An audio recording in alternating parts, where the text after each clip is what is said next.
Okay, this should be going. If not, that just caught me mid-sentence. Hi there. That's gonna be different. I have to get used to that. That's a you. Hi, you. Okay, next thing I have to solutionize a problem to. Wait, no. Find a problem to my solution. No. Find a solution to my problem. That's what we're doing. Okay. That should work for now. I'm using a different view, so there's no chat on my screen.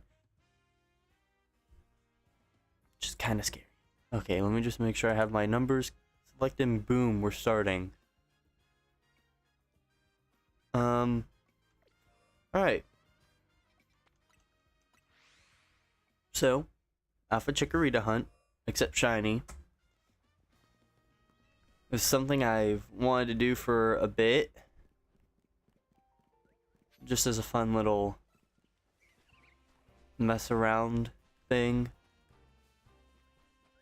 Stop following me. Stop following me! This is gonna be a pain to do.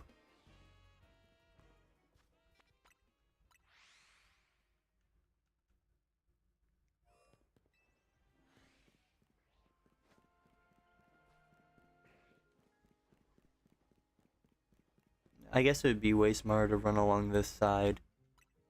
That way I can avoid combat as much as I can. It's like a Malamar. Ooh, that's one Chikorita on the board.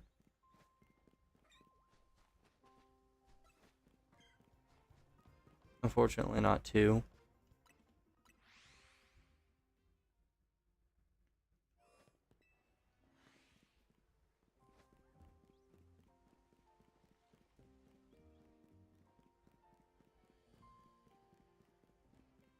Is that always a Bulbasaur? I'm so confused.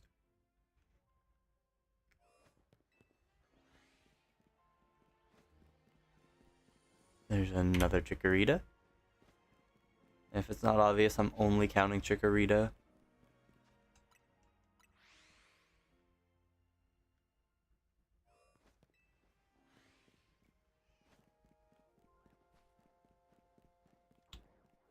Gardevoir. Hello. I do not need another shiny Gardevoir from this game. I already have like 20. That's not true, but it also ain't far from being false. Where did you come from? I'm so confused. Get me out of here. This place is a trap.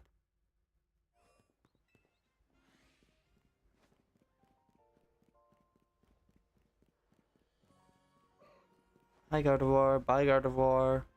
That's another Chikorita. What are the odds of Pokemon being alpha? I should probably start there.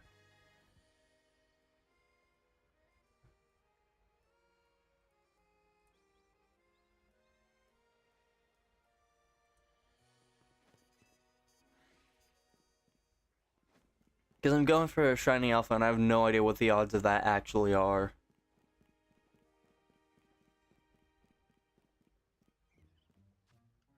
I also have no clue how many phases I'm gonna have.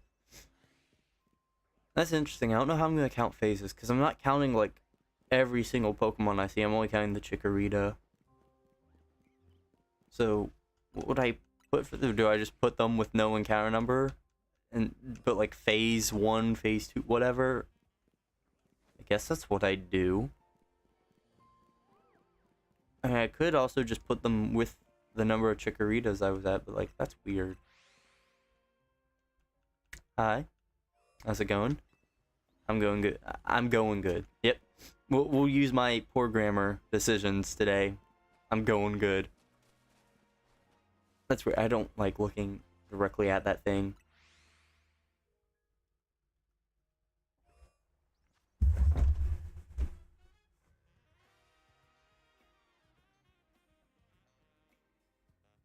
I need to move these tissues closer. Gosh, my nose is running a bit. Oh, if it's running, I better go catch it. Ha ha ha ha ha, I'm so funny.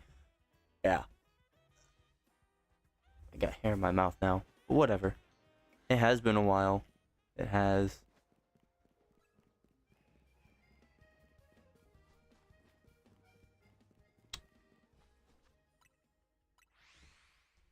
Not even a chance at the Chikorita.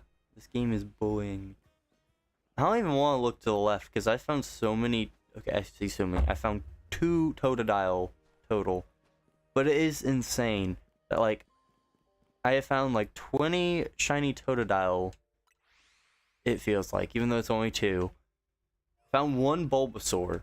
That's like all I've got as far as starters from this area. Okay, good for the camera. No. I just came out of bed, yeah. Fell out of bed, I don't know. I just got up. There's been no preparations done at all. The only prep work I did was booting up my Switch. This is something new. I haven't done this before.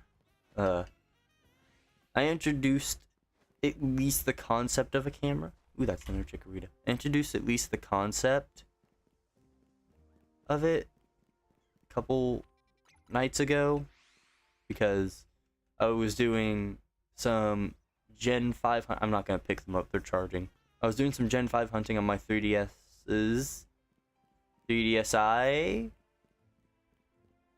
I don't know the proper plural of 3DS.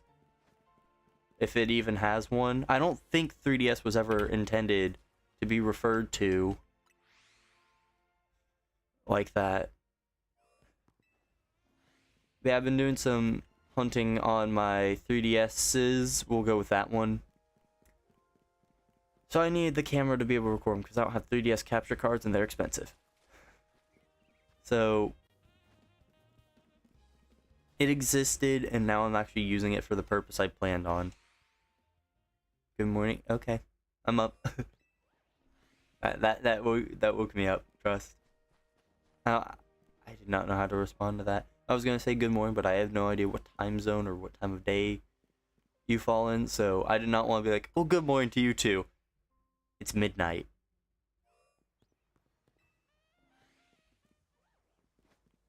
You have 3 shining alphas. Nice.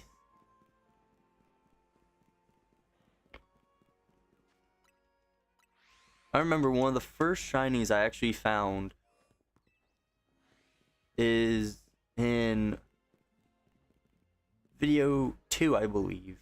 I was going for Carnivine, and I ended up running into the Alpha Skuntank, and that was shiny. I think I named her Dorito. 11 a.m. for you? Okay, well then good morning to you too. That works out perfectly then. I have people that are like, ooh, that's an actual alpha. Okay. So whatever the odds are, I'm going to say that's a 1 in 6 chance of being alpha because I've only seen 6 and one of them was an alpha. That's how that works. Totally. Trust. Trust the process.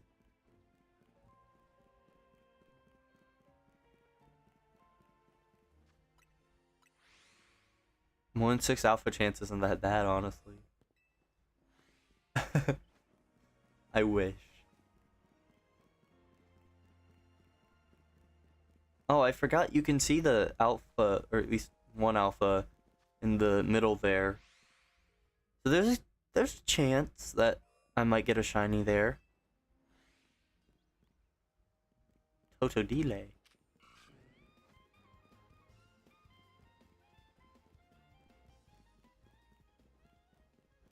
The music is insane in this game. You got shiny alpha Chatot from 2 different Chatot hordes and a shiny alpha Scizor from a Scyther outbreak. Nice. It's 10'8". That's tall. That's like 10'8". How did I pin the fly point? I don't get it.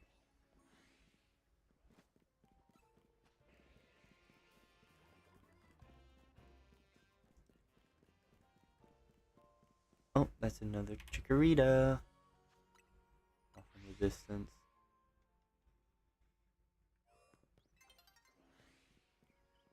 Dawn is approaching. But I thought this was a Kalos game. Why is Dawn approaching? I thought this was a Kalos game. Pokemon Platinum 2. Eventually. Whenever they decide to make that. As will Shiny Hunt. It's a good idea.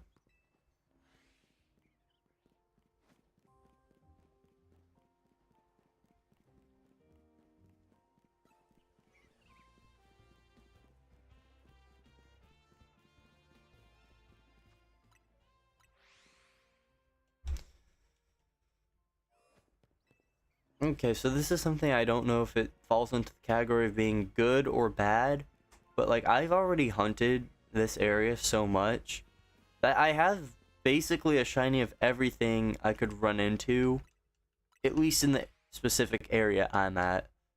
Because I have like 1,000 Malamar, it feels like. I have plenty of Dragalge. Totodile, I guess I need one more for...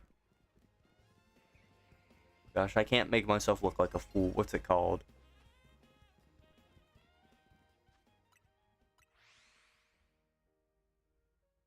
For Alligator. I know my Pokemon. I'm just slow to start this morning. I need one for Alligator. I need 3 Squirtle. And I need 2 Bulbasaur. So, like, as far as starters go, yes, I would absolutely love to get some. But as far as everything else, it's just phasing on stuff I don't need. Actually, you named your rival Dawn for a nightmare with... Well, okay, I said Dawn's mom. I get to meet her parents.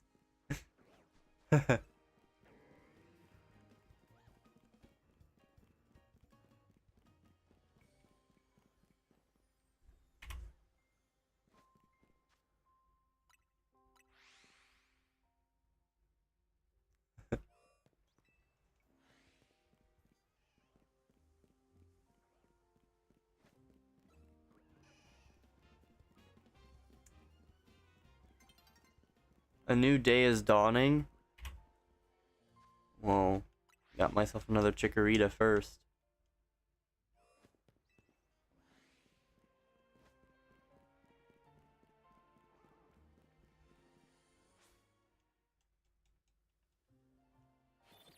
I had to move everything in my schedule up by hours. Because normally I do this really late. Not really late, but reasonably late, I guess. And, you know, I was expecting to do that again today, but one of my friends messaged me. He was like, hey, are you coming over tomorrow? And I'm like, what? He's like, yeah, we're doing something. I'm like, we are? Oh, there are 2 Chikoritas. Yeah, 2 pairs. I need to fix this. I hate this. If someone knows how to keep these counters centered, that'd be great. But like every time it goes into the next digit, it sets itself off by a bit, and I hate it. But yeah. My friend was like, oh, are you coming over? I'm like, did I miss something? He's like, yeah, check the group chat. I'm like, oh. Apparently we're doing like some kind of party or something, or just get together, because it's mostly people from marching band. All the same section. And we said we were going to do some stuff throughout this semester just so we don't completely lose contact with each other since it's our off season. Yeah, I looked and the time is supposed to be 6 p.m. exactly. That's when I normally start. So I was like, yeah, I'll be there. I'm like, I'm not abandoning this 2 weeks in a row because I didn't do last week on Sunday because of Winter Storm. So I was like, screw it. I'll just bump it up and do it earlier. This will not be normal. I'm normally asleep by this time. I've just been so thrown off by Winter Storm and everything.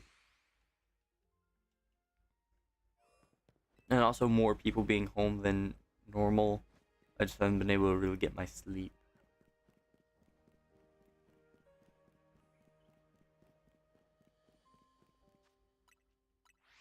I went nocturnal for a week and then it was forced off of me.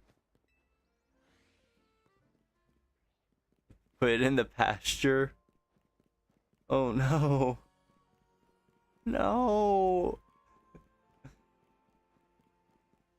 I was gonna say I haven't touched. I refuse to say that name as much as I can. For the safety of me not getting harassed. Arceus. We're gonna call it Arceus. I have not touched Arceus in forever.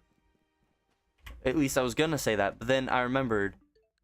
I literally played it like the other day because I wanted to update my character because I haven't touched him forever. I did a bit of hunting, not much. I might go back to it because I still need to get that Carnivine at least.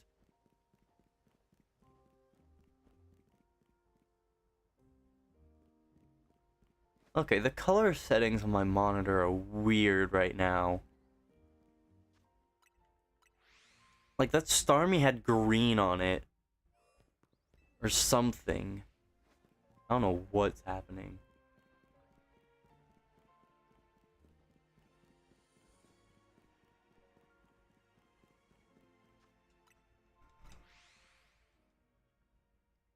The Society of Battle Connoisseurs.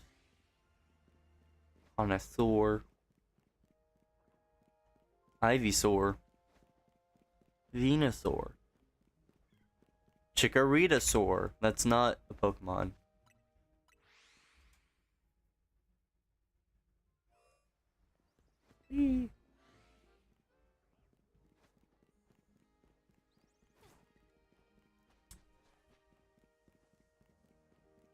Oh, this is gonna be such great content once I get this. If I get it.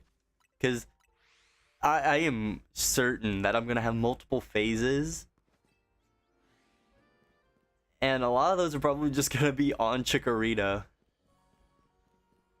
Just because, well, not a lot, but there's gonna be a handful, because, you know, typically, you don't get the Shalpha on the first try. Or at least on the first shiny. But this will be fun, because I get to make one of those. I wanted one shiny, I got however many. I get to make one of those.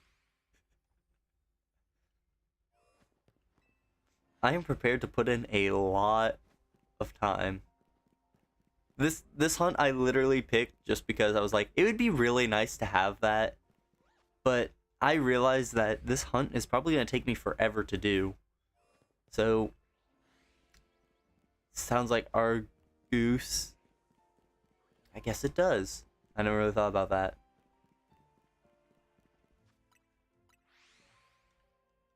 Yeah, I just did this because I like Chikorita. It was the starter I picked in this game. And I think it'd be really cool to have a shiny alpha.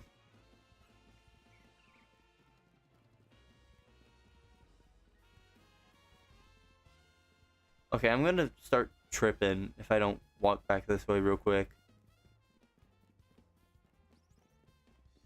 Okay.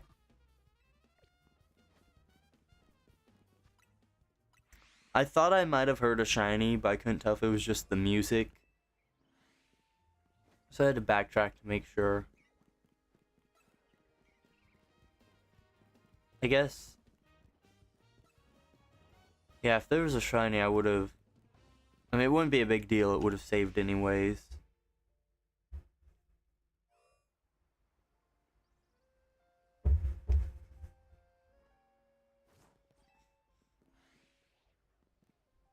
A chance for shiny Piplup?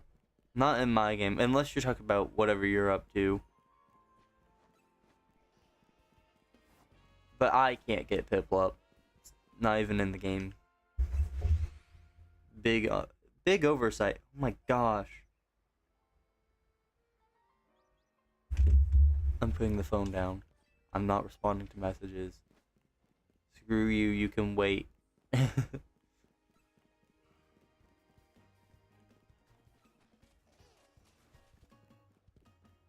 The frog is aggressive.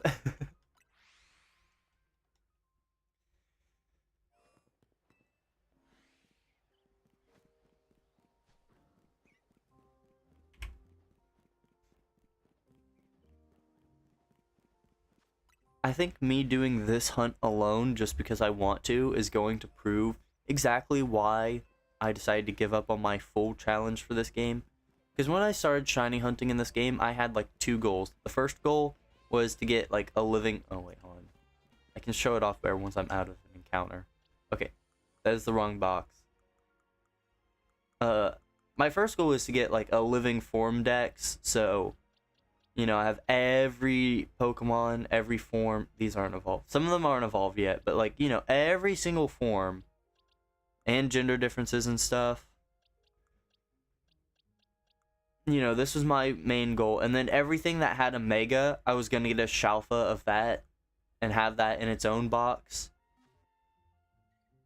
But I should move back to an open box because there's going to be phases, I'm sure. Yeah, that was my original plan, but like the starters alone are going to be a pain to track down. Also, welcome. Good day.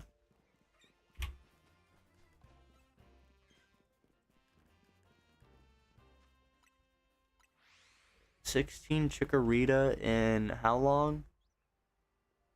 Like 22 minutes? I would not know if that's a good pace. I don't know anything about how this game works other than you shiny hunt and they don't despawn unless you have more than 10.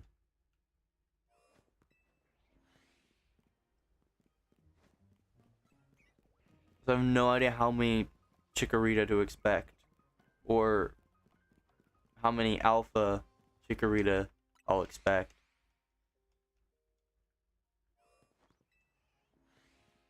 I'm just looking for little pear things with a leaf on its head, and specifically a big one that has a brown leaf. That's about all I know to look for.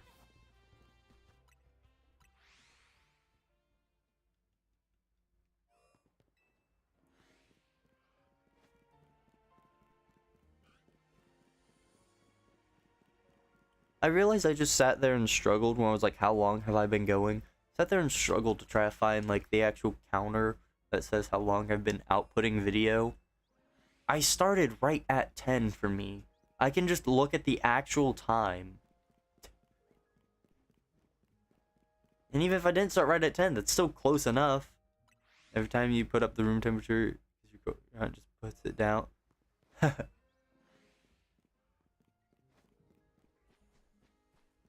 I got tempted. I saw Totodile.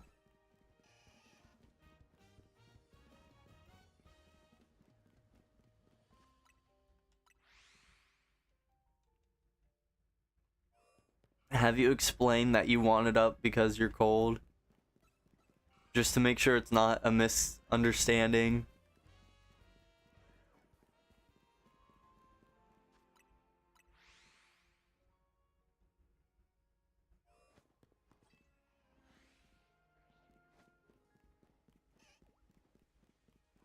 You know, not just, huh, wonder how it got set back up so high.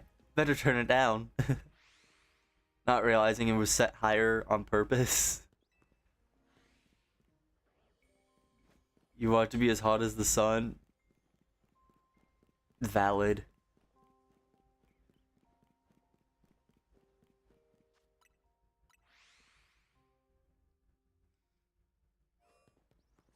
Puts it down to 60, but you put it up to 70. Wow.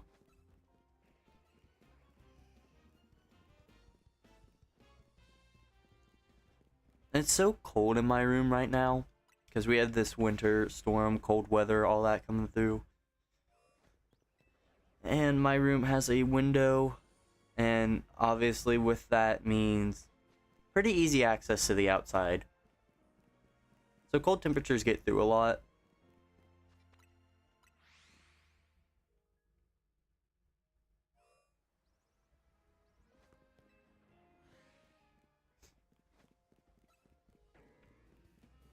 And what sucks is my room used to be like the hottest thing in the world, because I had so many things running, and you know, all the heat they generate that would just really warm up the room. But I did this thing that you're supposed to do with electronics a lot called cleaning them, you know, getting all the dust out. Now my room is freezing again. I need to put the dust back in. I need my devices to be in pain so I can be warm.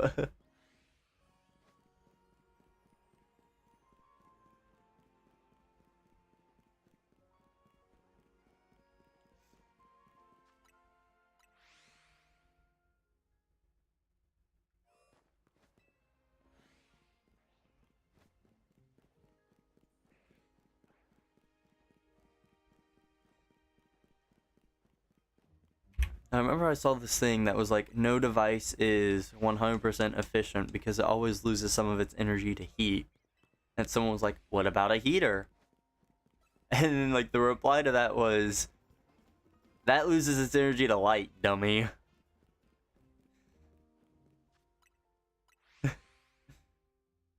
So that was funny. Wait, why was unpaid labor in orange text on that? Hold on, I didn't get to read it.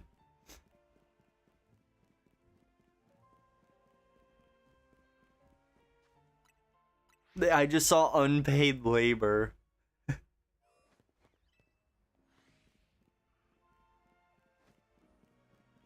Yeah, unpaid labor. We'll go with that. Uh-huh.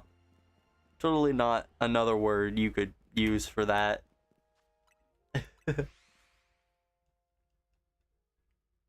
Call it an internship, I beg.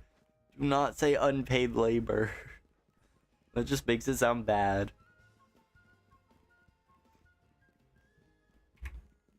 No shiny, dang.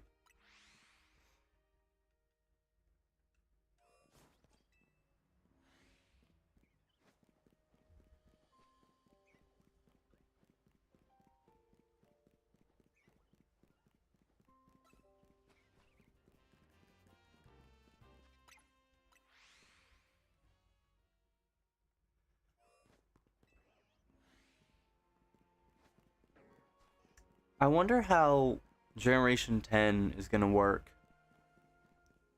Because, like, the Legends games have always been, like, not spin-offs, because I know they're considered main series, but, like, in terms of battle styles, feels like they want to take a more active battle approach.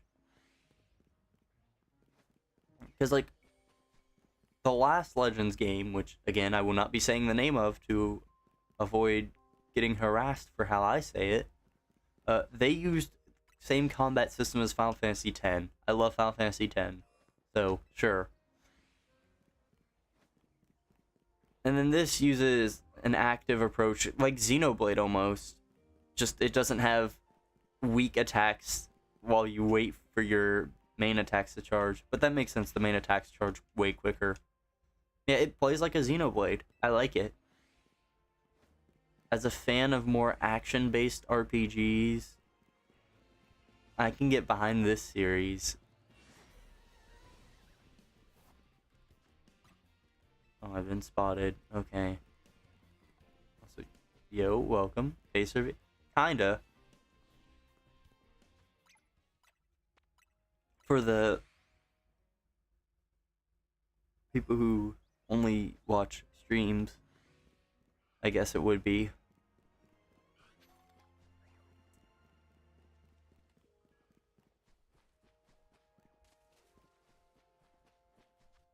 It's been a few videos.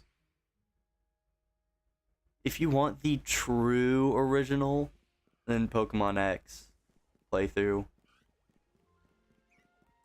I don't remember how many times total it was in there, but I know there were like 2 key points, because the first one you could see the reflection of it in the 3DS screen very early. And then like 23 minutes in, I want to say, I was like, you've already seen it in the 3DS screen. There's nothing to hide. Might as well.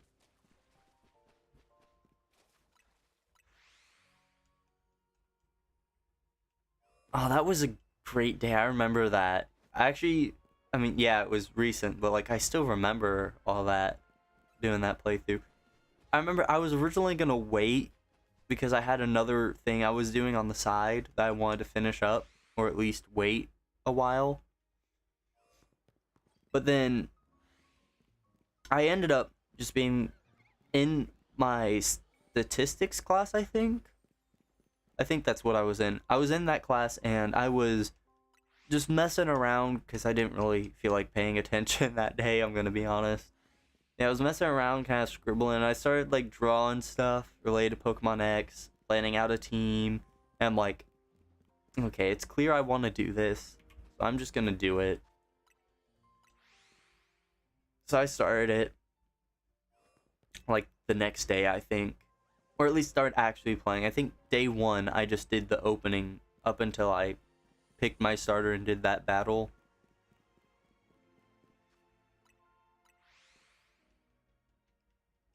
Yeah, I remember that. And then I remember the day that I did the bug gym, I think, because I had like so much time between classes.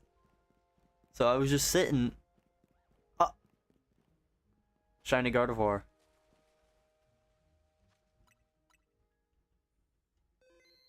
Shiny Gardevoir. Come here, my precious. You would look great in a dive ball.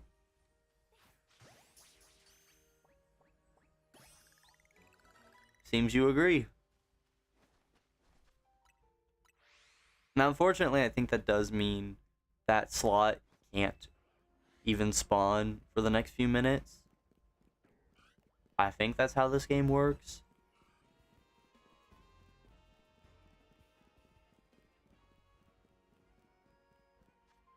Yeah. That sucks.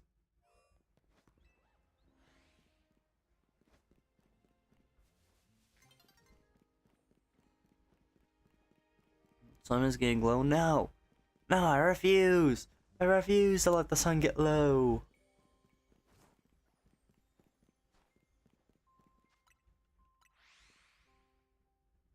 So do I only have to, like, do this for a little bit? Just go and walk over here. And as soon as I see a Pokemon in this area, I can leave. Wait, why is there nothing now? I didn't think it would take away both spawns. What? Where did my spawns go? Hmm?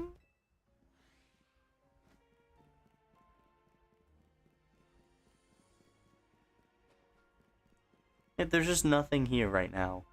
Okay.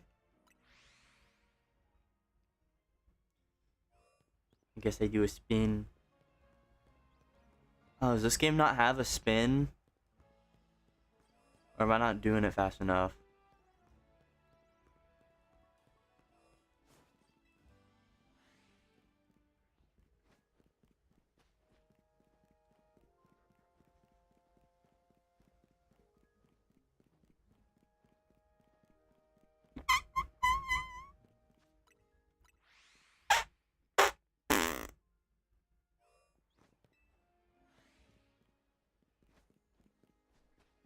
Well, oh, there's spawn. That's good. What?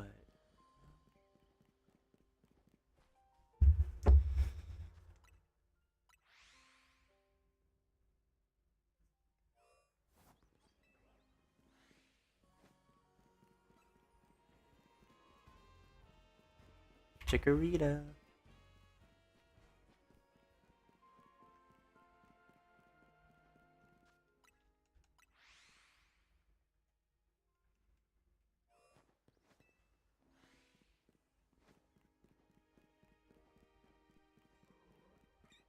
Another Chikorita.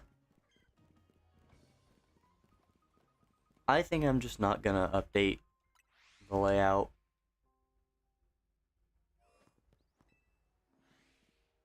For phases.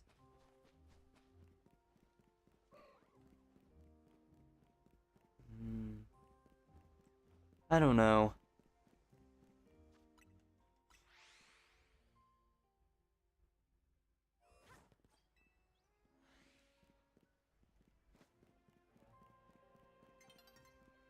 Bulbasaur.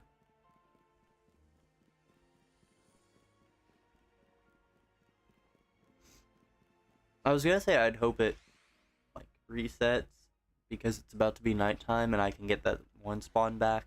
But I don't know if that's how this works because it's not like a night and day spawn point for this, I don't think. Oh, it's back anyways. Okay. Gardevoir is back for a limited time.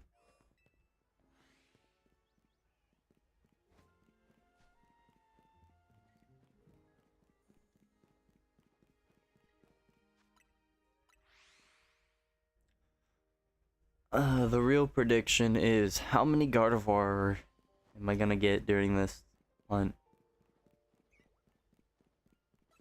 I'm gonna say at least 6. I think I'm gonna get 6 shiny Gardevoir.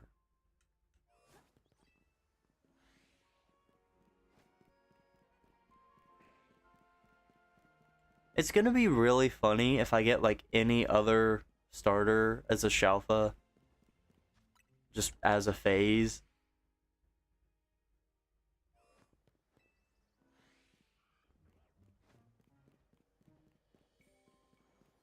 And I only thought about that because there was an Alpha Totodile.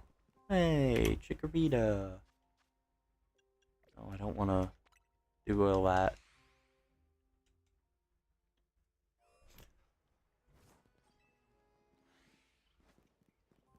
I'm just waiting for someone to come in and be like, hey, you realize you can do this so much easier if you use hyperspace?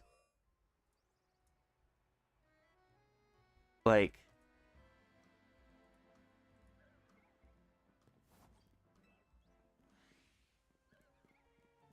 I just know that's gonna happen at some point. Someone's gonna be like, you realize that with hyperspace, you can basically force alpha spawns or force shiny spawns, and then you can just redo that until they overlap. But I don't wanna. That doesn't seem like much fun.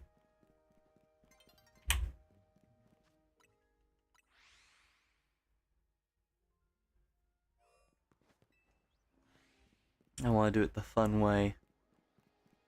At least for one. And then the rest I probably will just do that way because that's easier by a lot. Hi, Chikorita. Oh, don't. I don't know why my instinct there was to hit home. Does it forget I exist if it changes to night?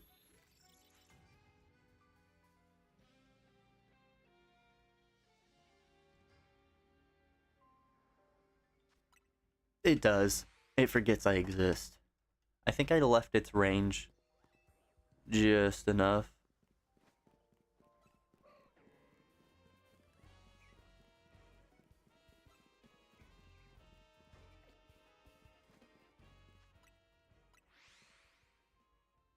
It's gonna be fun if I get one of the alphas in the middle. I don't really have a hope for which one I get. I guess it'll just kind of happen. Hi, Totodile. I told you that.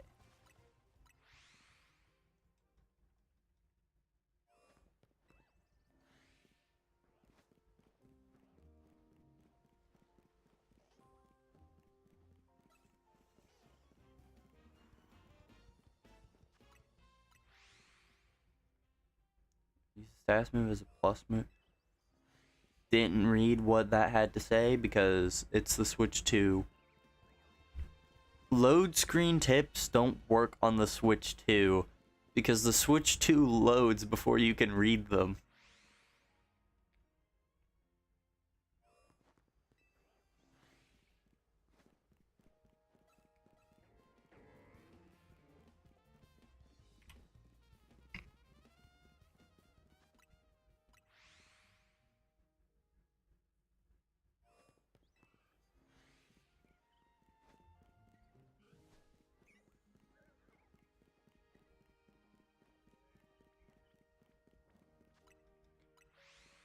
I have to be careful when I run by, because if that spawns a Gardevoir, it's very easy to scare it off and then have to wait for the spawn to come back.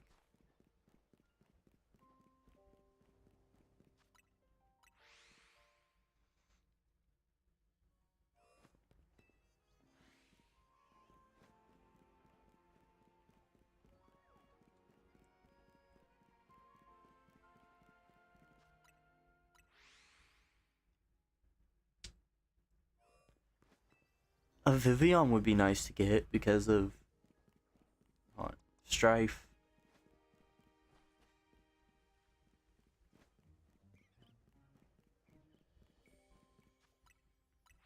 I really want to get a Vivian Sitting Cutie. Sitting Cuties, I guess, is technically what the line is called. I would love to get that plush. 2 Chikorita. Lucky me.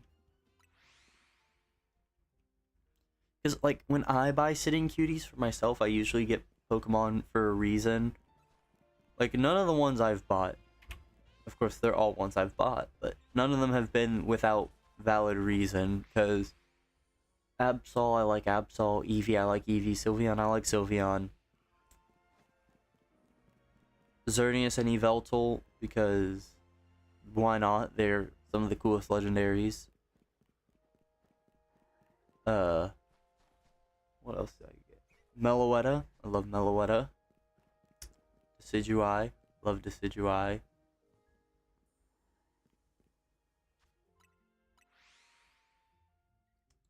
Zekrom, Kyurem Black and Kyurem. I love Unova. And I think that's all the ones I have.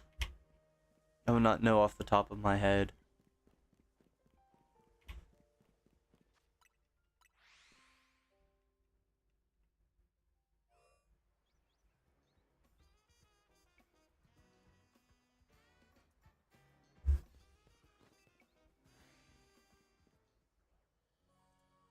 Let me check something real quick. I just need to make sure for my purposes, because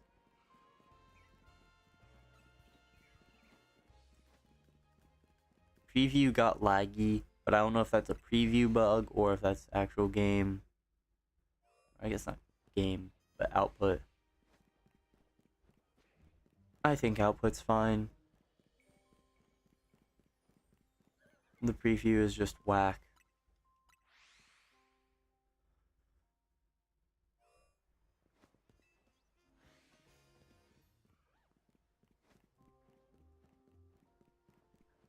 Yeah. See, I've never really got a Sitting Cuties plush without reason. Like, the next 2 I want to get probably are going to be Vivian because of pointless grinds I did with it. Or I guess pointless grind, singular, because there's only the one. Hey, our first alpha Chikorita. Hey there. And normal Chikorita, because why not?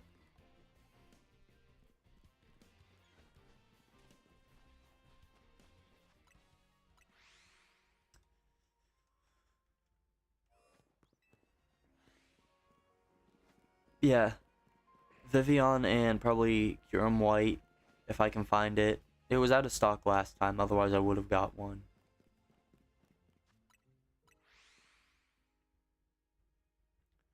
But in a way, I am kind of glad it was out of stock, because... Okay, so I typically wait until I can get at least 2, because they have free shipping on orders over $20. And one Sitting Cutie alone is normally not $20. So, literally getting 2 or more, it's free shipping. And like, if I was gonna buy them anyways, might as well.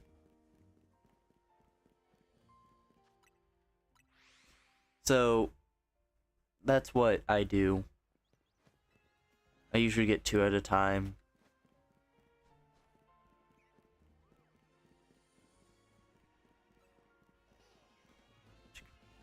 Boop.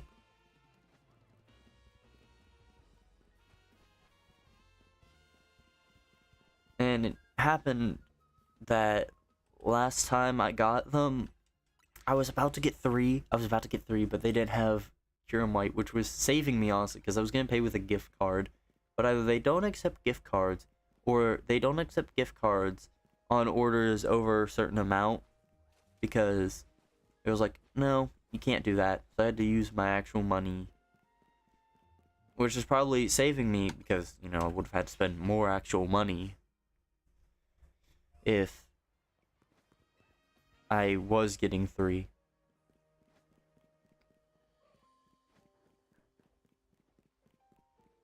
I've yet to be gifted a Sitting Cuties plush.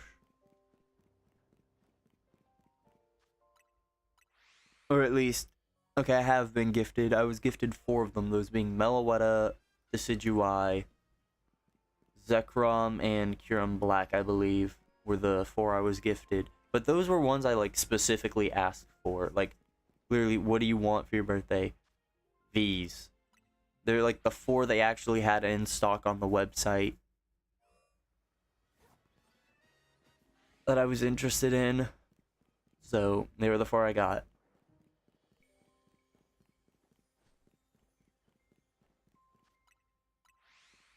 But I always tell people, if they don't know what to get me a Sitting Cuties plush of literally any Pokemon. It can be your favorite, it can be a random one you picked based on whatever criteria you want. Because, like, if you give me something random, I would love that. That has always been how I am with it, because, like, it gives me an excuse to own official merchandise for a Pokemon I probably would not ever think about actually getting merchandise for.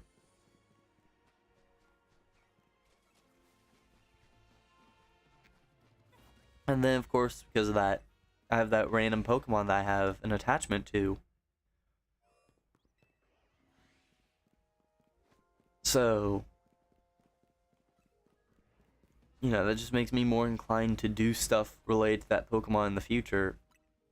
Like Avalugg. I'm not really the biggest Avalugg fan, but if I had an Avalugg Sitting Cuties plush, I would find at least one excuse to use Avalugg for something.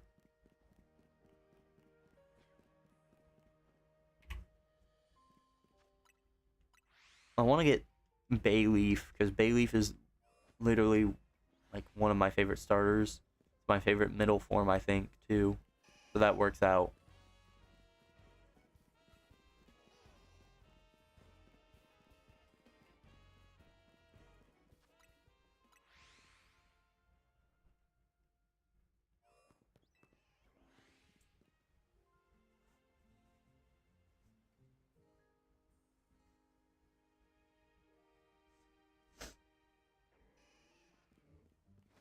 But I don't think they have Bayleaf in stock right now.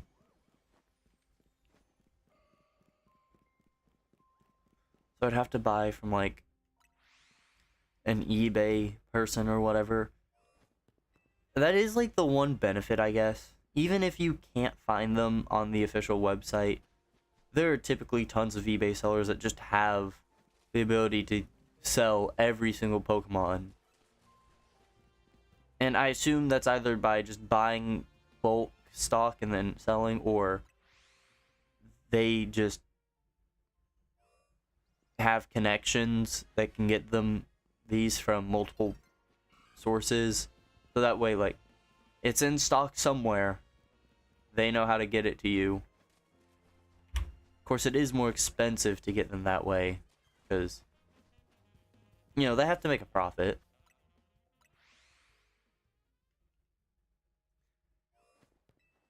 But that's always an option. And that'll probably be what I have to do for one of my ideas I'm planning.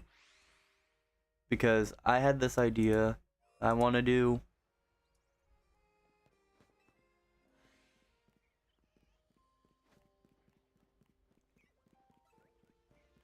Related to Sitting Cuties. I don't know if I'll ever get to do it. Why am I not running? That's an issue. Also, where is my mouse? It just disappears. There it is. Hi, mouse. Okay. Yeah, I had this idea related to the Sitting Cuties I wanted to do. where like I would do a hunt, and it would be for something random too, like not random. I'd let people at least have a say on what I went for. But the idea is not to go for anything that is necessarily my favorite. Just go for things I wouldn't normally hunt for. Just like, I don't know. Not this is a bad example because I do actually want to hunt coughing at some point. But let's say I was like, yeah, I want a coughing. Like I'm never gonna like. Let's just say I would never say that. Of course, I don't think I'd ever go out of my way to be like, yeah, I want a coughing. But like, I'm gonna hunt that at some point. Yeah, that's the idea. Go for something I'm not gonna say that for. And it's like, oh, I would never hunt coughing just out of my own free will. But this is what was requested, so I'm gonna hunt coughing. And then the idea is I do the hunt, get the coughing, maybe. And then, hooray, I got the shiny. And then I add coughing to my list. Now, I do have to limit this to Gen 7, I think, for this to work, because that's as far as sitting cuties go. But the idea is supposed to be, for every Pokemon I get as a shiny, I'm also going to get their sitting cuties. It's going to take a lot of money, because if I do multiple hunts, I mean, that's a lot.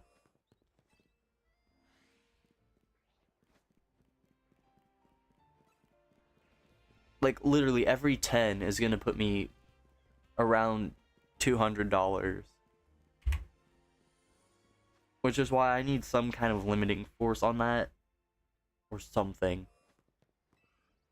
Because, one, obviously, just have infinite money. That's not really doable, but if I had infinite money, then that's not a problem. I can get as many as I need.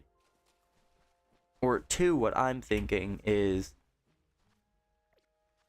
each Pokemon I hunt, I give them their set amount of time. If I get the Pokemon in that amount of time, that's great. We'll say for now an hour is how much I'd give myself. So you get the hour, and if I get the shiny, I get the sitting cuties. If I don't, then I don't. Simple enough. But of course, another thought I had is have a way for like viewers, if they really want to see me get the shiny, like have a way for them to extend the timer if they choose to in some way. That way, you know, let's say I was hunting coughing and someone really wants me to get coughing, they can force me to do more.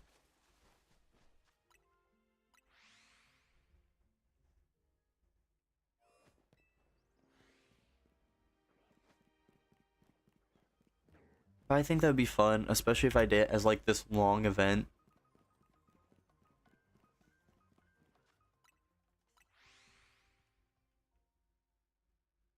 The speed stat, I think that's what it was just talking about on the load screen.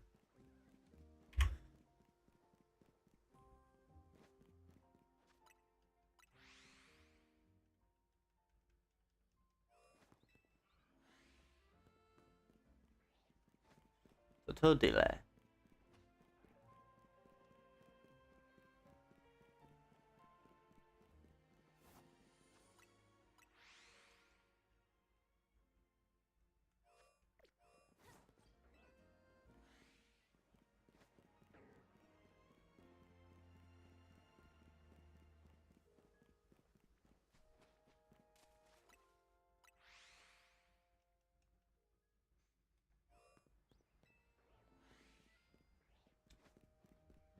Of course, I just have to see how that's gonna work out, because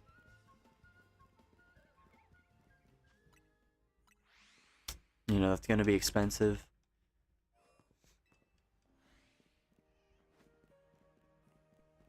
And of course, money is also gonna be an interesting thing to have to work around, because I plan to get Tamagotchi Life. That's probably like $60 to $70 right there, depending on if it's getting a Switch 2 version. That's like actually upcharged. Because from what I've seen right now, I can't tell if it's getting a Switch 2 version, or if it's a Switch 1 game you can play on Switch 2, and maybe it'll have a free update if you are on Switch 2 to give it higher resolution. I don't know. I don't know what their plans are.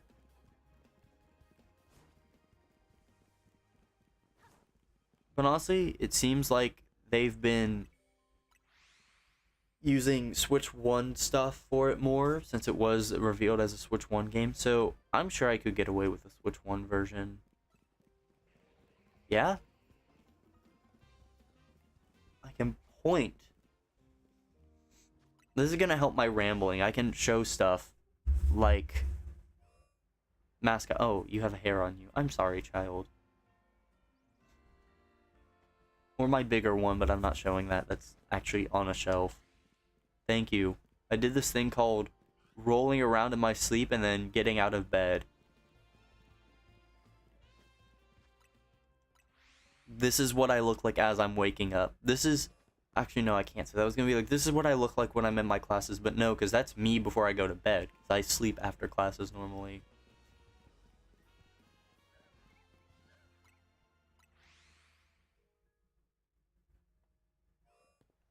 Yeah, I have to worry about Tamagotchi life. And then also Gen 10 or whatever Pokemon's putting out this year. Other than Pokopia. God, I hope Pokopia isn't the only thing we get. It shouldn't be, because last time we literally got a mainline game like 4 years ago. And then in November we got another mainline game. Because we got Legends game going into Generation 9 all in 1 year. So surely Pokopia isn't going to be what stops us from getting something else from Pokemon.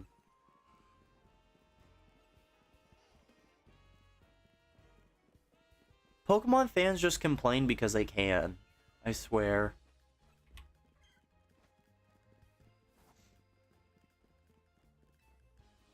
But at least Pokemon fans play the games. Maybe. I don't know. Persona fans, they never play the games. It was funny, Atlas knows that because they put the Persona games on sale only on PS5. Not any other platform or Steam, just the PS5. They put it on sale and they're like, this could be a great chance to finally play the game. They know Persona fans don't actually play the games. They know Persona is just popular from like the memes and the music and other playthroughs. No one actually plays Persona. Except me. Hold on, where is it? Persona 4. That's my favorite one. This is my favorite one. That's my favorite character. I actually play the games. My friend put me on Persona. I can show this. I bought a PSP. Hold on. PSP. Bought this just to play the first 3 Personas. It's weird, because there's only 2 that were the reason I bought it, but Persona 2 has 2 games, so technically there's 3 Persona games on it that I wanted, and Persona 3 Portable. I wanted to experience that. Yeah, Pokemon fans be complaining.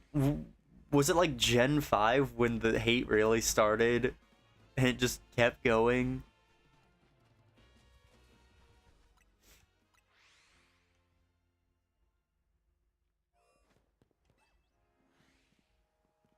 Okay.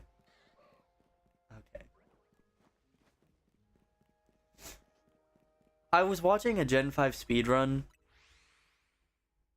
I've mentioned this before. I don't know if you were here last time I mentioned it, but I was watching a Gen 5 speedrun, and towards like the end of the run, the guy was talking, and he was like, let me remember what he said. He was saying something like, we're never going to get another good Pokemon game again, because so many people complained when Gen 5 first came out, even though it was literally the peak of the series. But because so many people complained, they just will never put effort into a Pokemon game again. But, like, that's not true. They're not gonna just completely stop putting effort into games because people complained.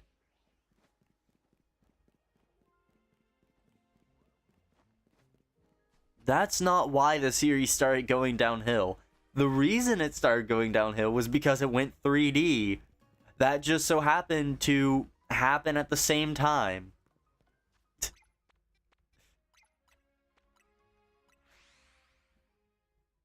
Because we didn't... Yes, it worked out to where, oh wow, people complained during Gen 5, and then starting with Gen 6, it kind of started going downhill. No, It's because starting with Gen 6, it went 3D. They put the same amount of time and effort into the games that they did when it was 2D and easier to develop. So now that it's 3D and has more stuff to worry about, they just don't have the time. On Pokemon Day? Depends. That's the 27th, right? Let me just take a little look-see. Friday. Let me think. Or my Friday. I mean, I do Fridays anyway, so yes. But if you mean like the presents and everything, it's gonna be tricky because I have classes when stuff like that normally goes. But, both the classes I have do have absence. I put my finger up over here. This is not, the camera's over here.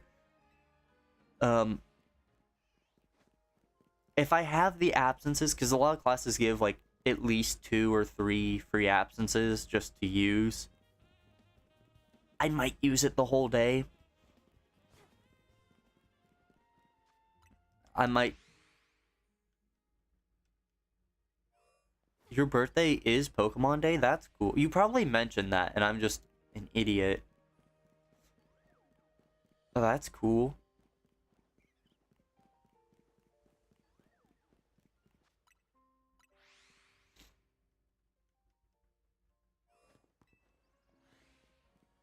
Yeah, my classes are like really generous about giving us free days. You have mentioned, okay. Because I was like, as interesting of a fact that is to know, I was like, I feel like I've heard that before. So that made me think I was just forgetting that you already mentioned it. Because it was that, or I knew someone else whose birthday was Pokemon Day. Yeah. Fortunately for me, this semester, there's like nothing actually big releasing. Other, I mean, Tamagotchi Life, I guess, but I'm not taking time off for that. I'm just gonna get it when I get it and play it when I play it. I'm not like skipping classes for that. That's ZA. I didn't include all this in the movie, and I wish I did now. There's deleted footage from the movie. There were so many clips of me in my car talking, like, the day of, like, how magical it was experiencing it. I also had, like, a whole point going in where I theorized what I thought the story was gonna be. Because, you know, I had no clue what the game was gonna be about. So I was theorizing in my car, and I was like, yeah, I'm skipping, like, half my classes to do this today, but that's okay. It was great. Yeah, I don't have a reason to do that this semester, because other than Tamagotchi Life, there's like nothing coming out this semester for me. So I might be able to use my absences on Pokemon Day. That would be great, because I know they usually do direct stupid early, at least for my time zone. So I'll probably do a reaction to that. I'll probably put Unova on as well, get some encounters in on that hunt while it happens. It's not going to be like a full setup or anything, so, you know, let's not go expecting I'm going to have like 1,000 games going like I normally do.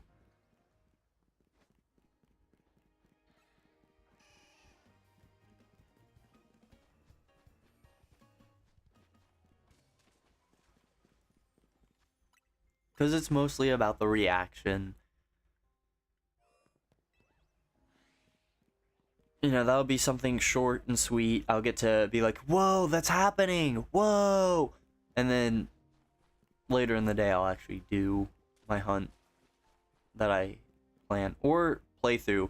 Because, fun fact, in case it wasn't obvious from the things I've mentioned already, I got Coco, which means I'm done with the Tapus, which is great. I need to work on that video at some point. I'll probably start on it tomorrow. But that's great, because that's obviously one why I'm doing something different for a change. But two, that was the one thing I wanted to do before I started playing through Crystal. And I have Crystal set up. It's ready to go. I just didn't... I don't know, what's the terminology I'm trying to go for here?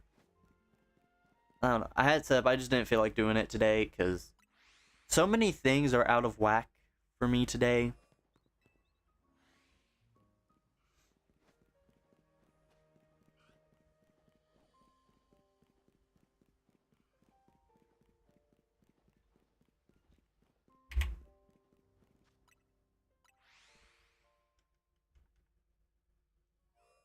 Oh my gosh, my preview that I get is like really behind because it it's weird, and I think it's just to save on like system or CPU usage, whatever. But like, unless you are actively watching it, it does not actually progress. Like, it pauses. And so I just got to the point where I held my PSP up. That's crazy.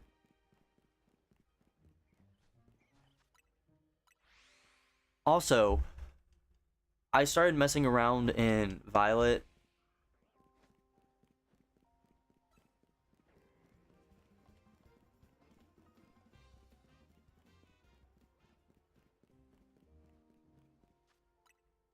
And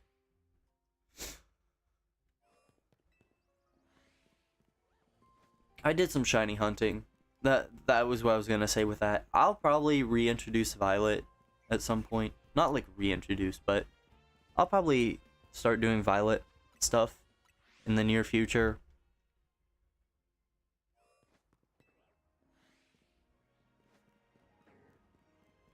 Because it's fun. I like hunting in it.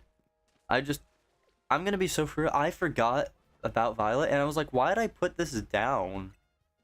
Because I knew I did it for the badge quest and a little bit afterwards, but I'm like, why did I stop playing Violet after it came out?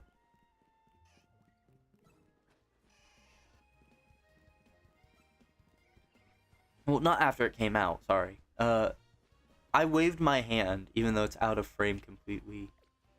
Yeah, I was like, why did I stop it? You know? But then I remembered, the reason why I stopped was because I stopped doing everything at that point. Like, I just had no time. So I had no time to play Violet.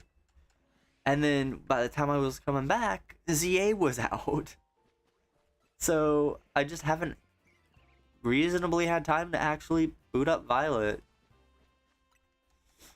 So, I'll have to get around to replaying that. Or, I guess not replaying that. Just putting it back on the rotation. And now that I'm done with my huge commitment to the Tapus, I think I'm gonna start doing more variety. Because I have Shining Pearl, I want to get the starters in. Or not all of them, just one. Yeah, I have Shining Pearl I want to do. I have ZA, obviously. This is more just for fun. I don't know when the heck this hunt would end. But it's here, just in case I want something different to do. And I'll probably throw Violet on the rotation at some point. But I am planning on doing a Crystal playthrough, so that's gonna get at least 50% of the time slots for now. Like, it'll probably be every other day I do Crystal playthrough.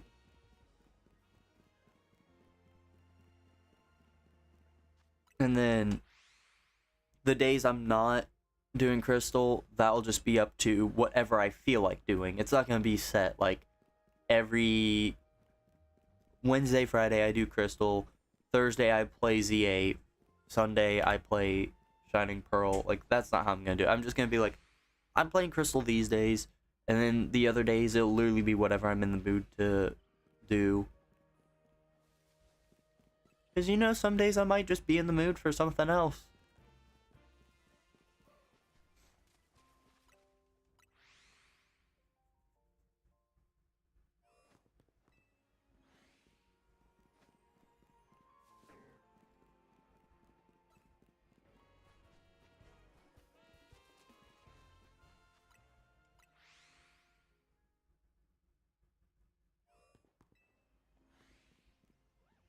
I'm hoping at some point past events and everything for older Switch games end up getting somehow redistributed either through some kind of exploit or something. Actually, I don't know about exploit because for Switch 2 that might be enough to be eligible to be bricked or whatever. I don't know exactly what you would have to do to be eligible for that because I think that does fall close enough to like the modifying the system or whatever. But at the same time, I don't. But you would have to go out of your way. See, like having hacked Pokemon, someone could have just sent those to you. But like going out of your way to do an exploit on the system to get Pokemon that aren't technically available anymore, that's probably enough for them to be like, okay, you can't do that.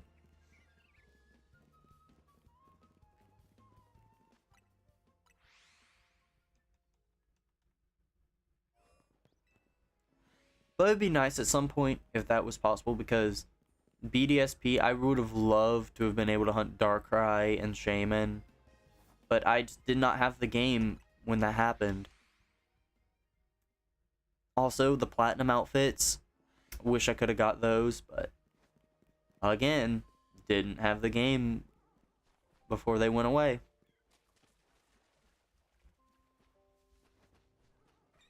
And then in Legends Arceus, Arceus, Arceus, however you want to say it, that had like the Hisuian Zoroark masks. It had the first one that came out was the normal, and then the second one that came out was the shiny. Those were my favorite, but I reset the game after the shiny one went away, and I can't get it anymore because I reset my save. Hey, that's our second Alpha Chikorita. Only, what, 1,022? I should put an alpha count, just so you have the main count for how many Chikorita I've seen, and then the side count for how many Alpha Chikorita I've seen.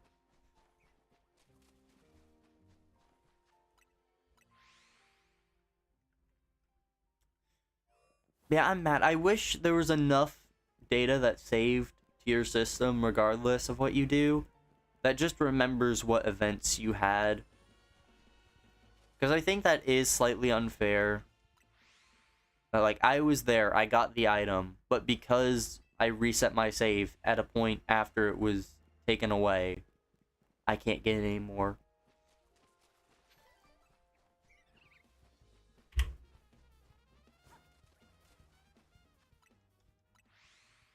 Also, I may need to invest in, like, a foot pedal or something. I need to see how that all works, but I don't think they'd be too expensive, because I've seen... The only reason I've even thought about this is Absolblock's Pokemon, because I am addicted to watching his videos, but I remember, like, around time Scarlet Violet came out, he introduced that for hunts, because, you know, instead of having to mash whatever your increment is on the keyboard, you set up the foot pedal, and then just every time you see what you want, you just step on it with your foot, and it increments for you. That'd be great to have, especially when I start doing Scarlet Violet hunts again. That'll be fun.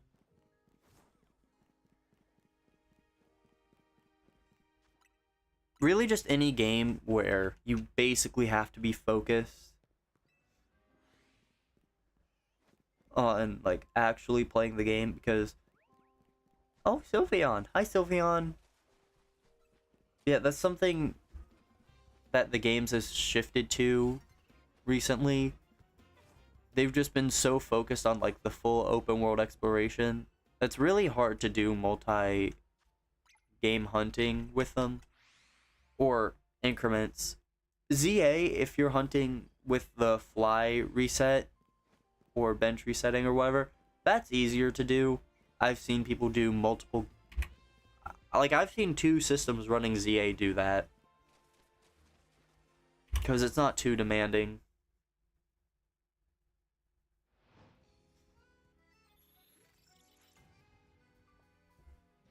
And also ZA itself, just like, it's one of the easiest of the recent games to be able to do multiple systems at once.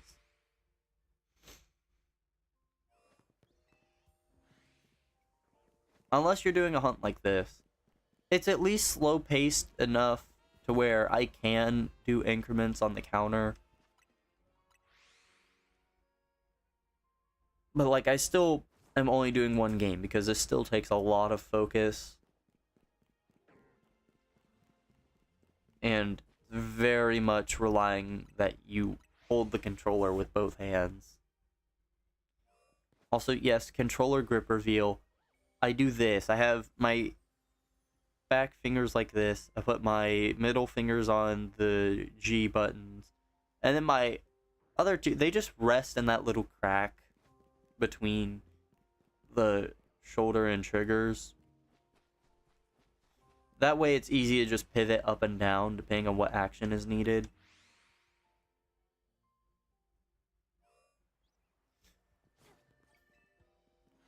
The G buttons are fun. I haven't programmed every game for them yet, because that's something cool I like about it. It's not universal. Like, if you program it once, that doesn't make it to where until you change what they're mapped to, it will be that in every game. It's by game, which I love. For the Legends games, I have them. I have it marked to GL is the left stick click and GR is the right stick click. So instead of having to like press down on my stick for L3, R3, I don't know if it's called that on the Switch. I know it is on PlayStation. But, you know, the stick clicks, instead of having to press in on them for that, I can just hit the G buttons, which is really nice. Because, like, Mega Evolution, you have to click on the... I don't have a Mega out, but, you know, you have to click on this to use your Mega. And then crouching, I just like that better.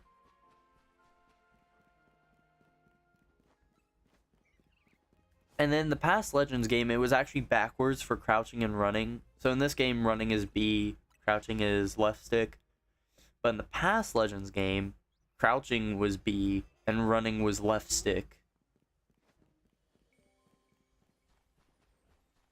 So it's very nice to be able to do that. And I think I ended up just doing that for Scarlet and Violet as well. Or just Violet. I don't have Scarlet. But I think I ended up doing that for Violet as well because, you know, that's how you start boosting on Miraidon. So I was like, why not? But in Breath of the Wild, I think I actually mapped them to... I don't remember what the two were. I think it was sprinting and whistling. Or maybe I mapped them both to whistling. Maybe that's what it was. Yeah, Breath of the Wild, I mapped them so that I could spam on the back ones and then mash B on the front. So I think I did some both to whistle. I would check, but I'd have to swap out game cards and everything. I don't want to do all that. But I set up for the, like, run whistle glitch or whatever. So I could just go to town on those, and it would make it way easier to do the run whistle. So if I ever go back and do, like, another playthrough of Breath of the Wild, I am completely focusing on maxing out my hearts. Because if you do run whistle, there's, like, no reason to invest in stamina until you've maxed out hearts.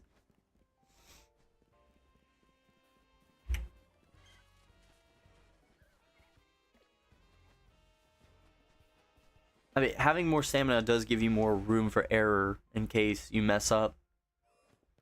But, like, run whistling is just so good. I feel like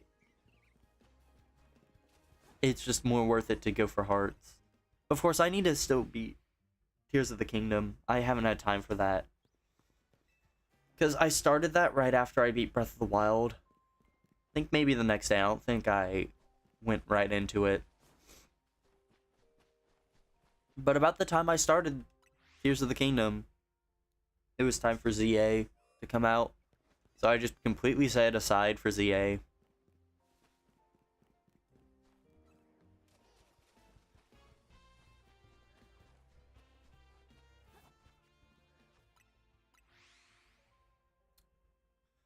And then I ended up getting into Final Fantasy, like, really heavily. I've been playing through all the Final Fantasy games. And yeah, that's taking up my time right now.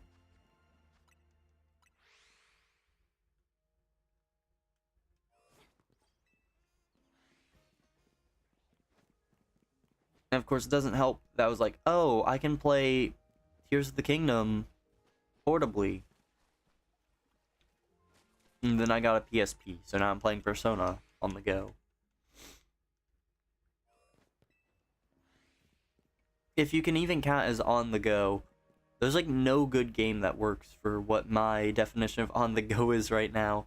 Because I get 15 minutes a day, pretty much, where I genuinely get to play. Because there's 15 minutes of transition time between classes. Can't play in any of my classes, which is fine. That's disrespectful to do that anyways. Especially when the whole point is to learn. Why would you not learn? Who is messaging me, and should I be interested in what you have to say? Yes, I can. Okay.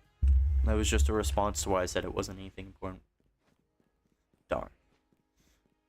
Yeah, I only get 15 minutes between classes, but really, I only get that every other day, because Tuesday, Thursday, my classes are in the same building, literally like 2 steps away from each other. And typically I do get more like 20 minutes on some days, because one class usually lets out pretty early. Or not too early, but you know, they let out with more time to spare than not. And in the next class, the guy who teaches it, he's already in the building, but he has to come from, I guess, his office he said he is in usually before the class. So, you know, typically you have to wait for him to show up. So it works out to be more like 20 minutes on those days. I mean, that's enough time, but like 20 minutes, you can't really do too much in 20 minutes. Now for Pokemon, which was literally designed from the beginning to be a portable game, like, that works. I was able to get a lot of playing done in black and white when I was still playing through the stories of those. Just because they were designed for that. Like, I did like a whole chunk of the story at one point. I think I went from right after the normal gym up until the part where you're about to fight Berg. Like, I think I saved right inside of his gym, ready to do the gym challenge and everything. Like, I got a fair chunk of playing done.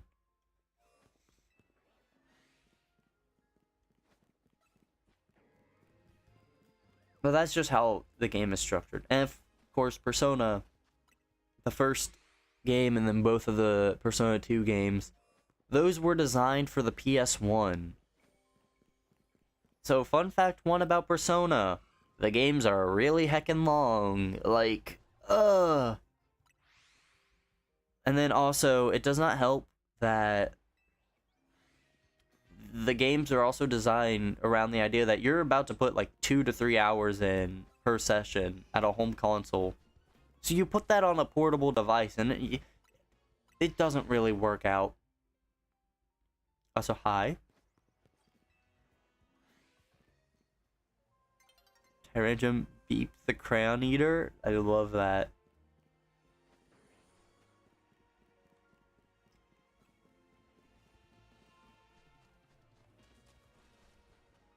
I like the red one. It tastes the best.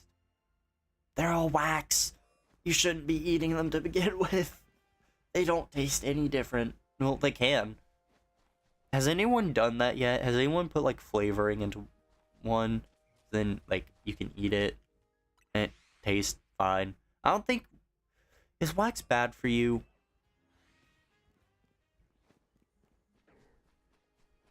I mean, I know grocery stores usually put that on their apples, or at least the apples they get have that put on them, just for protection.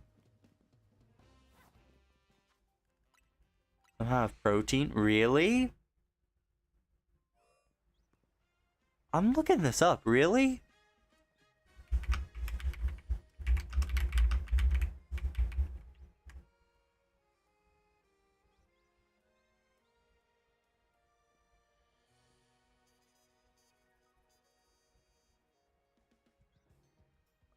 Okay, so they contain trace animal byproducts, but they are not food sources. But specialized experimental edible crayons made from eggshells contain high protein. Okay, so if you get the edible kind of crayon, then yeah, it's good for you.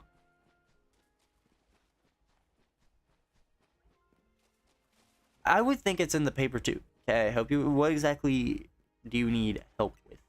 Let's start there, because that'll depend how much I'm able to help with.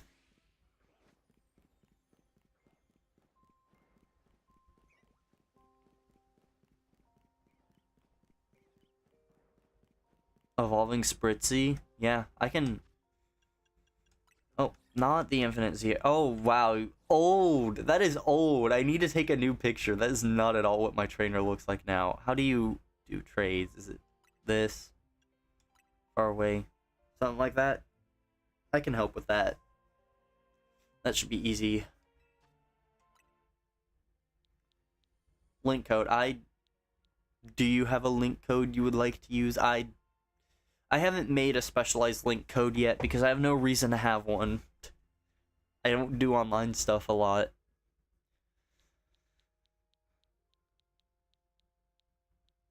Oh gosh. 1987605 1987? Was that the bite of 87? That community has ruined me. Just pulled one of the hairs from the top of your head. Oh, interesting. Okay, I'll give you a blue Squawkabilly. This should work, right? It's not like a Selgor and a Scavalier where you have to specifically trade the other one. Gosh, that is so annoying, but I'm glad I always had the other game and Pokemon ready for that when I did those. It isn't okay. It's just held item.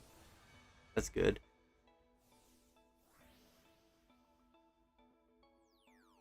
I've now helped evolve a shiny of both lines. Because one of my friends on the bus going to an away football game for marching band, he had what's the other Swirlix? He had Swirlix and he needed help evolving it. And I was like the only other person on the bus who brought a Switch and ZA. So he was like, do you mind helping me evolve them? Like, that would be perfect, because I need to evolve my Alpha Haunter into a Gengar. So...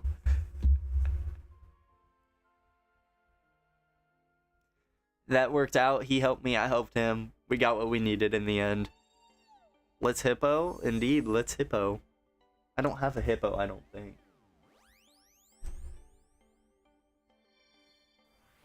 I can do you one better. Pikmin. The red one. The red way. Okay, I need to put this back. I just plucked this like an actual Pikmin. Get in your spot. I don't even know how this thing's leaf went. That is not... Your leaf goes that way. Stop fighting it. It's your destiny. Alright. Well, hopefully... that works for you. Am I connected to the internet still? Is there a way to not connect to the internet?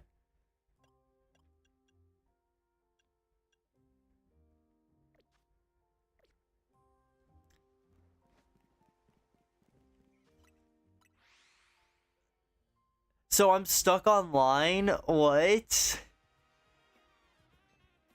Did I get Tapu Koko? Yes, I did. 2:34 happened not last night. It happened Friday. I actually ended early because of that, because I was like, at this point, I'm at a point where I'm either ending at 240, I'm ending when I get to 6 hours, or I end when I get the cocoa, and I got the cocoa. So, it's over. I need to start working on the video for that, but we don't talk about that part. We don't.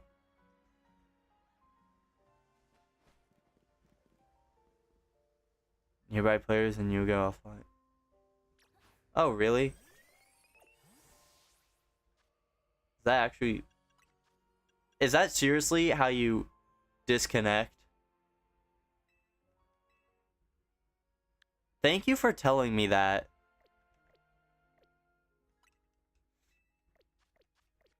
That's so weird that they don't have like an actual like in-game way to disconnect. You have to either close the game or do that. Thank you for telling me that. I thought I was just gonna be doomed to be stuck online unless I reset the game. I mean, I don't think it matters. I just don't see a reason in being connected online on a device if I don't need it. Ruth?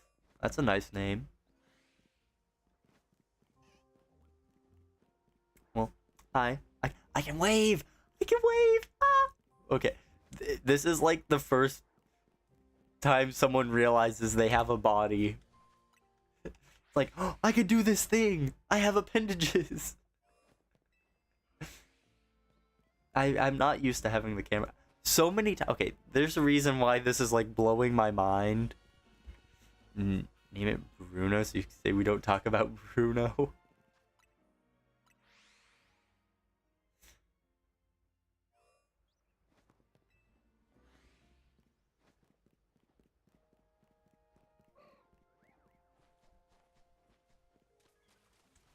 Wow, I'm getting a lot of Chikorita spawn. Oh, it spotted me.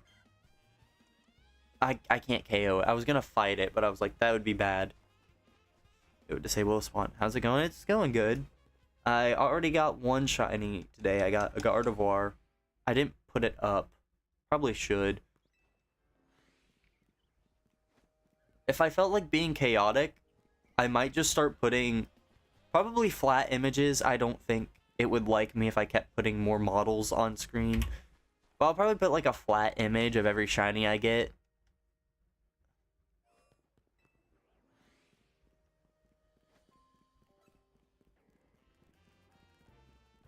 I am. I think it just works out that today was a good day to do this. Or this is a good time. I don't normally do this time, but if this is gonna work out, I might see about adjusting just to make this the normal time.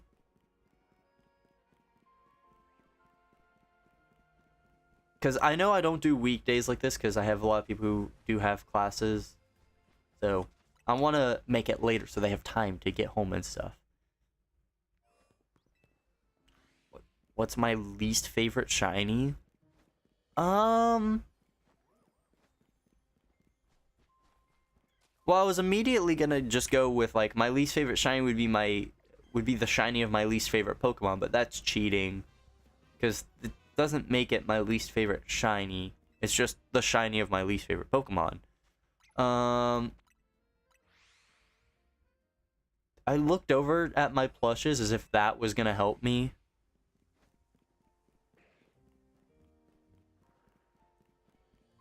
Why would I have a plush or something with my least favorite shiny? I'm gonna be honest.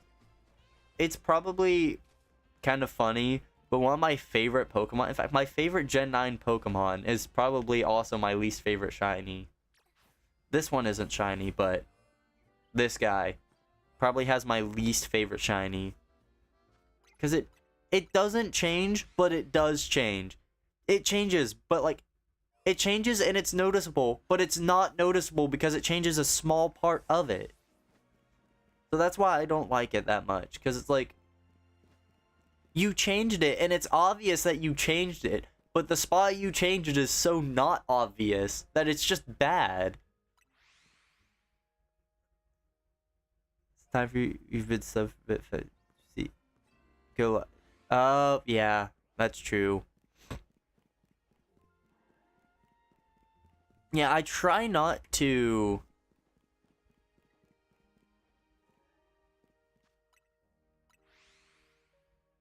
Flygon's your least favorite shiny? Interesting. Zapdos Rich. There's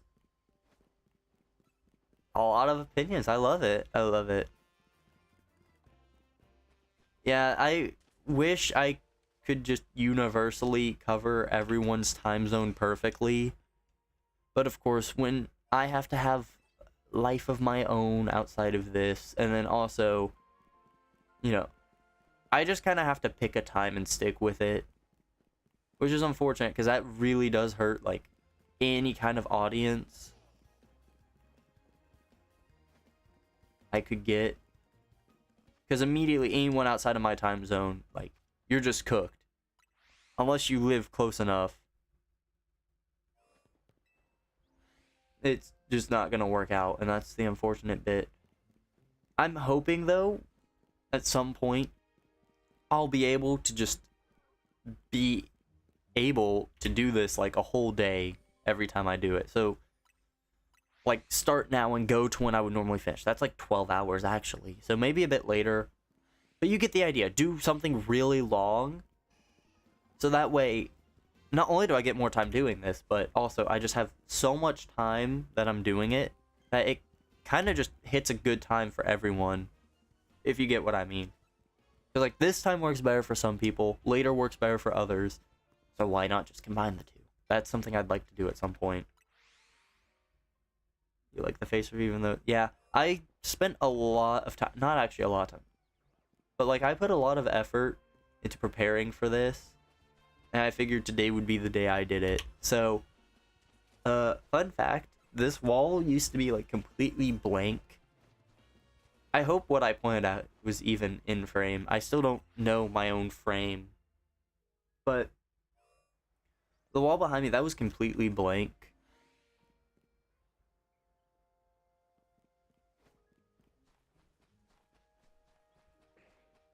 So I was like, let me make some posters, get some posters ready, just so I have stuff in the background.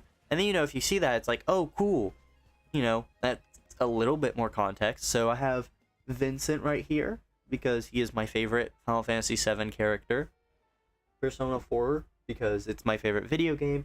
And then the logo, because that's my favorite piece of art I've ever had done. And it turned out great. You get, you know, it's hard. Yeah. That is an unfortunate thing. Because, like, I know just because I have wild sleep schedules and everything does not mean everyone else does.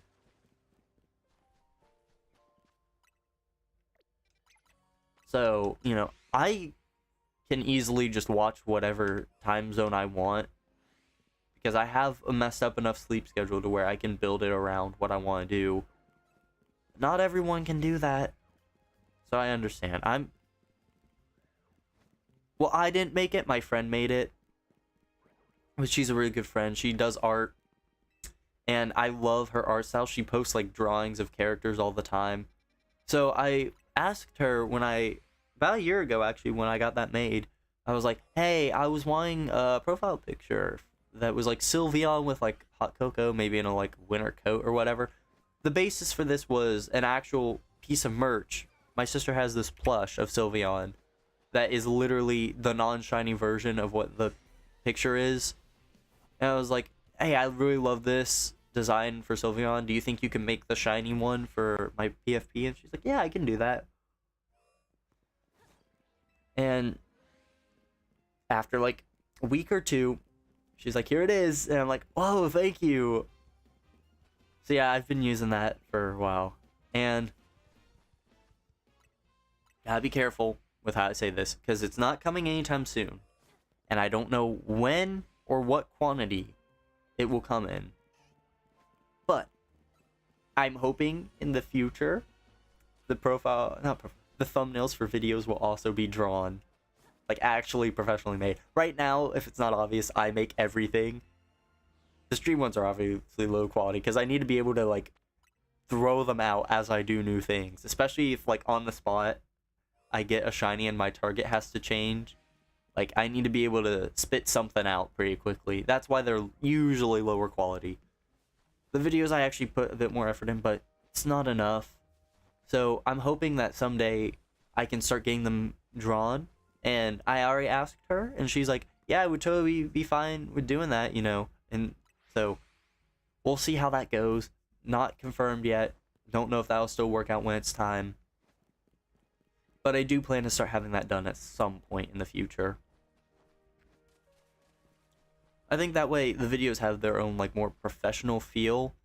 And also there's like this unifying art style of like, this is what you do. This is your stuff.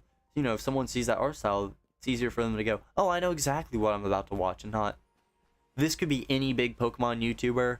It's flashy, but I don't know who made the flashy. So, I'm hoping that's what it'll do for me. I just need to find the ability to actually...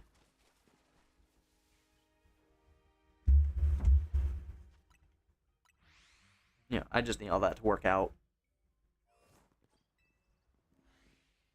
But I'm hoping that can happen, because that would be really cool and a nice step up, I think.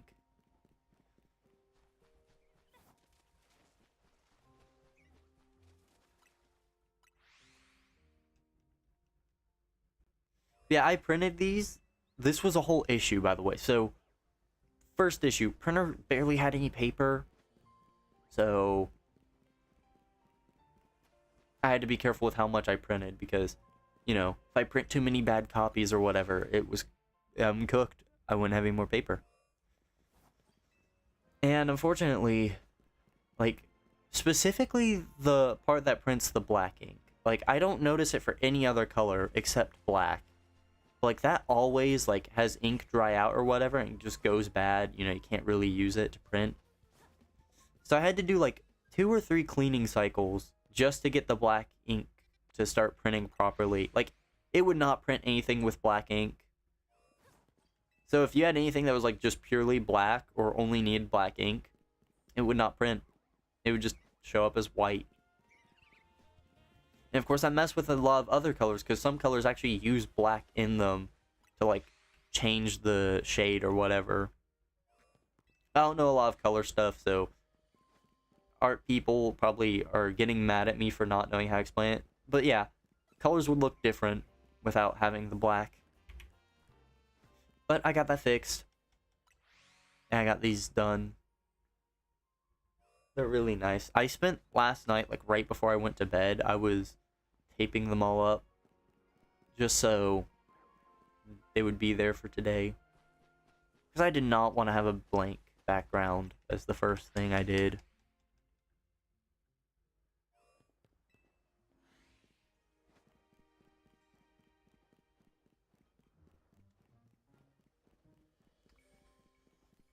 So yeah, that's what I was up to.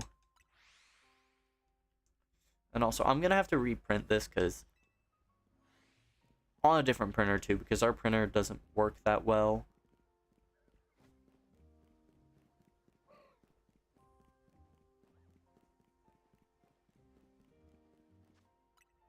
Okay, one of the settings I put for this is not working out how I wanted it to.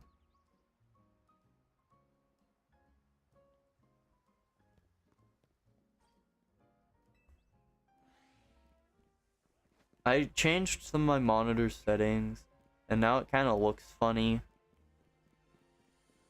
So I'm trying to fix that.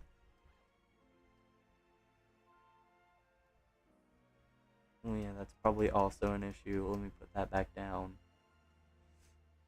Let's see. Does that work? That looks a bit better. Okay, I fixed it. Imagine having white. I like white. White is... It's not really a color, but kind of is.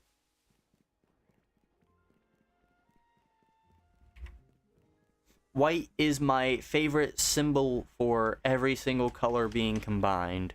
The presence of color.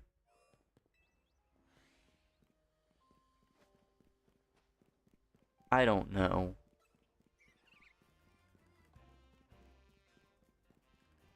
My whole thing is very much black and white. Imagine basing your entire personality off of 2 video games that you love.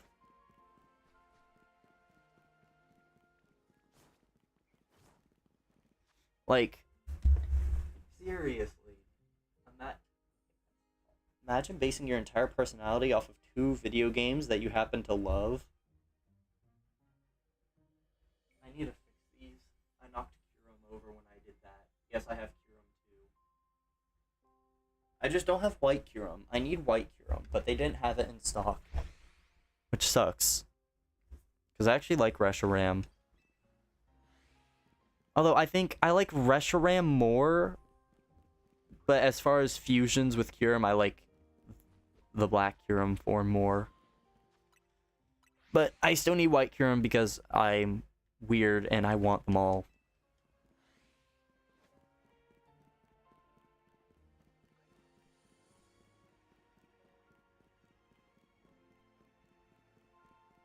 Just steal one. I'm not stealing one. I can probably get one online if I actually felt like buying one. Because, you know, there's always people who sell the things. I just wanted to get it officially because it's cheaper. Like, it's actually cheaper to just buy one through the Pokemon Center website. Because, you know, the people who are selling them online, they're trying to make a profit off of what they bought. So they have to charge more for it.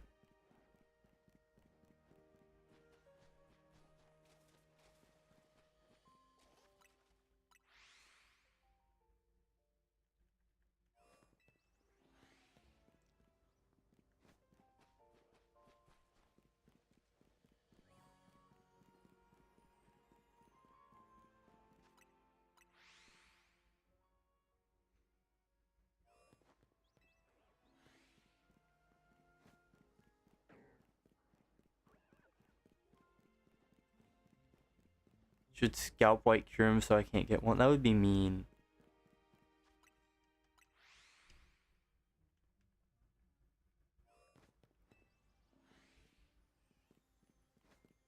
Scalper, no scalping.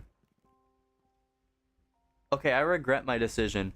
I made the dumb mistake of changing the picture mode on my screen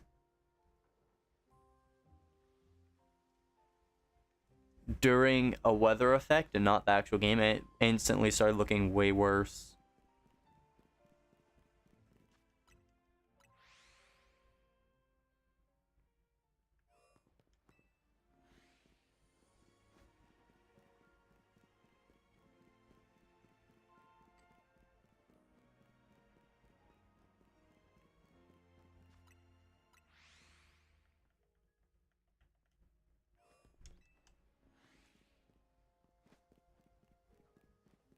I need to find where I put this. There was a poster I was gonna put on the wall that I didn't. Is it? Oh, it's on the floor. I can get that real quick.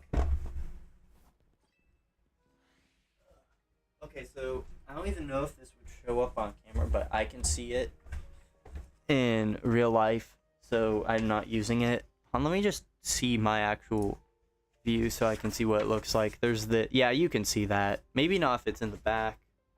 It's less noticeable. But if you can see, there's like the printer lines. There's like a handprint. I think someone touched this piece of paper, so their handprint got like transferred onto it permanently.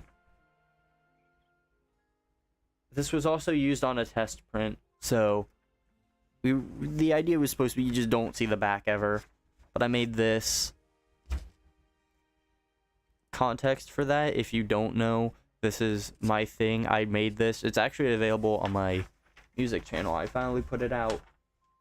The official release is technically January 31st, which is pretty good because I think I was expecting it to be out by like February. So it's nice to have that out finally.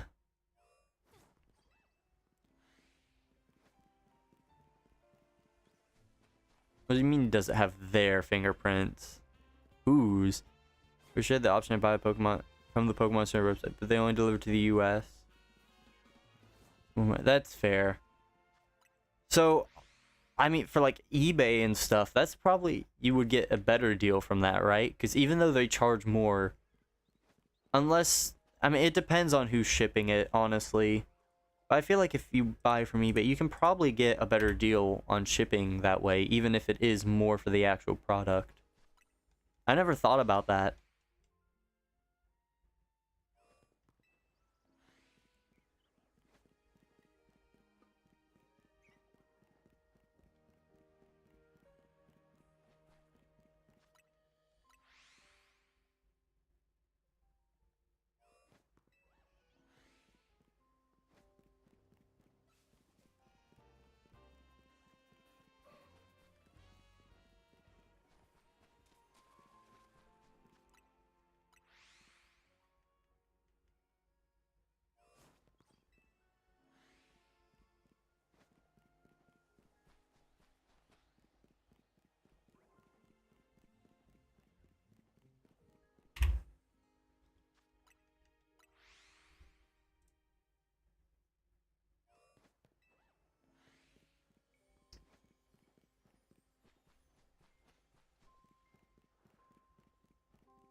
Never thought about it, but there's not even a way for you to compare them.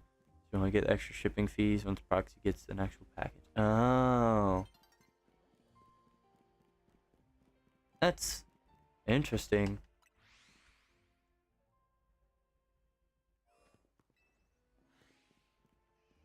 That's kind of dumb. They feel like they should give you like an estimate at least up front, right? Because like I don't want to pay for all that and then realize it's going to be way more of a hit than I was willing to take after I've already bought the thing and now have to pay for it.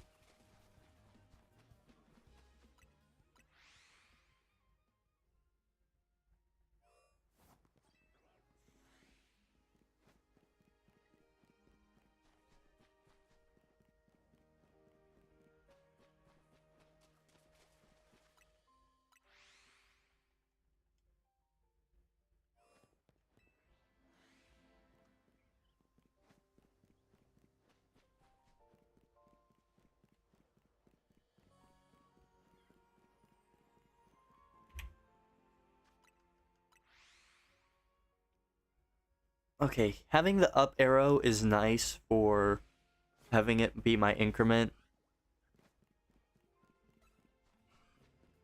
But it's kind of unfortunate because that's like all the way across my keyboard compared to where I'm sitting.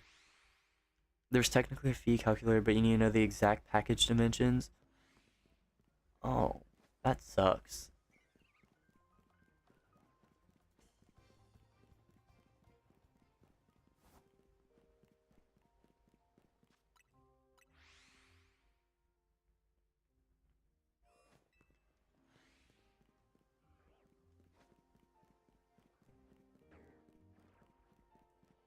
I don't have the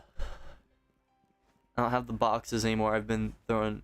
I recently got rid of so many boxes that stuff I ordered for like Christmas and stuff. Like all that, I finally got rid of like the boxes they came in. They were just sitting in my room. I don't know why I kept them for so long. If I had the box that my Q's came in, I could have given you the size for what like a pack of 2 would have been. Because I got a set of 2. Without any context of what you're planning to go with devil deals or devil. Always go with the devil. Cuphead taught me nothing. Pretty sure the whole point of Cuphead is you don't deal with the devil. But deal with the devil! Deal with the devil!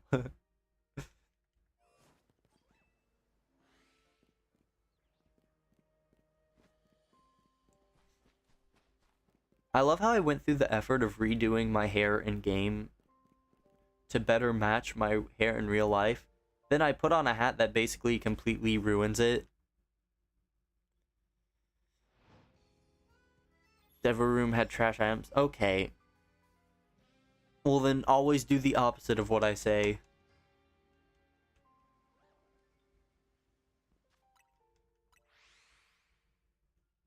Knowing you, I have a feeling this is like Binding of Isaac or something, but I wouldn't know. I've never played that game to know if that's even something that would be related. I have no clue what games you play.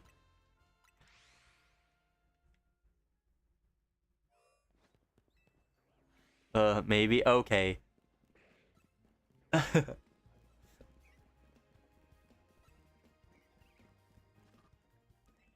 I'm spotted. No, get away from me.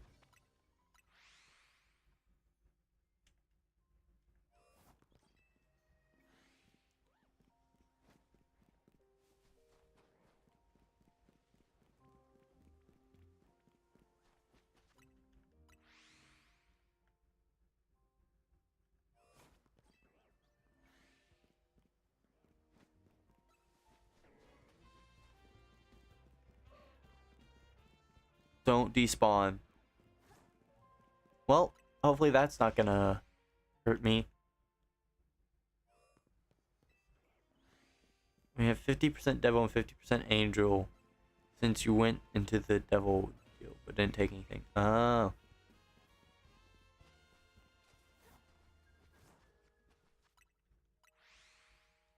I think that Gardevoir despawning was bad for me.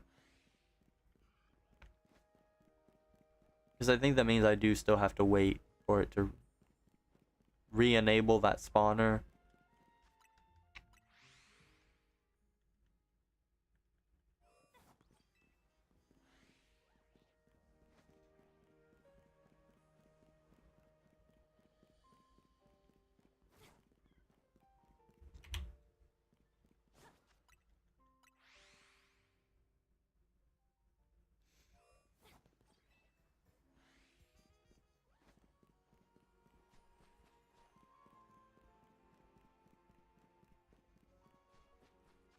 Bulbasaur.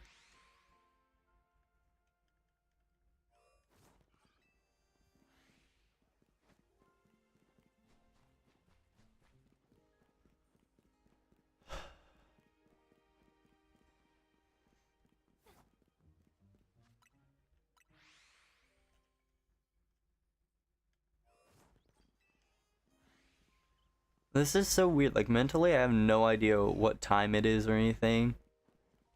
Or, like, perception of how much time has passed. I don't know. Because, like, I'm not used to doing stuff this early.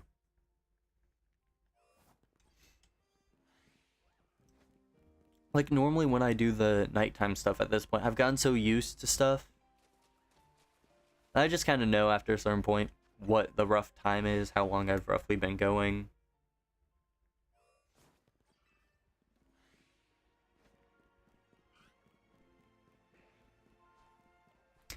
But this is something new. I haven't done ZA hunting like this. And this time is new. I haven't done stuff at this time. Normally I'm asleep.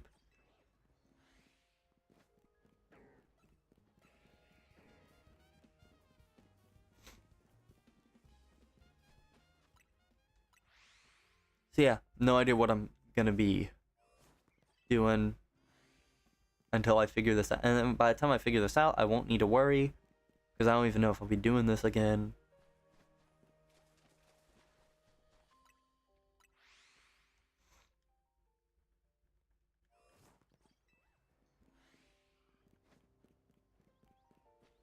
I've been going about 2 hours, I think. Just under 2 hours.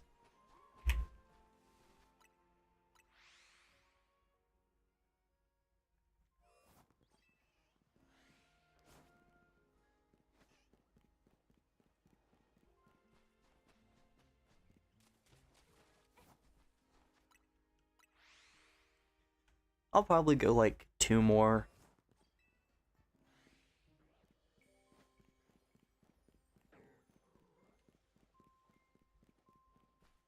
Definitely shorter than I normally do. But I want time to get ready because I have to go somewhere today. Which is why I'm doing this earlier. Because I didn't want to cancel 2 weeks in a row. Yeah, that way I have time to get ready and do some other things.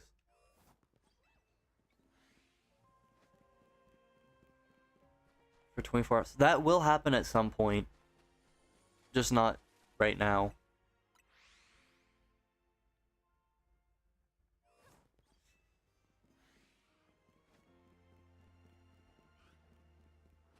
but that is in the plans. Either 24 hours or some variation on that where it's like a continuous marathon of I just keep going. I don't know. That's probably going to be like some kind of special or a milestone.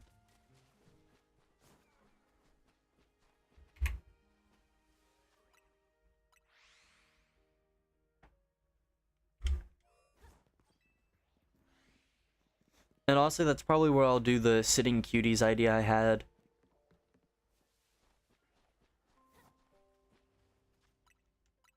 Because I think that would be like the best situation to do something like that. Because it's going to be long. It's going to take a lot of effort to get through. But I mean, that also has some participation throughout. Because, you know, I'm not the one deciding what hunts I do.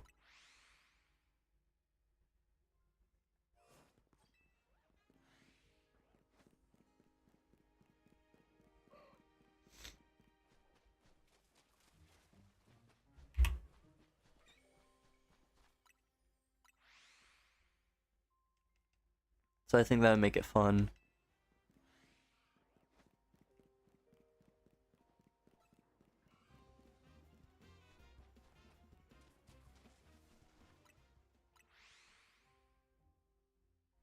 These glasses are annoying. I cannot wait to get rid of them.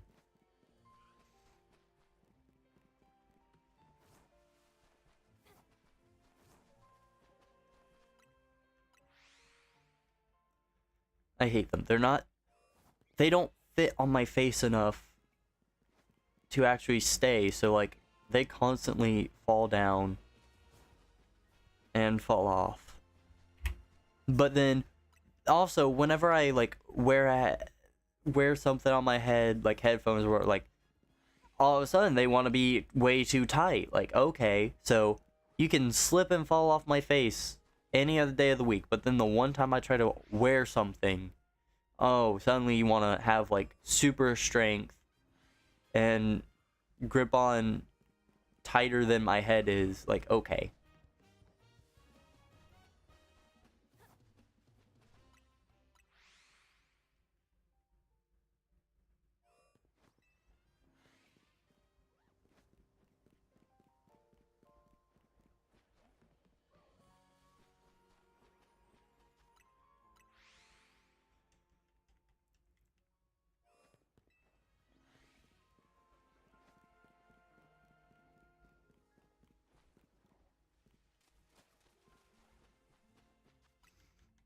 I should see.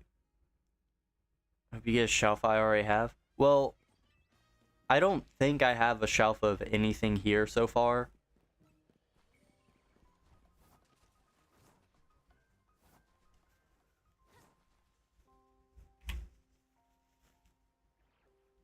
So, at least right now, I should be fine.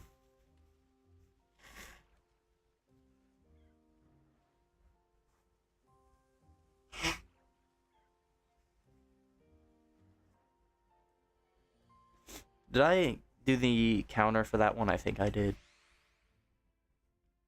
So at least for a bit, I should be fine.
Approximately 5%? Is that really how often alpha spawn in this game.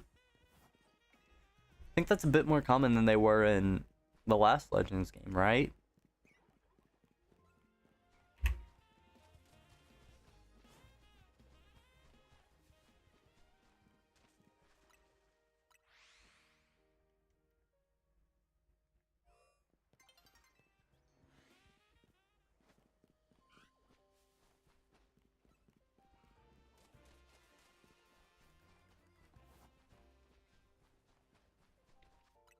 Well, now I'm confused. Was there a Gardevoir that I scared off? Is that why that spot's not getting a spawn? I'm confused. I'm so very confusion.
Okay, so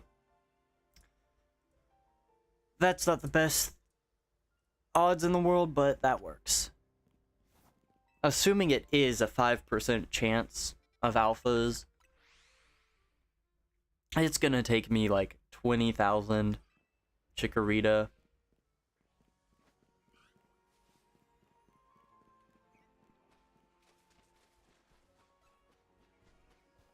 Because that's about 1 in 20 then per alpha.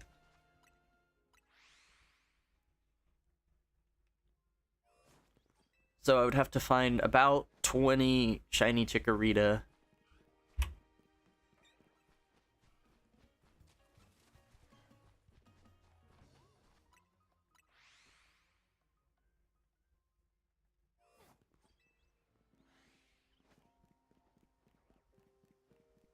And that doesn't sound too bad when I look at it as 20 shiny Chikorita instead of 20,000 encounters with one. Or I guess seen. 20,000 seen. You don't really have to battle them.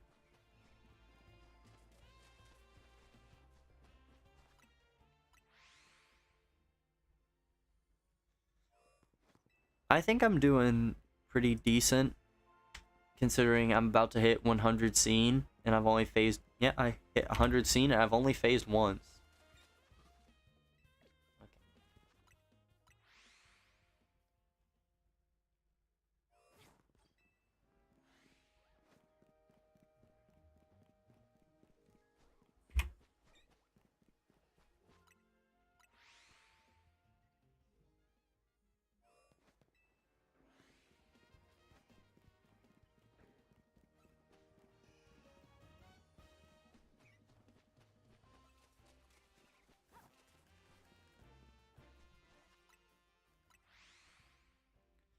I really am not paying too much attention to the alpha that spawns in the middle there. Because really how I see it, if the Pokemon that spawns there happens to be shiny, it's either going to be something I notice immediately, therefore it's not an issue, or if it is something that has a barely different shiny, I think I'll catch on after a bit that it's just sitting there as the same Pokemon and be like, okay, why are you still here? And then probably figure out it's shiny.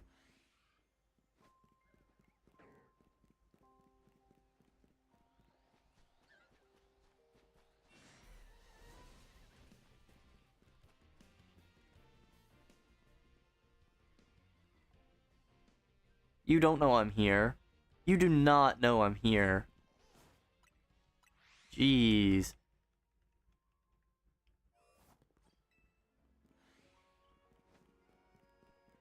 I don't want to jinx it, but I think the part I'm most thankful for right now is that the one phase I had was actually in the area I was hunting in. Because obviously, the biggest issue is as soon as you walk in, there's usually a Pokemon right there, and a handful over there. So I'm glad that so far the only phase I've had was actually on this side where I'm trying to get a shiny.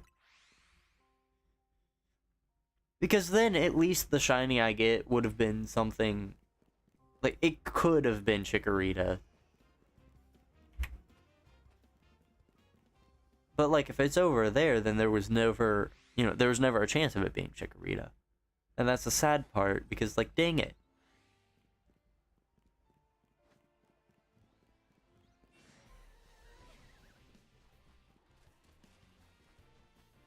Delivered.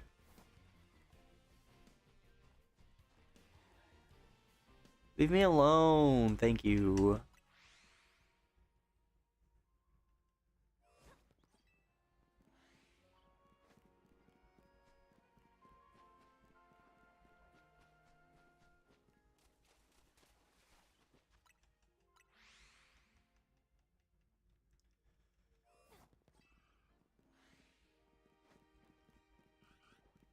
So many Totodile. I literally just need one more Totodile, and I'll have the complete line as shiny. But I will say, that's probably like my number one.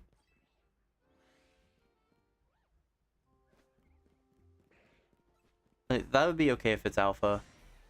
Sound for was in your last sight. Well, it does, but this game is weird about it. You have to almost be close enough to where... It's hard to describe properly, but like the game doesn't just play it a lot of the time. Like you have to be up close to it. Like the Gardevoir I got earlier, it didn't play the shiny sound until I was like right up on it. So like if I was curious and went to check it out, then it probably would make the sound. But it's weird about when it makes the sound. So a lot of times, even for the hardest spot Pokemon, I've had it be where like I figured out it was shiny because I got close enough to see that it was shiny before it made the sound. Which is so weird. The game picks random moments to decide to make the sound. Like, it could be something that's like on a rooftop way out of sight. That would make the sound. But then something like this Bulbasaur? No. It won't. I don't get why it's like that. Unless it's supposed to be some kind of... Oh, you think it's shiny? How about you get closer and actually find out, build suspense. Because then, you're waiting and waiting. It's like, oh, is this it? Is this it? No. And then it does it when you get... But like, why would it need to build suspense? Half the time you can tell anyways.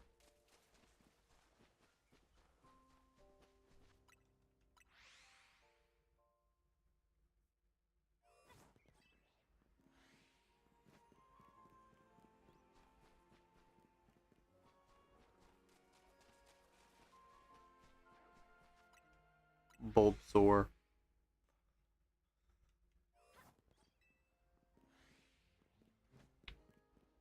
Bulbasaur.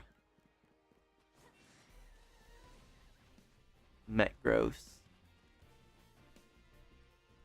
Leave me alone. Why does that keep spawning as an alpha? That just makes this annoying. I have to go around that.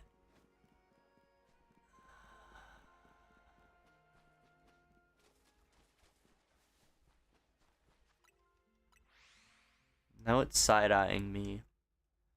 I don't like that.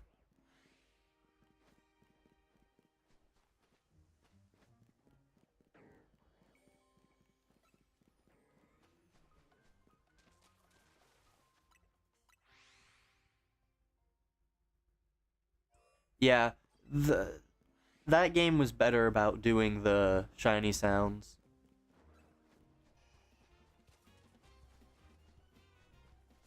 I think it also helped that like that was more confined of an area anyways. So it was pretty obvious, like, okay, I heard the sound. It's in like one of maybe 3 places. But in this, if the shiny sound plays, you really have no idea where it is. You just gotta go, huh? It's somewhere. About the most help you can get is what side.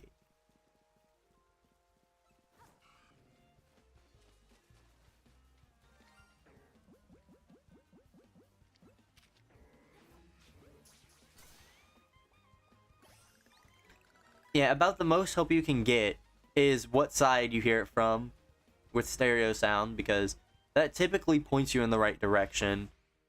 And then also the volume of it. Like, if it's quieter, then that means it's probably further behind.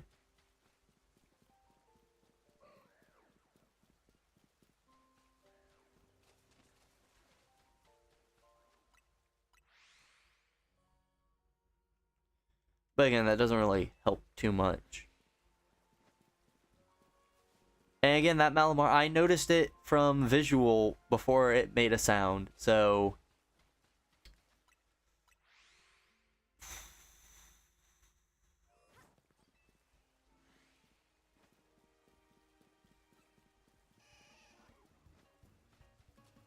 Like, I already knew it was shiny, and I was halfway across the area when I saw it. So, like, think about that. I spotted it as a shiny from a distance before it made the sound.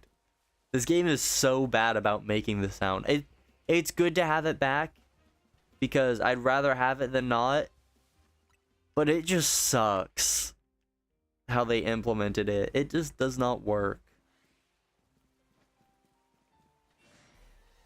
Hey, buddy. Yeah, Totodile is like the one thing I'd be okay with phasing on as an alpha. Or just in general. Any starters are phases I'm okay with. Jeez, leave me alone. Yeah, I'd be fine with phasing on any starter, because I still need like every starter a shiny. And Totodile specifically, I'd be extra okay with getting it as an alpha, just because I only need one more for the complete line. It would be really nice if my Feraligatr was an alpha. But I'm pretty sure with the DLC, they made it to where all the starters can also spawn in the hyperspace areas if you get the right ones. And with that, you can do like alpha power, sparkling power, so...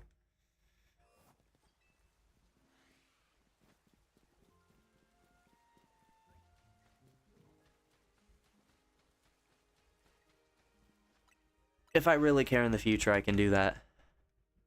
I'm gonna call that... I would be happy with that. I don't think I have Alpha Talonflame yet as a shiny. I have like the whole line, but none of them are alphas. And that's mostly because of the situation with Fletchling in this game. And honestly, I would not be surprised, because I've been cursed with Fletchling since this game came out. Like, that was a whole subplot of my playthrough, because my very first shiny in this game was Fletchling. I failed it because I had no idea how encounters worked, and I, like an idiot, saved at a spot I shouldn't have. So, instead of saving and keeping the shiny, I saved over a save that already had it kept. And I just saved the fact that it had left, so that did not help me at all.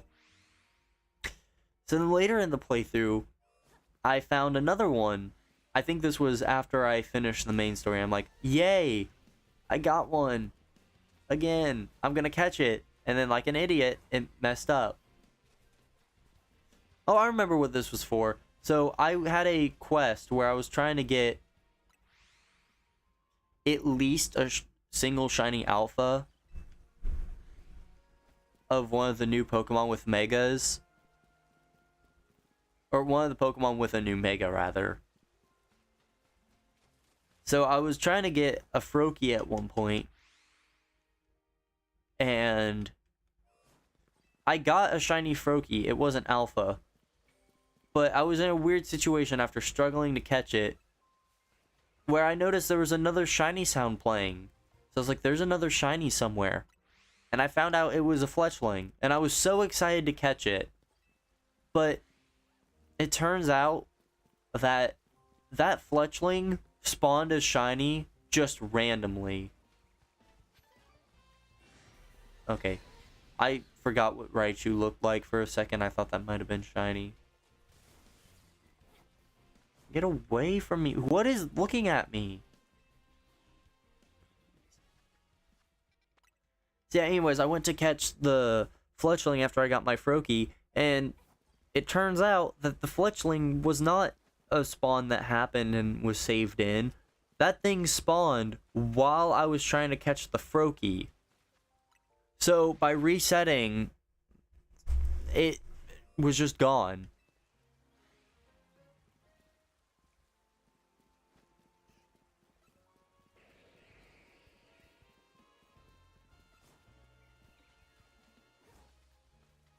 So that was unfortunate.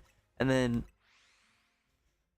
finally, like towards the very end, as I was finishing up, I found one more just chilling, and I actually caught it. So that was like a nice concluding arc. And that is also why, in case anyone has seen the thumbnail but not actually watched, that is why there is a giant shiny Fletchling.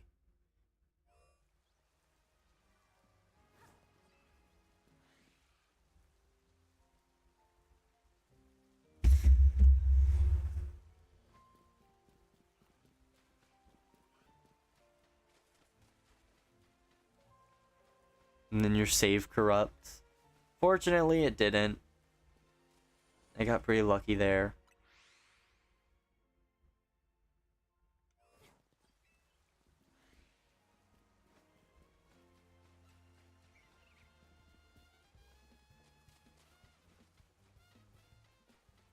Yet. Okay.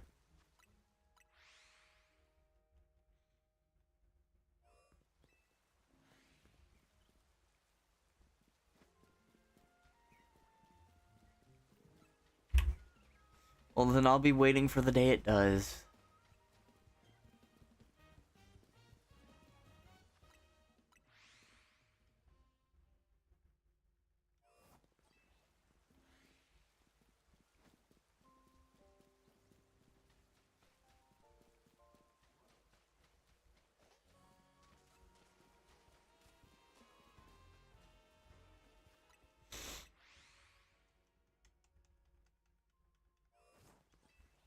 The text just said something about alpha Pokemon.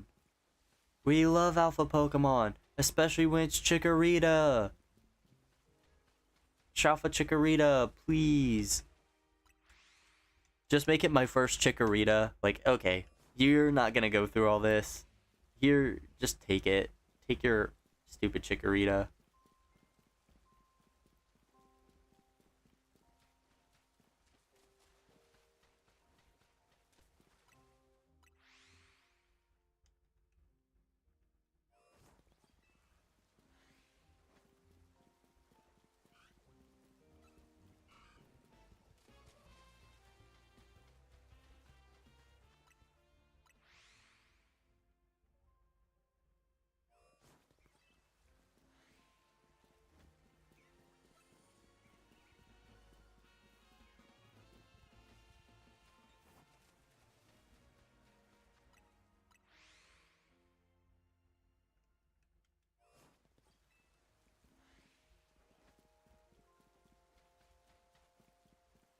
Okay, just thought about something that I think would have been really cool if they implemented this as like some kind of feature.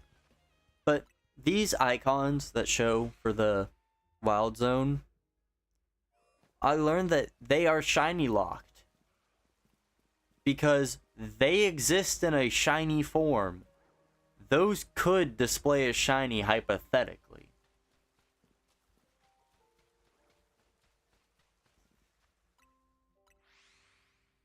So, something they could have done with that, which I think would have been cool, is have some way of like influencing boosted shiny odds for certain Pokemon. I don't know how they do it, how you'd want to work with it. But then that way when you hover over an area, you know, you'd hover over 20 and then you'd see all these icons. Let's say Chikorita, because that's what I'm going for. The Chikorita would show up as shiny, and that's an indication of like, hey, this Pokemon has a boosted shiny rate right now. I don't know what you would do to encourage that, influence it, or if it would just be random. But I think that could be cool as like a method.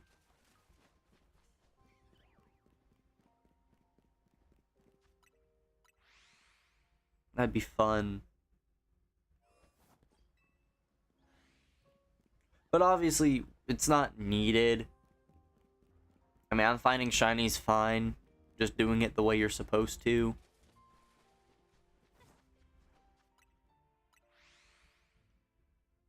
And if you really want better shiny odds, there's the not sandwiches, donuts. You can do donuts. So, my idea is stupid and you don't need to do it. But like, they can be shiny. That would be so cool.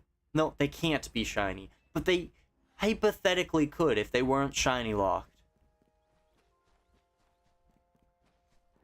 That's gonna be fun.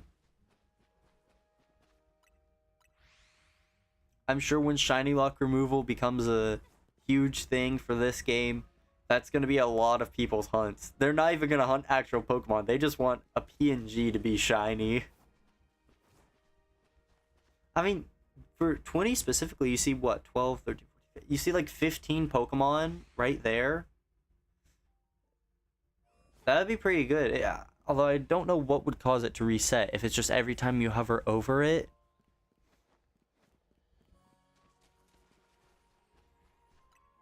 See, that could be fun. We could experiment with that someday. I just need shiny lock removal to exist. I'm sure it does exist, but I don't have modded console.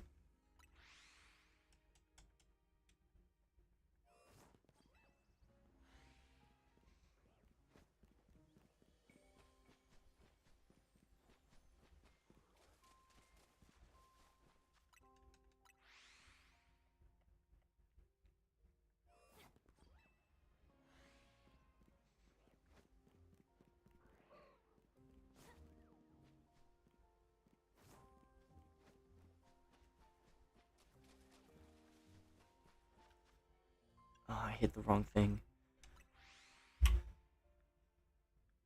114. Okay.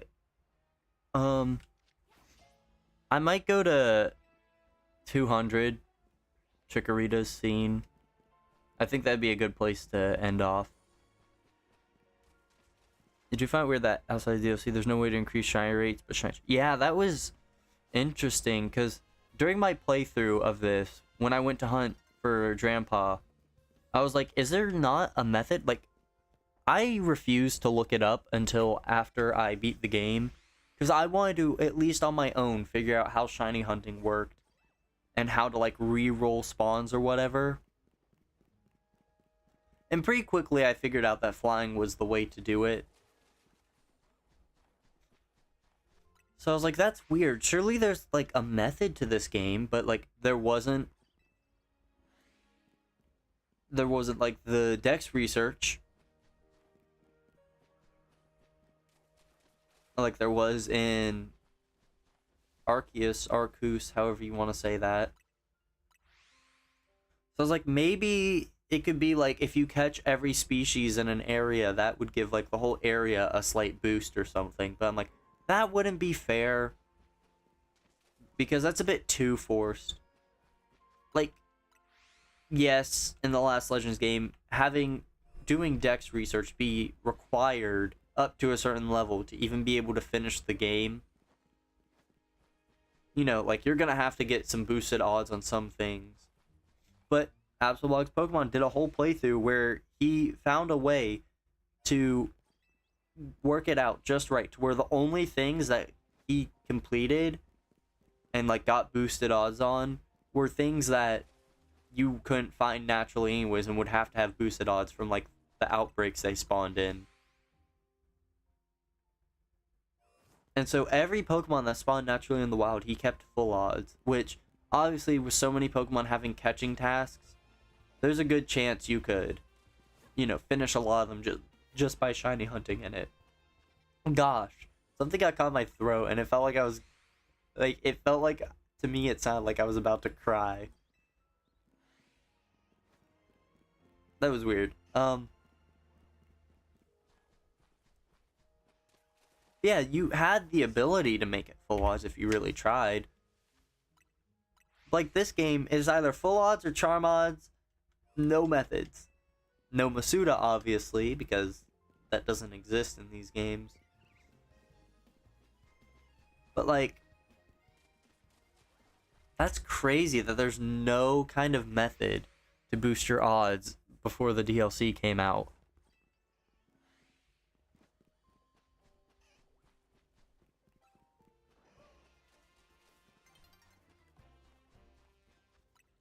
I think it also would have been nice if they had some kind of system like the last game, because I really like how it works where by doing research tasks, you would get boosted odds for hitting 10, and then you would get further boosted for perfecting. I really like that because, first of all, it gives you incentive to actually do stuff with the game. And also, the nice thing is, you get to choose what you want to have boosted odds. So, like, a really good strategy that I saw a lot of people do when they did, like, static alpha hunts is they would go and perfect the alpha that they wanted, and then left everything else alone for as much, or at least as much as they could. So that way, the alpha had the highest individual odds of being shiny. Of course, it didn't help too much when you still see a lot more of non-alpha, or at least not the static alpha, compared to the alpha. So you're still due to phase, but it makes the alpha itself typically a shorter hunt. And I liked that. You could kind of effectively target whatever you wanted.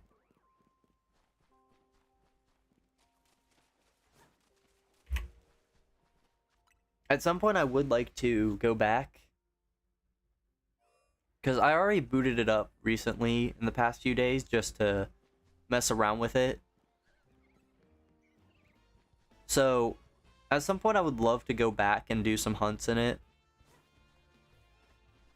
I think there are a few I would need to do, because the Hisuian forms, my living dex, or living form dex, whatever you want to call it, for this game, it's missing a few shinies, or it has open spots for shinies I can't get.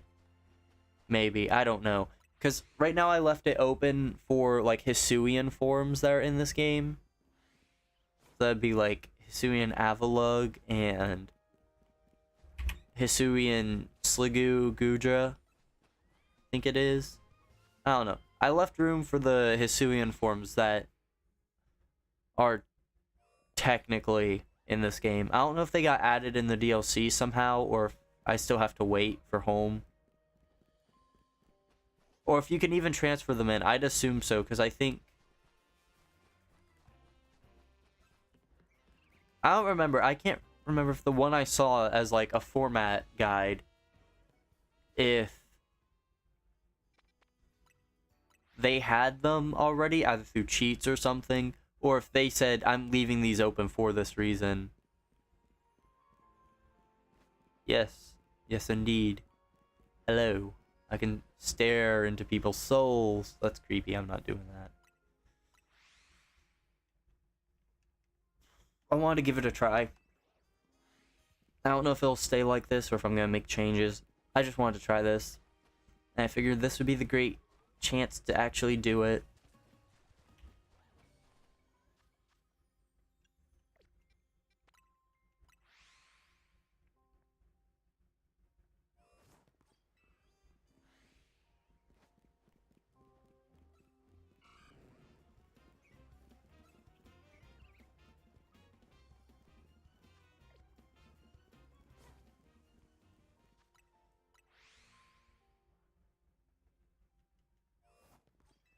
Alright, I'm at 120. I can definitely get to 200 today.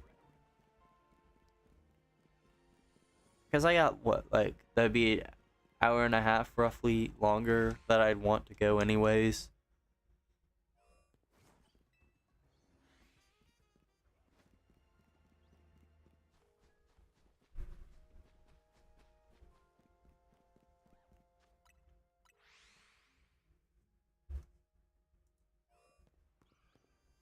Let me do calculations, because I like making sure I'm not setting unrealistic goals for myself.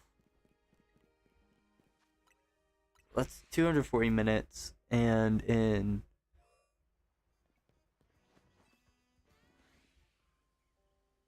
40 minutes total. 1 in 20 plus 30, 40. So in 160 minutes, I've done 120.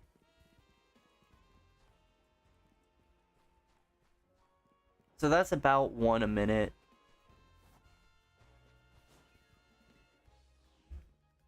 And if I say I'm going for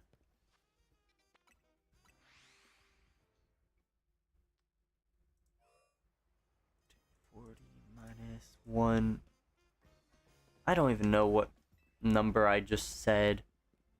160, I think. Oh, I didn't even do math right. 240 minus 160. So it's about 80 minutes left. And then multiply that by 1.3 repeating. Hundreds. Okay, I can definitely get to 200. Also, hi. It's going good. Hopefully you're doing well as well. I don't know why I thought it was a good idea to use well as well in a sentence. That does not typically work. I'm being attacked. Why am I being attacked? Gonna continue on shiny hunt, start Oshwa and black. Oh, ooh, that's a good one. I started that forever ago because I have black and white. I was gonna do a double hunt for that.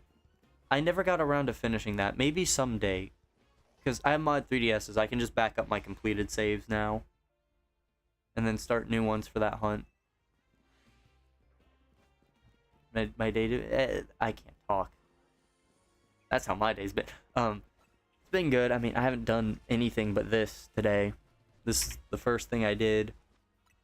Rather unfortunately, I usually do this way later in the day.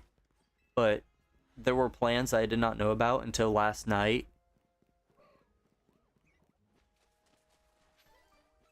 And those plans are happening at the same time as I would normally start. So I decided to bump everything up. This is my favorite game. Not really. It's alright.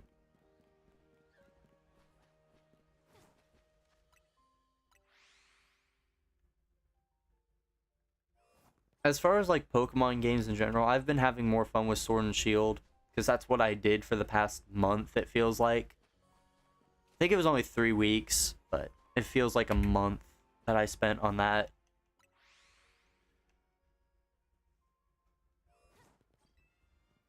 But I really like Sword and Shield. They were my first Pokemon games.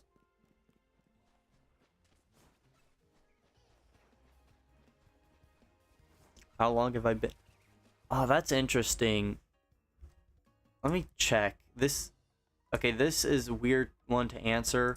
There's like 20 answers to it.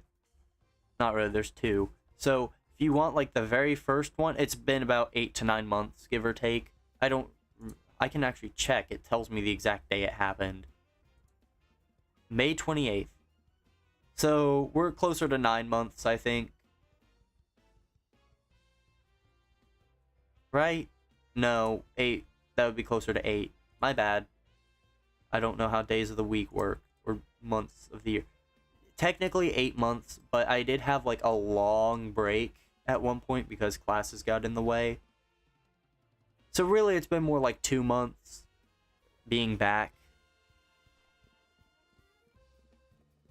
But I started like 8 months ago. Only mod your 3DS once the eShop shut down, but you can play this game again. stay corrupted. Aw, that sucks. Fortunately, my cards are going pretty well so far. They weren't even mine, actually. So, funny story about how I got Black and White. So, I adored Black and White. They were my first exposure to Pokemon. I watched the anime for the longest time. Never knew there were games at this point. But I watched the anime a ton. Like, there's this whole story I always tell about how I heard that they were doing a marathon of it one day. And I really wanted to watch it because I loved that show. So, I decided to play sick just so I could stay home and watch it. That was like my favorite memory.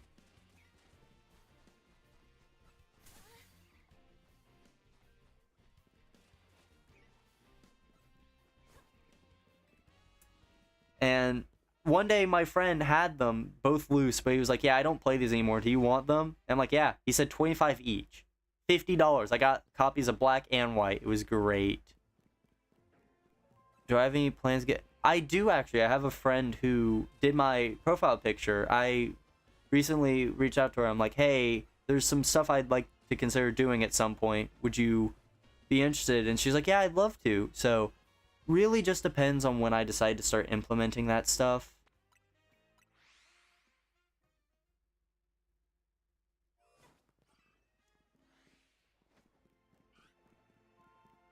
But I talked to her about it, and she's like, yeah, I'd love to. Just let me know when and all the details. I'm like, all right.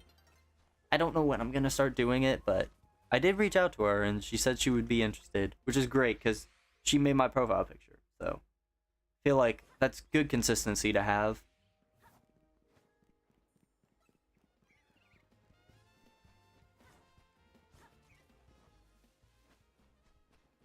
I don't really give my Discord out. I just don't feel comfortable doing that.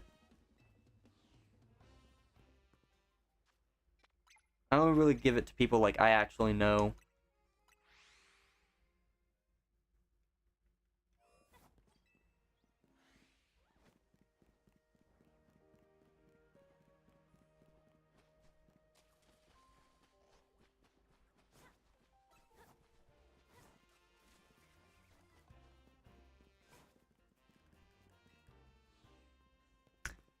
Alright, do you mind if I do it after I'm done with stream today?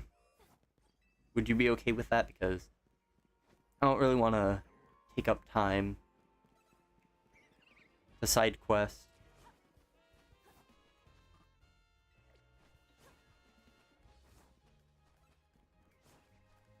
Yeah, that's a side quest. I'll call it that. That is not at all the proper term. It kind of is. Side quest. I love side quests. I love getting sidetracked. That's another thing I love. My brain goes crazy.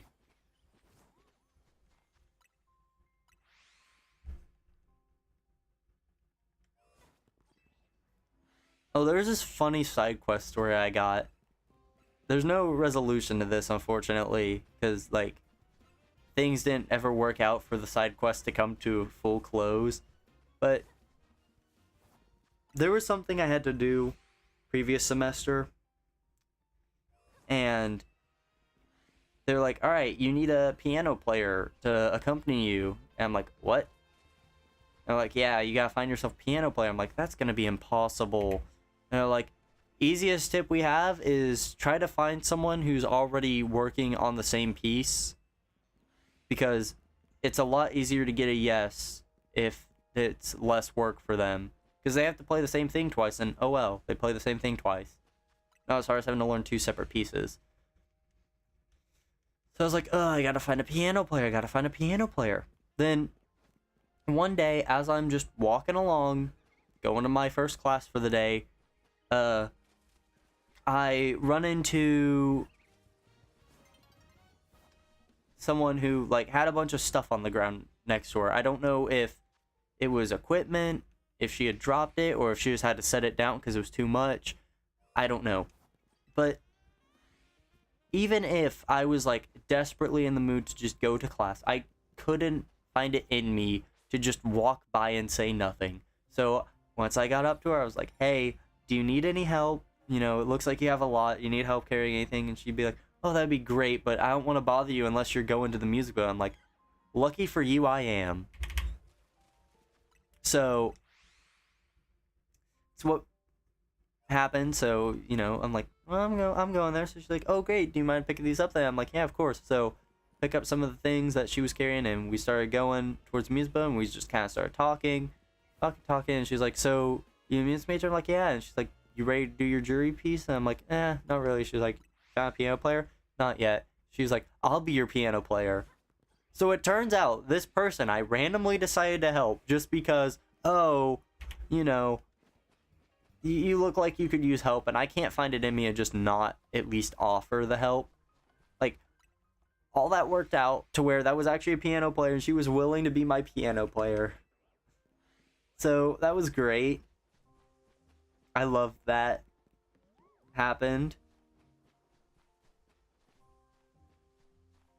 I use poor grammar there. I said I love that happened. I love that that happened. Technically, I should have said that twice. Yeah, that was a really cool, like, encounter. And of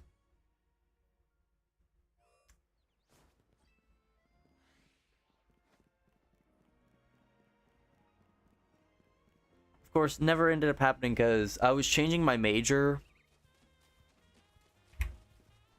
and I already talked to like all the people I needed to, and they're like, yeah, you're changing your major. This literally has no, because the whole point of playing this piece I had to play and getting a grade for it was for the major I was in currently.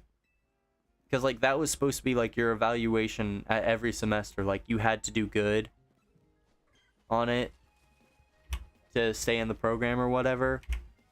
But of course, I was already leaving the program. That grade wasn't going to affect me anyways. So they're like, yeah, you don't need to do this. So I never even ended up needing the piano player. But it's nice I at least found someone as a backup in case I did.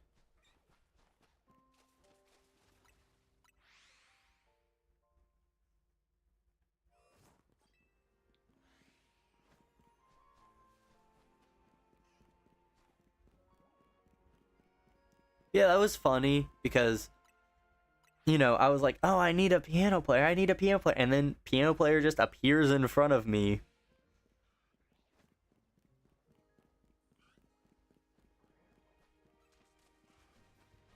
Ooh, Alpha Bulbasaur. Imagine going to college.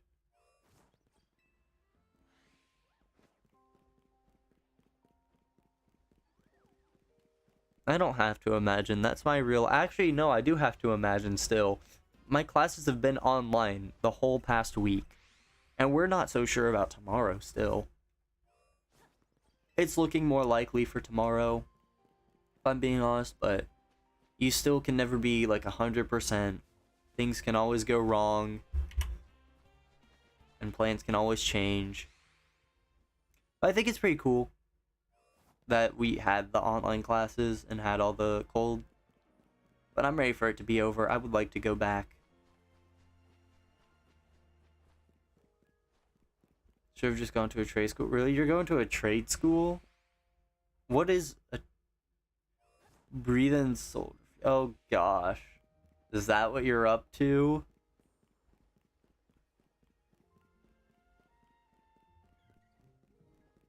It's like, what is a trade school? I never really learned because I'm not going to one.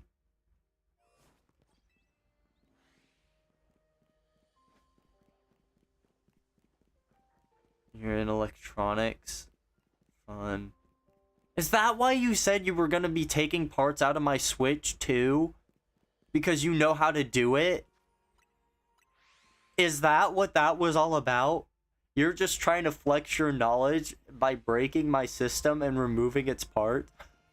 I cannot believe you. Oh my gosh, it makes so much sense now.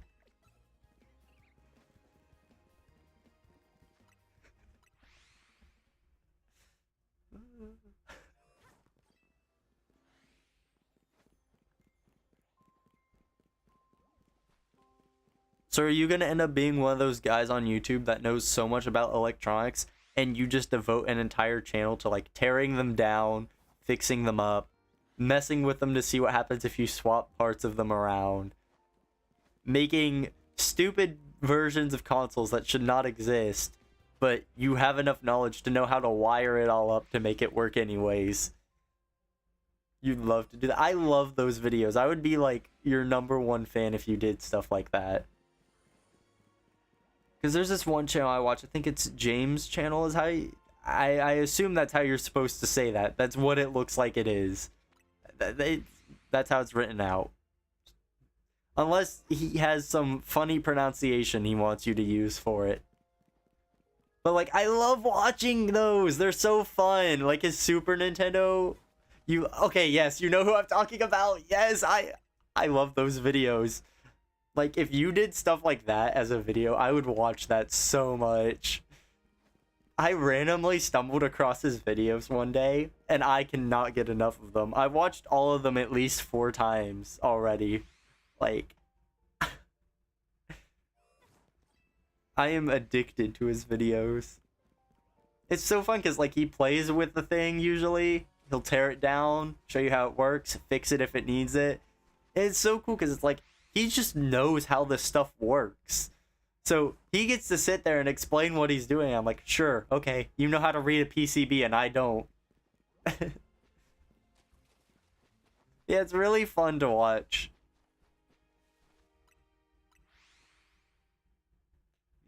I loved the Apple gaming console. It was so funny. Especially we cut part of it because like, I think this part is just for the light. Oh, nope, it's not working. I guess that part was pretty important.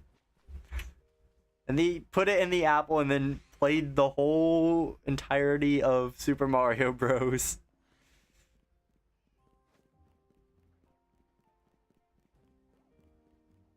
I wonder how rotten the Apple console is now. Surely he's thrown that away by now, right? He doesn't just keep a rotting Apple. I wouldn't be surprised if that thing had already started going bad by the time he finished Mario on it.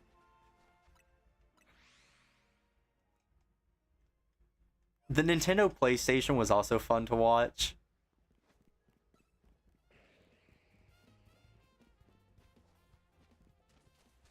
Does anyone want to trade it for a house? Yes, please. That'd be so cool if that was like the actual PlayStation I had, because like, I don't know, it looks cool. It's probably not the safest thing to have, but it's cool. Throw the battery to the board since the battery was going to last longer than the Apple. Dang. Oh yeah, didn't he say you're not supposed to do this, but I'm doing it anyways. He has a lot of those moments. He's like, you're not supposed to do this, but I'm doing it anyways. There's supposed to be a resistor here, but I'm just going to solder them straight together.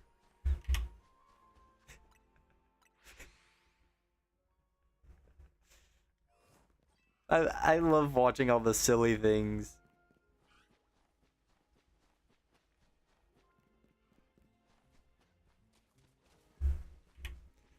And then of course he has like all his random little like bits he has throughout, because like in the making the NES cartridge that plays NES cartridges, he made the NES cartridge puree, and then he was like NES ball. So NES ball became a little thing. And then in the Pocket Station, he's like, oh, look at that. I've made a synthetic poo. Okay, this Leafeon has been here a while. Is this shiny? It is!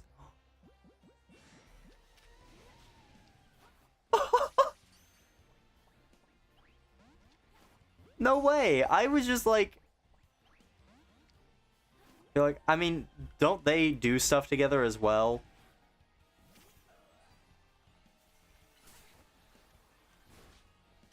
Because, like, I've seen people talk about the stuff they do together.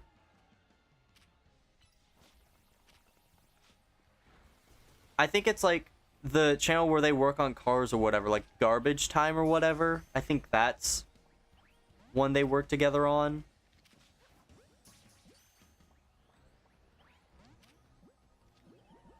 I don't know what to do.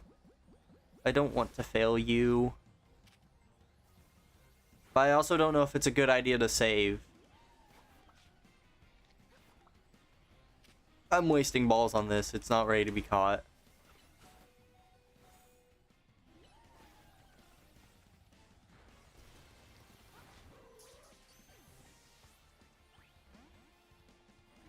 Do I knock this out?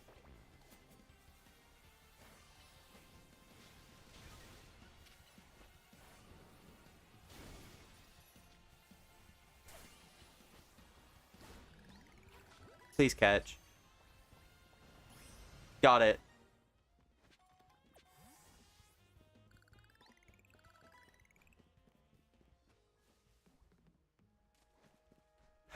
I was like, is that thing shiny? Because it's been there a while, and then it was. Well, that's the first.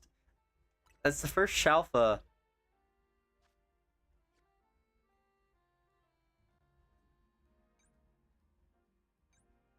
Wait. They come with a stat fully EV trained?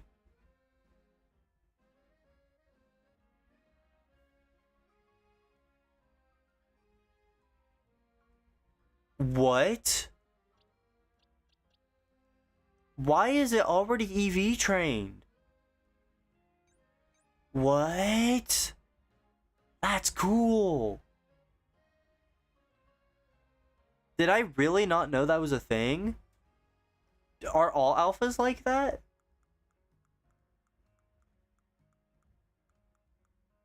Hold on. Is this...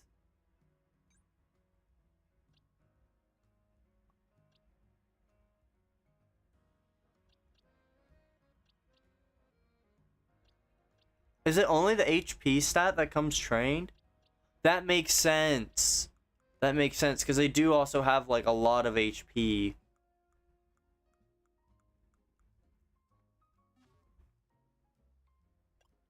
Also, there, you happy? I already had the Alpha Leafeon anyways, so...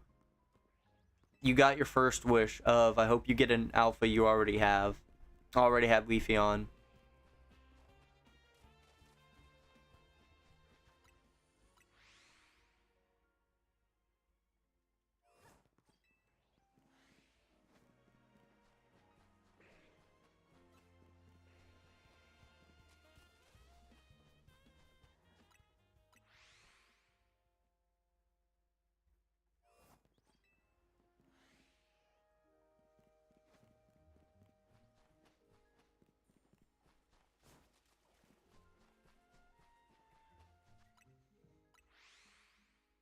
Yeah, James' channel, like, that has become my favorite channel right now, I think. This is, like, my favorite thing to watch. I watch that, like, every time I'm eating, or really just anytime I'm not doing something actively. It's typically what I put on. Even though I've already watched all the videos, I love watching them over. So fun. Especially, like, I love the Rob video at the end where he's talking about Rob, and then he's like, Daddy, he's not quiet, you. Like... Jeez.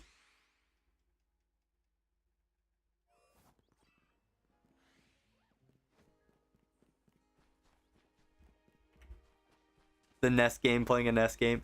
That was so funny, especially when it was like, all right, I've got a Famicom. He was like, I have a NES to Famicom and a Famicom to NES adapter. I'm gonna plug this cartridge into itself.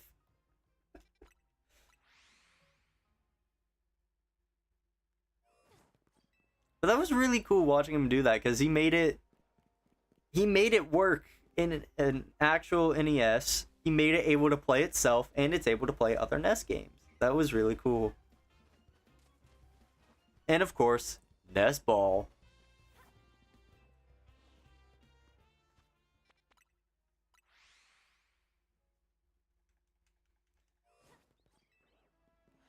The portable Xbox was also cool. Of course, it's an Xbox. How long do you really expect that to last on batteries?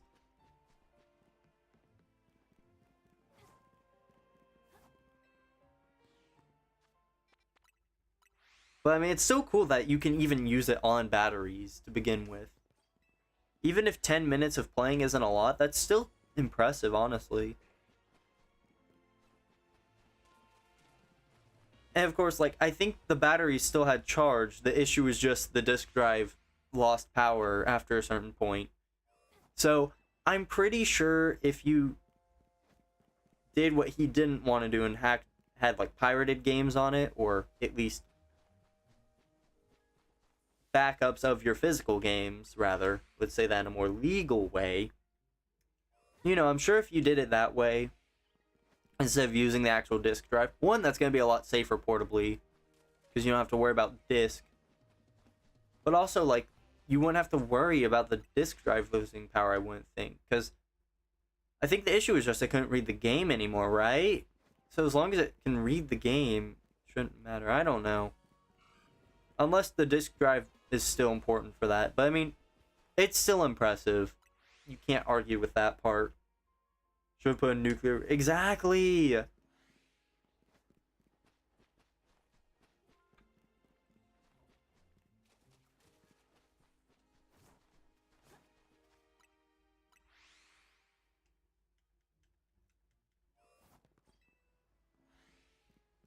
I just love watching him make all sorts of crazy things. You're kidding.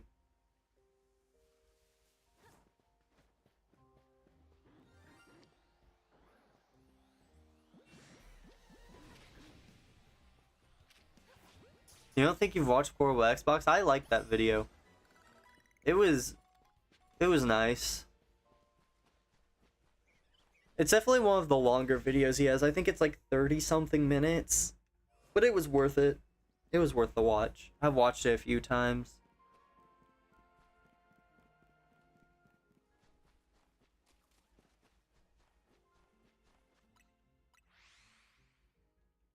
I think it was the Pocket Station one that's happening, but like he like cut himself on his disk drive at one point. And he was like, you guys are always worried that I'm gonna cut my fingers off with the angle grinder, but no. I just cut myself with a disk drive.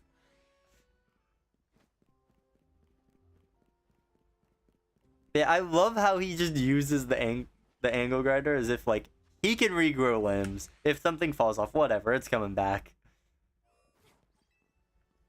Like it gets so close to him and then things slip out of his hand. I'm like, oh no, you're like 2 seconds away from cutting off your finger, dude. Please.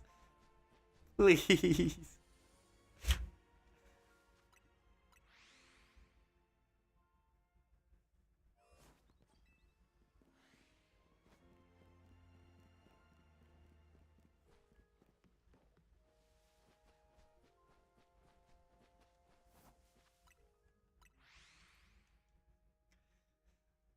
Yeah, and then the good boy, that was a funny one because he's like, you need surgery and plastic surgery.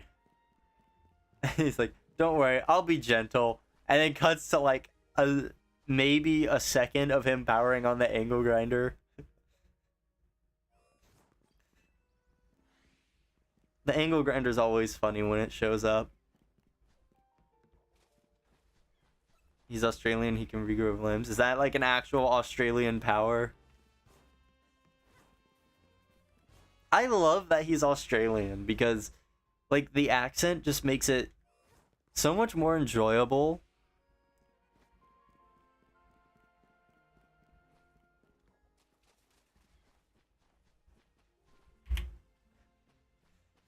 Because I think it was the Pocket Station video. Again, I love this Pocket Station video. But and that when we powered on, it's like, oh, it's making noise.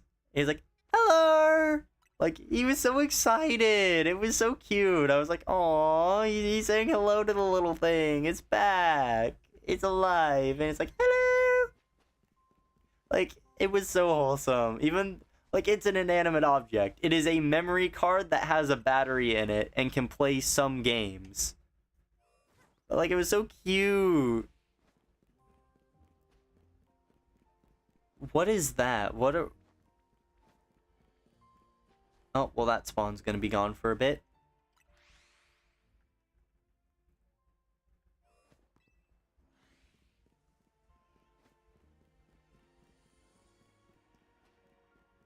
Batteries? Oh.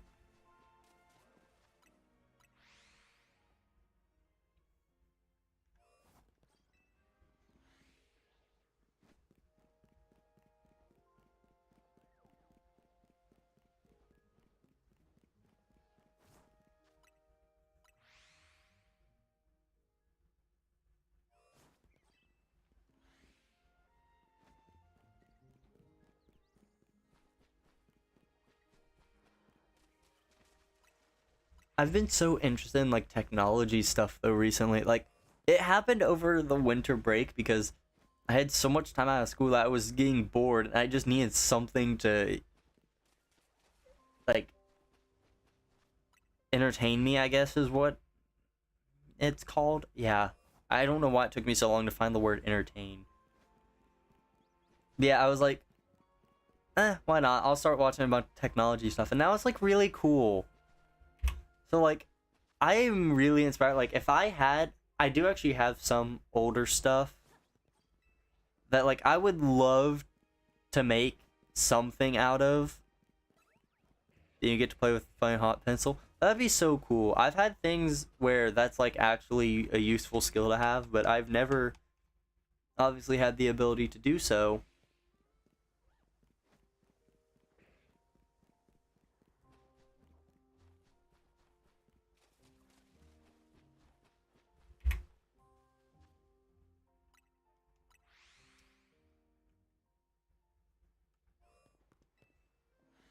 Yeah, there's a lot of cool things I'd like to do, like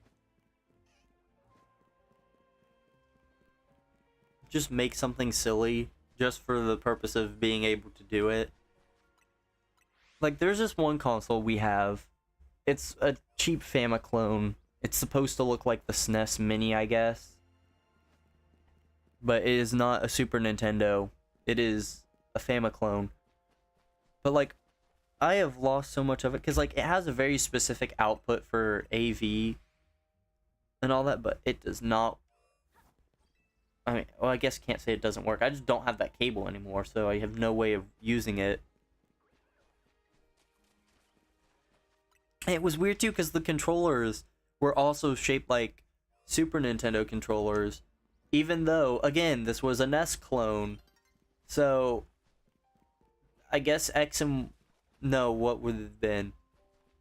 X and A, maybe? I don't know. It was either X and Y or X and A.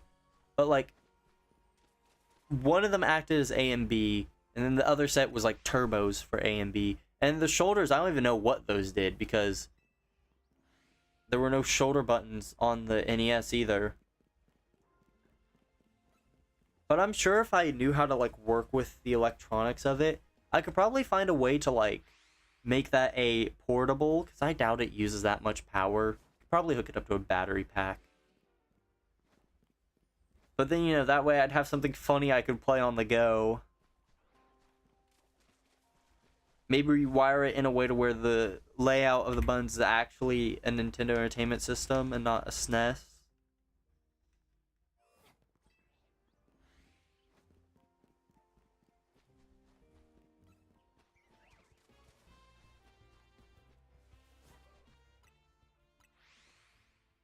Give it a screen so I can play it portably. Obviously. You know, there's some cool things I could do if I knew how to do that stuff. It'd also be nice to find a way to reuse parts of that controller to be able to use as like an actual controller.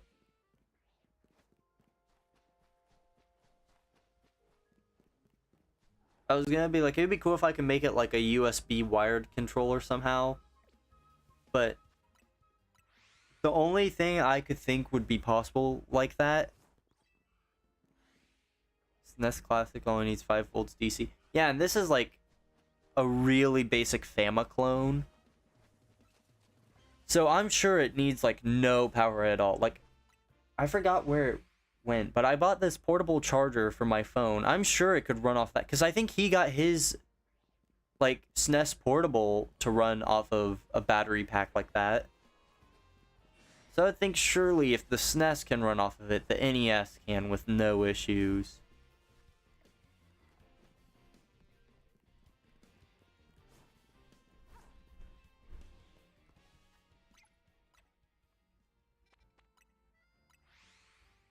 Yeah, something I was thinking about was the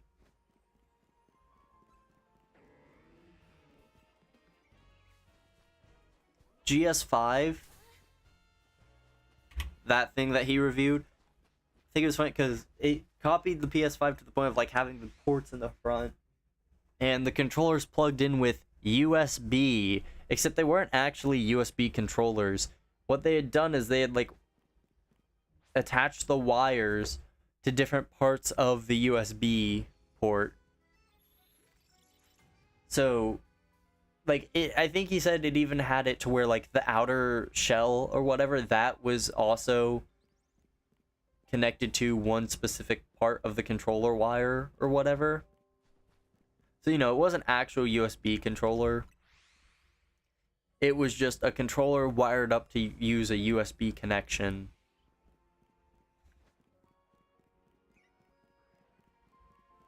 But I'm sure if you knew what you were doing, you could probably find a way to mod that or something to get it to work with USB. At least I would think so.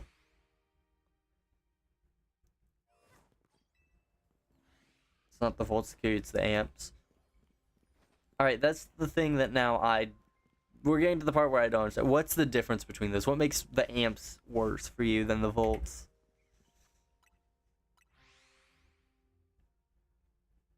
Because this is stuff I don't actually, like, fully know.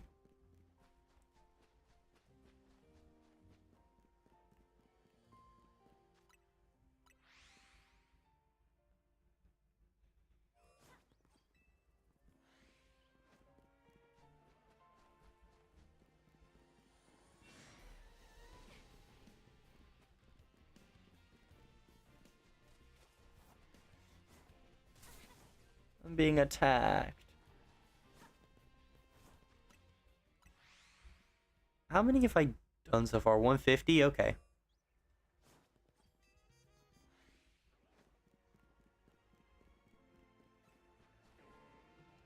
I'm not used to this more active hunt and having to increment the counter as often. So it's a lot easier to miss some. Because, like, Dynamax Adventures, you would know after staring at a counter being at one number for at least 15 minutes. Like, it's pretty easy to realize you didn't increment it. Especially when it's supposed to go up by 2 every time. It's pretty easy to realize that didn't go up. 1, maybe less noticeable. Say it was water in a pipe. Volts age the water pressure, while amps is the flow rate. Ah.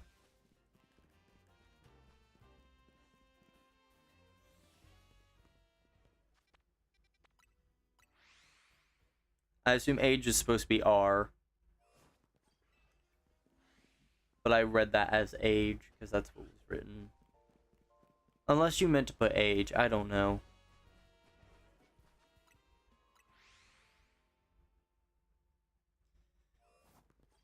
So yeah, I guess that makes sense, because, like, yeah, high water pressure is bad for you.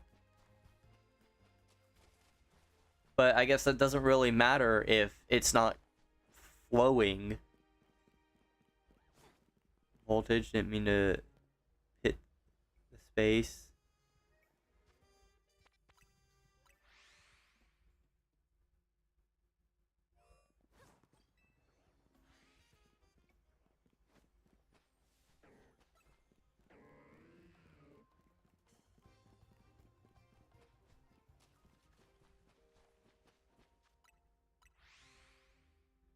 Oh, voltage. Oh.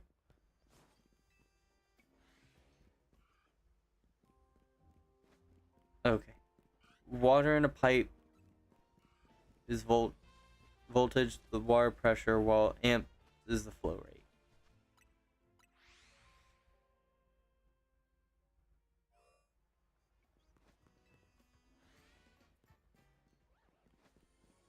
So yeah, I guess high water pressure, like, that doesn't really matter if it's not flowing, right?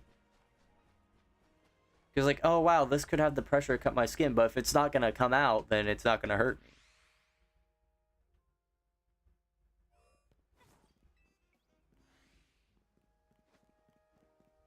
Or am I thinking about this wrong? I always misinterpret analogies. Like, I find my own stupid way to interpret it. It's like, how did you even get there? The size of the pipe would be the resistance. Ah.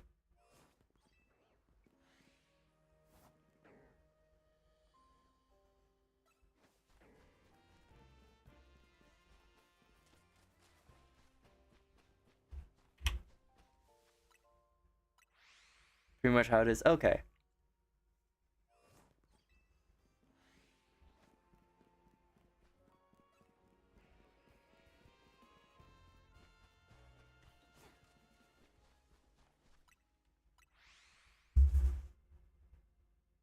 I gotta fact check the event hangout thingy that's happening tonight.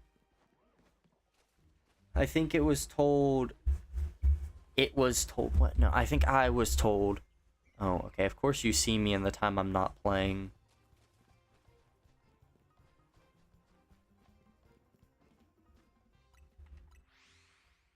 Just don't go. I'm gonna go. It's my friends. And also, the one who's hosting it literally lives like 2 minutes away walking distance. Like, literally, it would take at most 2 minutes to walk to the house. Full plan, 6 p.m. Pizza and drinks provided. Bring whatever games you want to play. We've got 2 of the party packs so we can jackbox.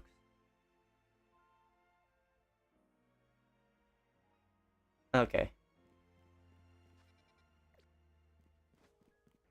So that's the plan. Say my legs are asleep.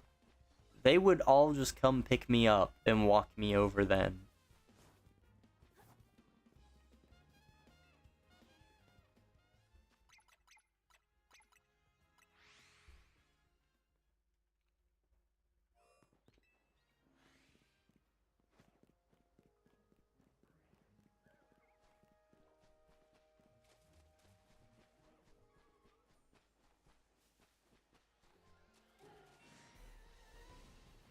I did not mean to get that close to the Gardevoir.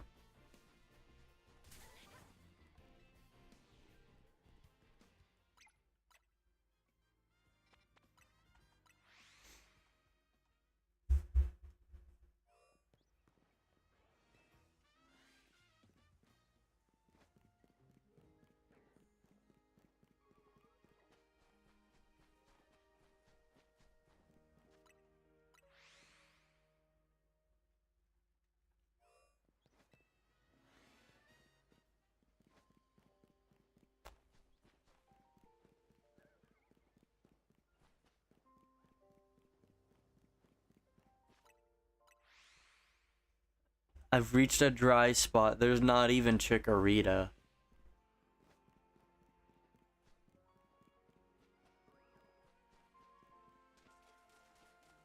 There's a Chikorita.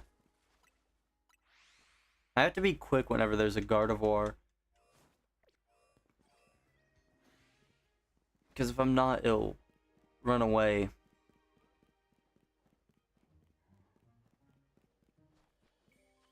So something I've been doing is if I see a Chikorita and there's a Gardevoir I'm right next to, I'll typically just fly first, then count the Chikorita. Because I can always go back to checking the Chikorita. I can't really make the Gardevoir come back if it flees. And of course, if the Gardevoir flees, that just completely ruins that spawn point for the next 5 minutes, it feels like.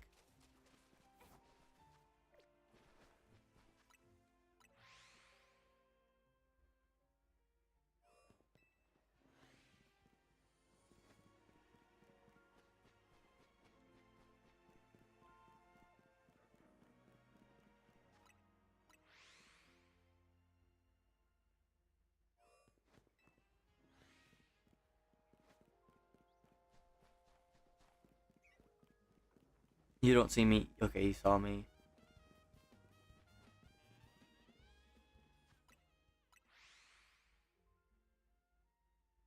Okay, I need to pay attention to the audio here.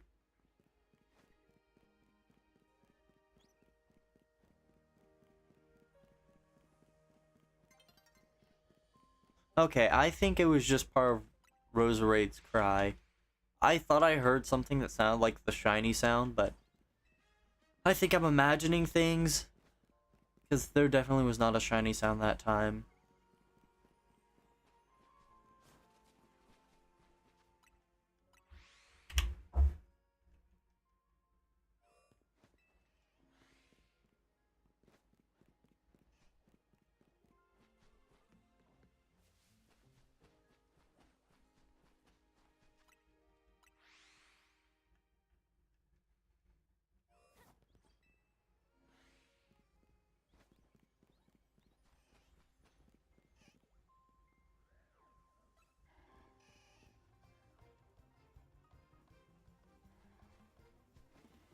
What? I swear I heard like a sparkling. Like the sound you would hear when a shiny is nearby. I think I'm tripping. Freddy Fazbear is in the Evil Man's files? Really? I mean, I wouldn't be surprised, but like, really? Surely not. Also, I apologize if anyone was bothered by the fact that was not centered. It's probably still not, but I'll get it closer.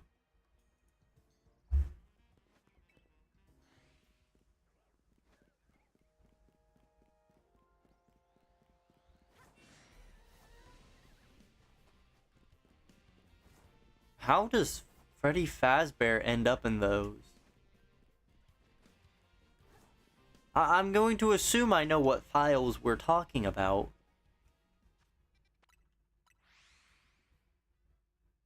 But knowing you, you're using the vagueness of that message, and then, like, the evil man is just, like, literally some guy's online name. And he just has Five Nights at Freddy's download, so technically it is in his files.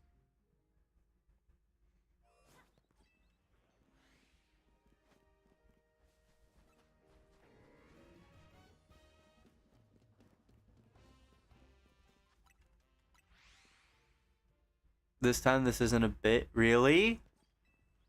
So, like, if I search this up, it's, like, actually... Okay, I don't know if it would actually get... But, like, I should see search results confirming this or whatever, right? Is what I'm hearing.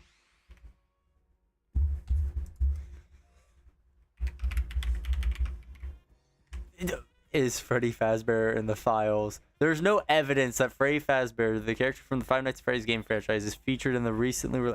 Okay. So then where does...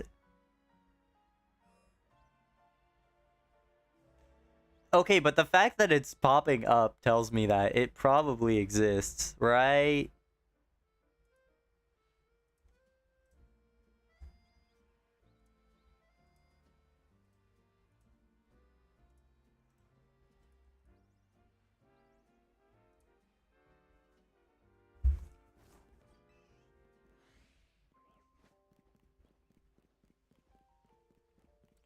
What the heck? How did this... How are we in this timeline? How does Freddy Fazbear end up there?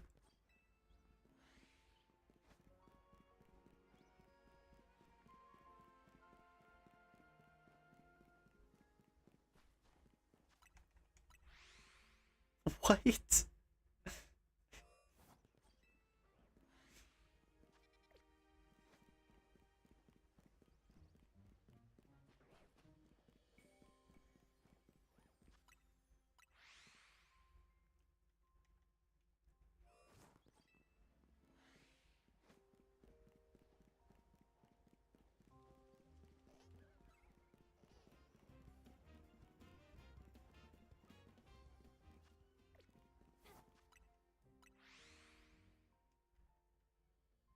He also got banned from Xbox Live in 2013. Really?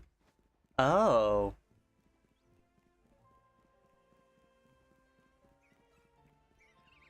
Yes, I am going for Chikorita, but specifically an alpha one because I hate myself. That's literally the only excuse. Because Shiny is like what, 1 in 1024, but an alpha one that's shiny is like 1 in 20,000. So I hate myself. That's the only excuse I have for this.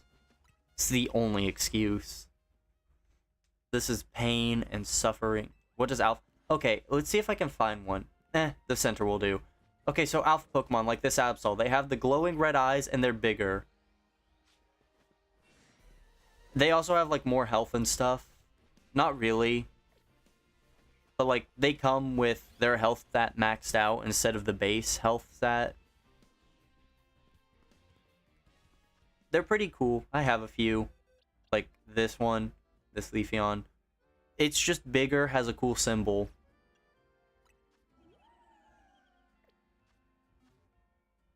That's like the only benefit to having an alpha. Let me see if I can send it out. It's bigger.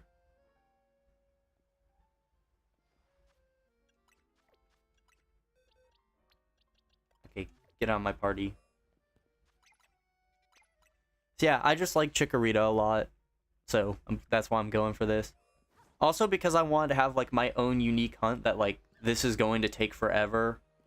But that's okay because that's the point of it. And for me, I chose Chikorita. There are better ways to do this, by the way. That's why this is like the haha funny, why am I doing this? Because the DLC, as you can see, you can find the other starters in these hyperspace zones. I don't know what that is. But yeah, you can find them in these. It's way easier to get them as alphas. And shinies, because they'll actually spawn more consistently than they do here. But that's the fun of this hunt. You can't see me. You're not allowed to see me, please. Thank you. Yeah, it's just a hunt I wanted to do because it's something that would be fun to keep coming back to occasionally. I have no idea when I'm going to finish this. But it'll be fun to do. Eventually. If it happens. I think the first step is getting just a shiny Chikorita, though. This game, so the odds are the same as they have been as the base 4096, but apparently in this game they boosted the shiny charm to where instead of being 3 rolls total, it's 3 extra, so you get 4 rolls per Pokemon now. So all that means is we went from charm being 1 in 1365 to 1 in 1024. Slightly better, but you know, I don't know why they did that either, because it's never been like this before.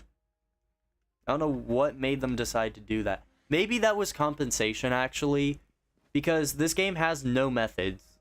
Unless you buy the DLC, there's no methods to get shinies easier other than getting the charm. So my thought is maybe they just boosted it slightly just to compensate for not having methods. But shinies, even without the charm, are stupid easy to get in this game. Because I can show you the #1 method to getting shinies right now. I'm about to demonstrate. This is it. Just keep flying back to the same spot. Because shinies don't despawn. The game autosaves, but that's actually good because it saves every Pokemon that is currently spawned in. And the game, like, is built to where, like, if a shiny spawns in, it won't let it despawn. And it only holds up to 10.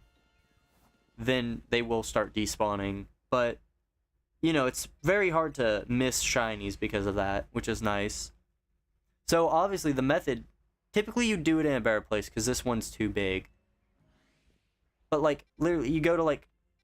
what's a good one? 8, since it's kind of small. You would just spam on this one. After, like, maybe 30 minutes, you should have, like, 2 or 3 shinies already.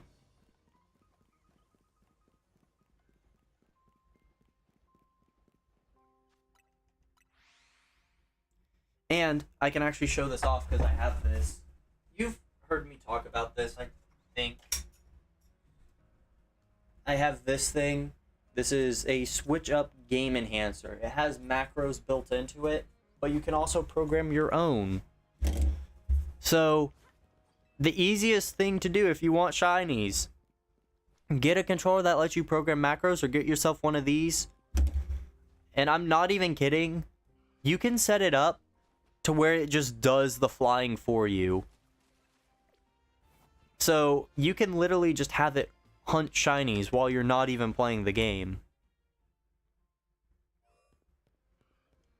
I actually did that as like a joke stream. I had the AFK shiny hunt because I had classes to go to.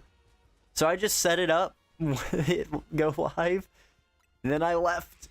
I went to class, and I was checking in on my phone occasionally, watching it just do its job. Kept resetting. Then by the time I got home, I had like 10 shinies, I think. I think I literally maxed it out. It was fun.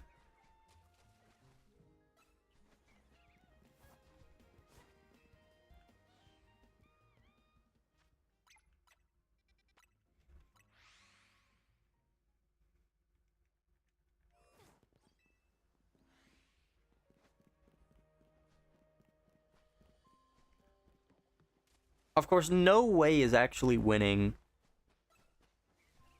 Alright, so every time you fly, it resets the Pokemon that are in the zone. It doesn't add more. So by flying just now, everything we just saw got despawned. Unless there was a shiny on screen, then that would have stayed. So everything we see now is going to be a fresh spawn. Like this Bulbasaur, I don't think that was there earlier. We'll keep track of it.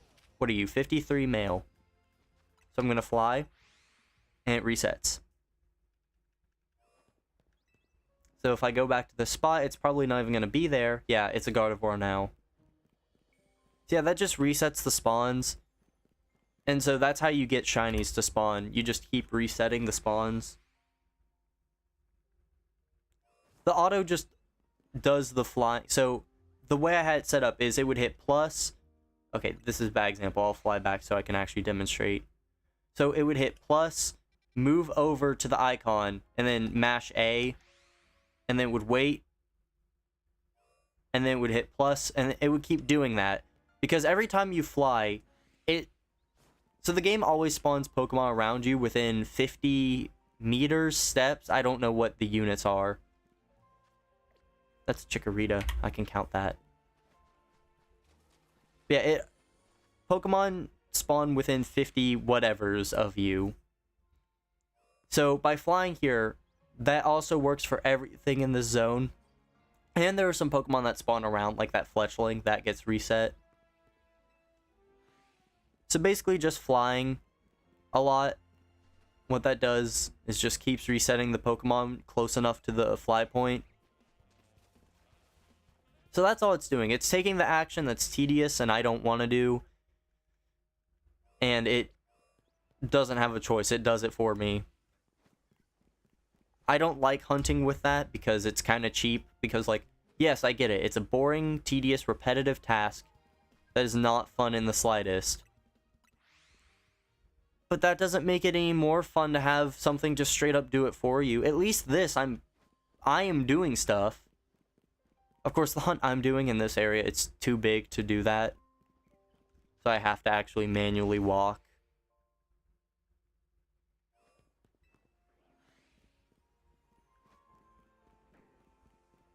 Ooh, an Alpha Chikorita.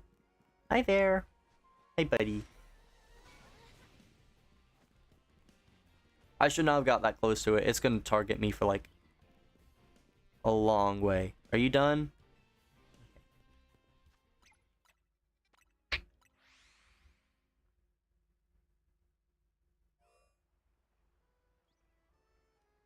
Well, see, that's where this game's methods come into play. So, this game has a unique feature for shiny Pokemon. We've never seen this before. Hopefully it stays, though. Maybe. Where shiny Pokemon don't despawn. So, if a shiny Pokemon spawns, and you either leave the area that it spawned at, fly and go somewhere else, like, whatever you do, it will save the fact that that Pokemon spawned and was shiny. So, the next time you come back to that area, it will still be there and be shiny. and the game stores up to 10. So by doing that, you know, you get up to 10 shinies stacked in an area. Now, once you get past 10, I don't remember. I've heard both. I've heard once you get past 10, every new one doesn't get saved. And I've also heard every new one replaces the oldest shiny. I don't know which one is true. I haven't looked into it enough to figure out which one it is.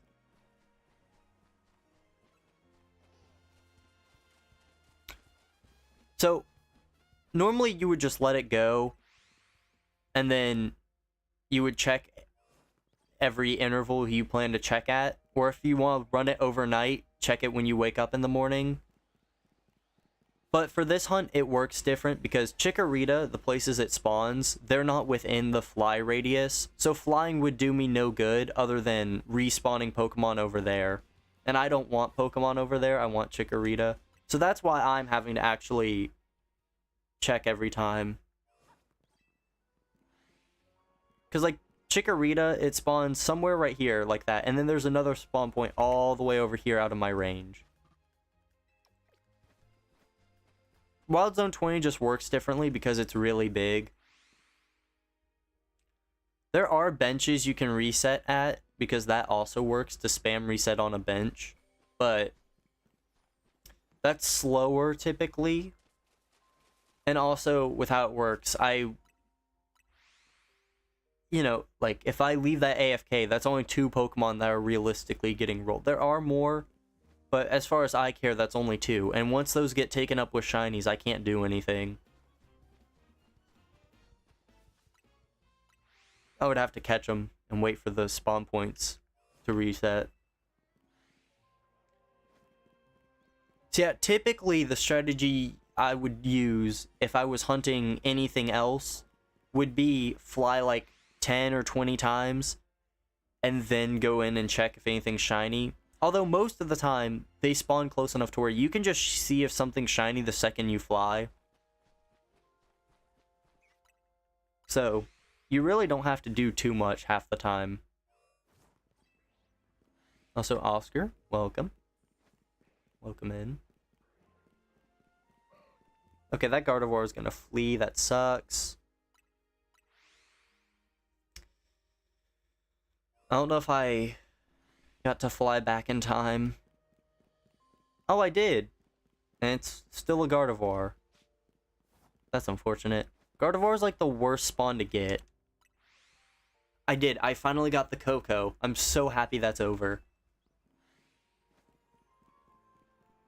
And I'm kind of upset because I had like no reaction to it. I was literally like, oh, it's over. It's finally over. I'm done. I don't have to hunt this anymore. That was literally my reaction to it.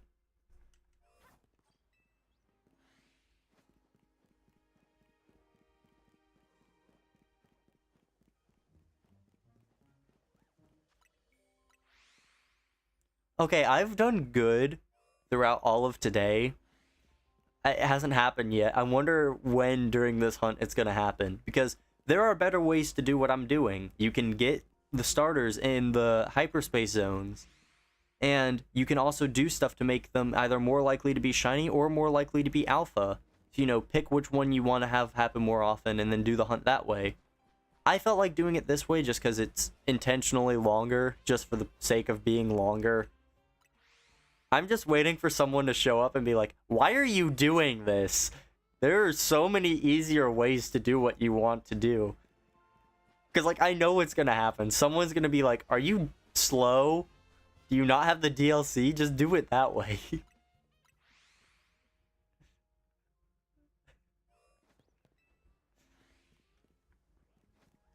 Of course, it also doesn't help that I started this hunt after having the DLC. Okay, that doesn't count. You didn't say that immediately. I mean, like, someone shows up and their very first thing is, why are you doing this? Because, like, any other time I do a hunt, there's always someone who wants to be, like, super smart aleck and be like, you know there's better ways to do that, right?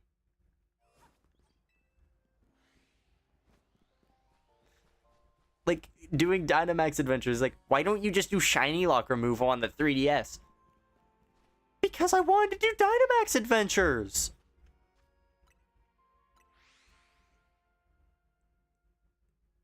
It is clear I have the DLC, yes.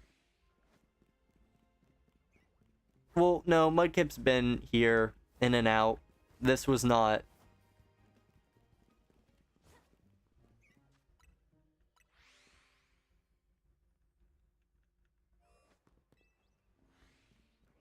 That does not count. Mudkip has been here in chat. You'll probably deny it, but you can't hide from the truth.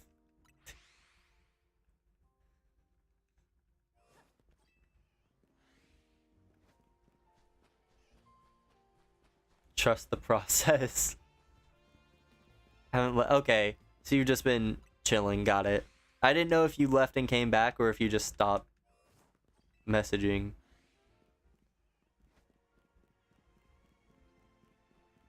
Chikorita. Yes, you. I heard you call out to me.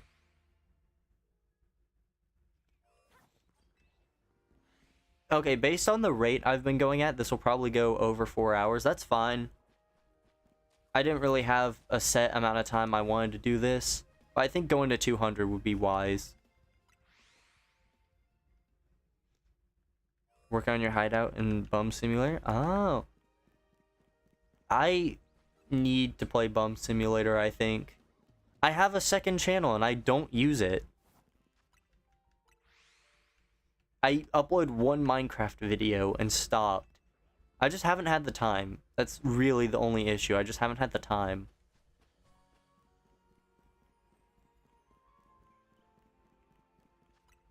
I'm hoping soon I can start doing stuff, especially with Tomodachi Life. I am going to be playing it over there a ton. Or at least as much as I can. Like, I will go out of my way to schedule more times to be able to stream, just so I can play the game.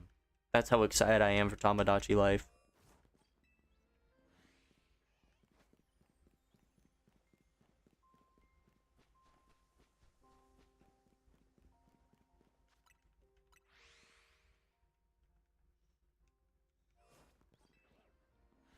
Didn't they say that we're, like, not gonna have any kind of online communications or way to share stuff? Just because, like, they can't really control what you put in the game, but they can control what you share from it.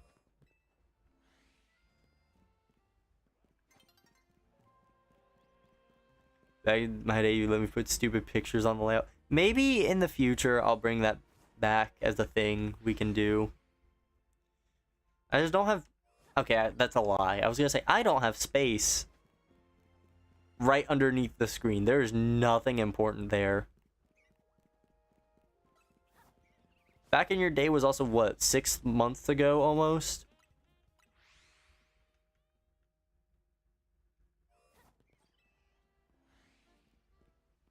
I think it's getting closer to 7 months. Because that was during, like, the badge quest and stuff. Oh, you're gonna be happy then. I'm doing another badge quest this year. I don't know when it's gonna start, but it'll probably be around the same time I did Violet last year. So, maybe you can get your layout pictures back.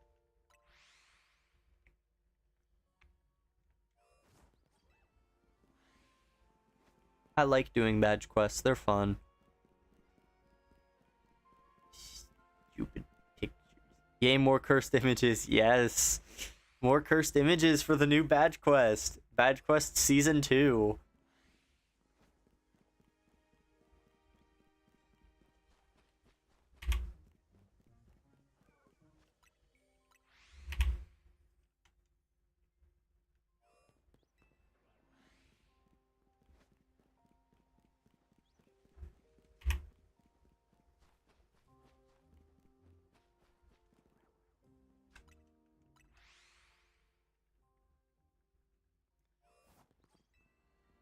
Makes you want to play ZA more now. So yeah, that's completely justified.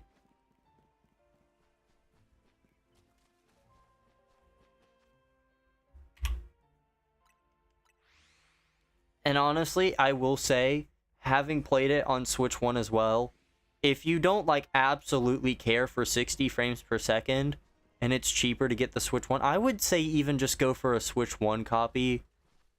Because, like, it's not that much of a compromise. Like, you lose 60 FPS. Okay. Pokemon never really needed it to begin with. It's just nice to have. And then you lose out on 4K textures. We all know these textures are like 480p at most. They did not do anything to the textures.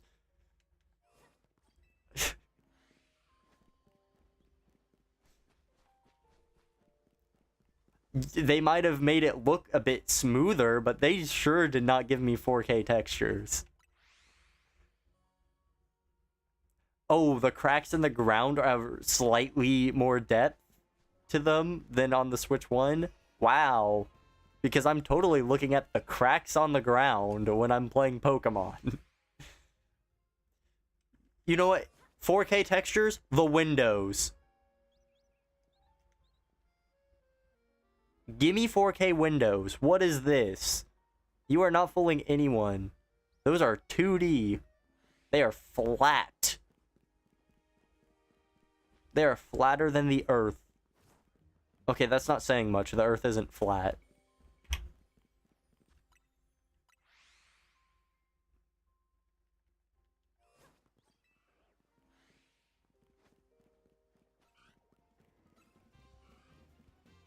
You have 4K monitors, so the resolution would be noticeable.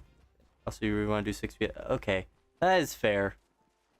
I feel like we've shifted to a time where 60 FPS is so expected that 30 no longer is acceptable.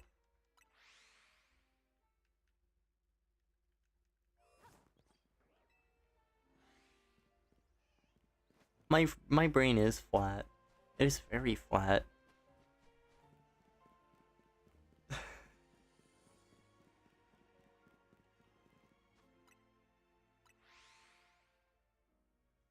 Yeah, in that case, then yeah, just get the Switch 2 copy if you find one cheap. Unless somehow it works out to where Switch 1 plus the upgrade pack is cheaper than the Switch 2. Because you're autistic or something.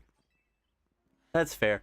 I think it's funny how 3 of my 4 Switch 2 games aren't actually Switch 2 games.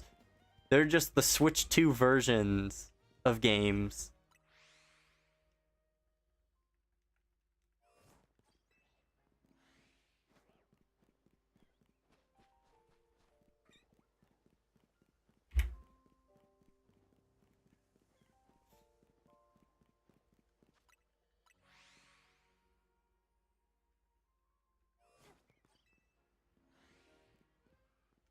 I need more Switch 2 games to come out because I think... Is Tamagotchi Life getting a separate Switch 2 release, or is all the talk of Switch 2 literally just you can play the Switch 1 version on the Switch 2? Because I'm still not sure, because like they say you can play it on both. As in, the Switch 2 is getting a version, or I can play the Switch 1 game on the Switch 2. I don't really know what they meant by that. At most, maybe it's like a free update that gives you better resolution on the Switch 2 if you have one, but not enough to justify having a whole separate game. I don't know.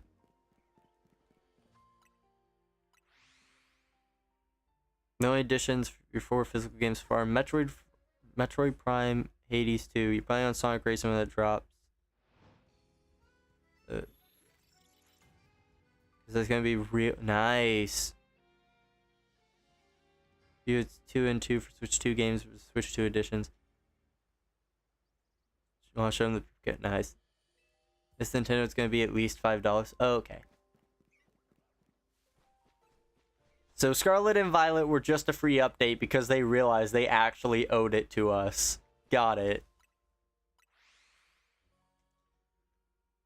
Honestly, I have Sonic Racing. Or I guess when it comes out, rather. I don't know what I was about to say with that if statement. I would be actually tempted to get on Switch 2. Tamagotchi Life is like Galaxy 1 and 2 where it has performance enhanced update. But no actual... Okay. I didn't even know Mario Galaxy had that. I'm gonna be honest.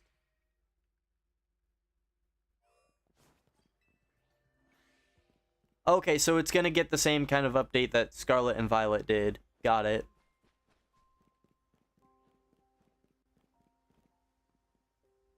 Wait a minute.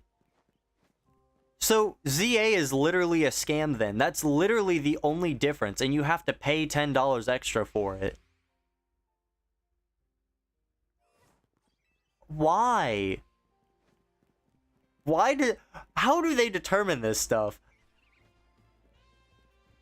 How do they determine what gets to be 4K 60 FPS for free, and then what gets to just have its own version that costs $10 extra? Such a scam. And I bought into it. That was weird. My entire monitor just refreshed on me. That was... Maybe want Sega to start doing real carts, because then it probably has to change what Atlas does. Please, I beg. I want more Persona on a physical card. Like, I would actually consider just buying Persona game. Not entirely, but like, as a fun little side game to have at some point. I would love to get them on Switch as well. Just because it's a nice way to have those games portably.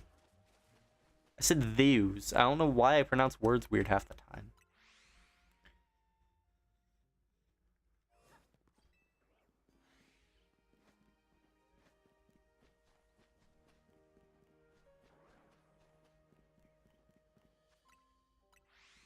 I hope game cards, like physical cards that are real and have game data on them, I hope those start happening more. Games came out before Switch 2 came out, they did an edition or they add additional content, but if there's no content, it was just an update. Oh.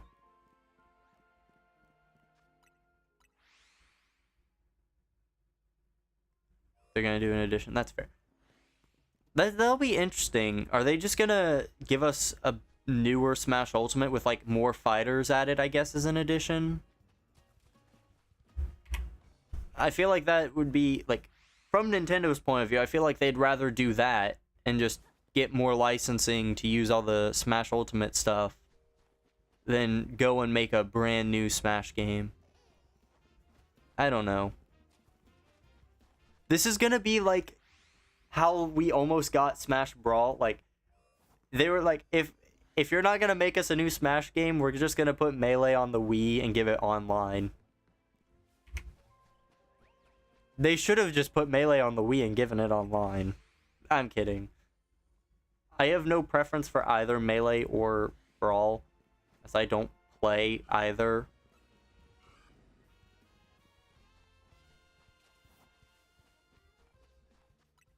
I've just heard stuff about Melee being better or whatever.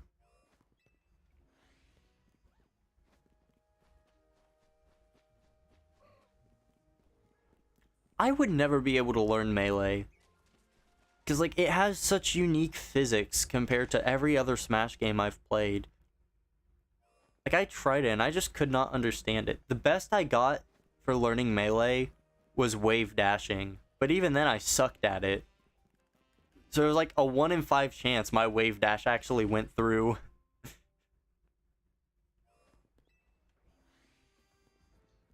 If Smash gets switched to only characters, it's gonna be horrible. True. But I mean, I'm sure there's probably like, that's your incentive. If you want these new characters, upgrade to the Switch 2. Like, that's the whole point of it, I think. Like, you don't need... It's hard to think about how I need to say that. Like, you don't need the Switch 2 to have them in the game and exist, because obviously it needs to be cross-compatible. But if you want to be able to play them, you need to get the Switch 2 version, which I feel like would make sense as an incentive.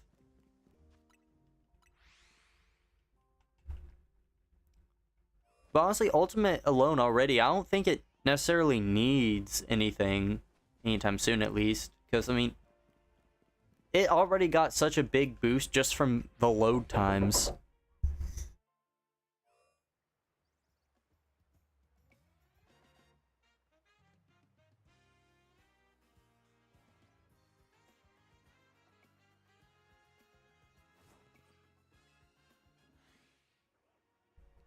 Okay, sure. Knock loudly on my door and then just run away. Don't respond to me at all.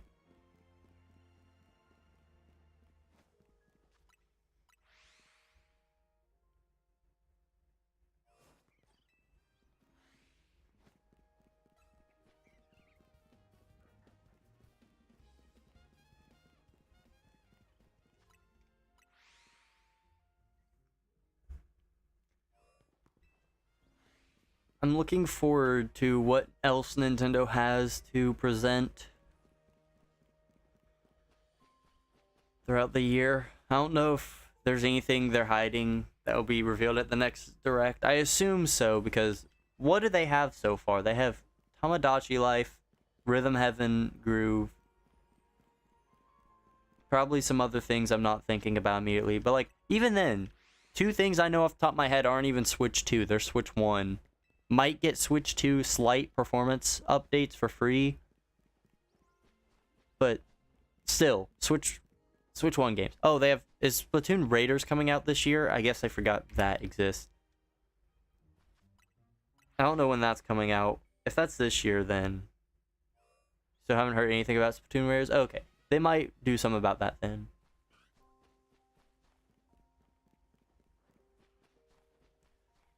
Is that supposed to come out this year, or is that 27 at the soonest? I don't know. I didn't pay much attention to that to remember if they gave any estimate.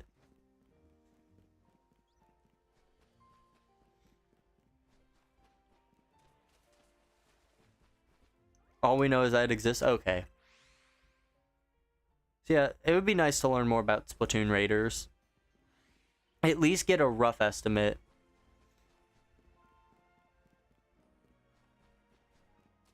Like, even if the estimate was, hey, it's happening, it might happen sometime 27. Like, that's good enough for me. I saw something about, like, Xenoblade 4, but I'm like, no. Xenoblade 4 is not happening anytime soon, I don't think. Because, like, that was the big thing with Xenoblade 3. They're like, alright, this is the last big one we're doing for a bit. So, give us a while. And then, of course, they put out X, like, what? Year or two ago? When did X get released on the Switch?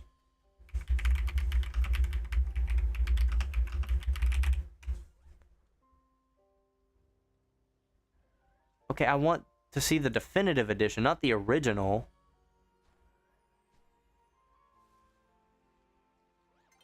Why is there no... Was it last year, really? I guess it was. They announced a Fire Emblem? Okay, that'll be interesting. I don't play Fire Emblem.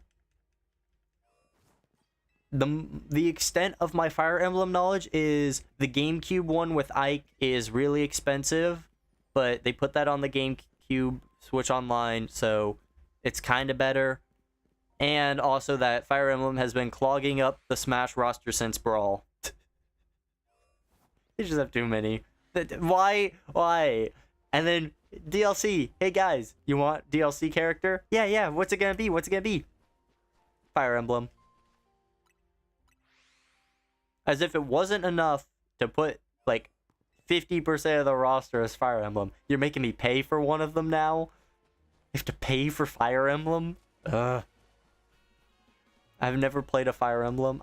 They just don't seem like my kind of game. I think I played one on, like, the GBA for a little bit. It was whatever one Roy was in. But I played, like, the first 30 minutes of it one day. I'm like, if this is what the series is, I don't know if this is for me. Smash Ultimate Deluxe is gonna be five new Fire Emblems. Let's go. Oh, and then Final Fantasy VII, you know, they gotta get more Square Enix representation. So they're gonna add, like, Tifa or something as another playable character. Just to get more Final Fantasy VII in there. Persona, they're gonna add the Persona 3 and Persona 4 protagonists. We're gonna get Makoto. We're gonna get you. Because, you know, I could see Rilo, yeah. Or if the timing works out well enough, if they want to wait on this, I could see them doing something crossover for 4. Just because of that getting a new game. But I don't know. I feel like it would not work out well enough with timing. Because I feel like they'd also want to wait a bit after. So I think Reload's more likely. Yeah, add the bum from Bum Simulator. It would be funny if they added more than just Final Fantasy VII, because even though the logo is Final Fantasy, like, it's literally in the game called Final Fantasy VII Series. Not Final Fantasy Series, Final Fantasy VII Series. But I hope if they give us more, they change that to just Final Fantasy Series, and they give us either 9 or 10 representation, because those are 2 really good games. A lot of people say they're some of the better games. I've heard a lot of people even say that, like, it went downhill after 10 because it should be turn-based. They'd have to change... That's true, because it's the Phantom Thieves.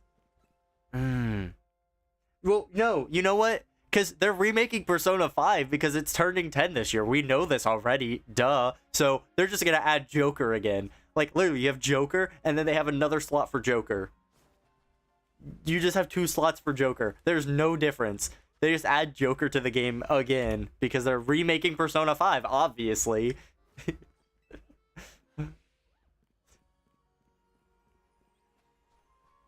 Represented by the Phantom Thieves logo. That would be weird. I don't know. Surely there's like a generic Persona logo they could use, right? It's Joker for the Persona 5 remake, so it's a different character. No. See, the first one was from vanilla Persona 5. This one is from Royal. They're 2 separate characters. Trust. I think I could... The butterfly would make sense, because that's in like every Persona game, isn't it? I haven't touched 2, but I saw it in 1. So that's good enough for me. It was literally the save point in 4.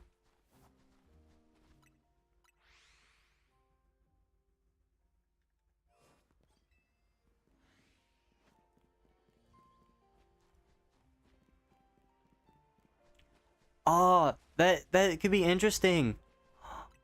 Okay, so you know how they got the redesign for Reload?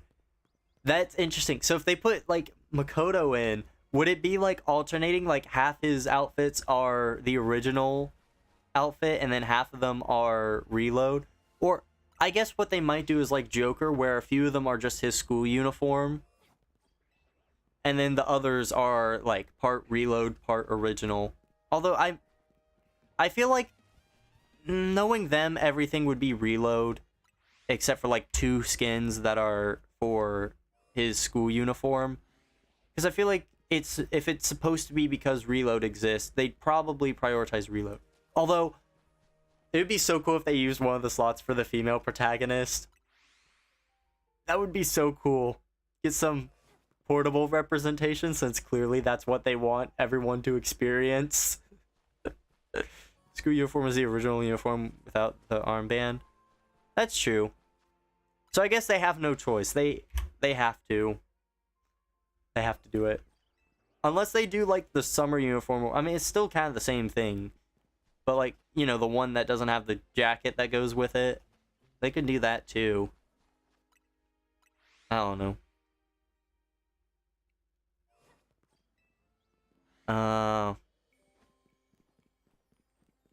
Yeah, I feel like that would be enough for a separate character then. If they just make like 3 Fire Emblem Echo Fighters, they would totally do that. And knowing our luck, they would make up like echoes of characters that aren't even Fire Emblem. Like Mario, he's got a Fire Emblem Echo Fighter.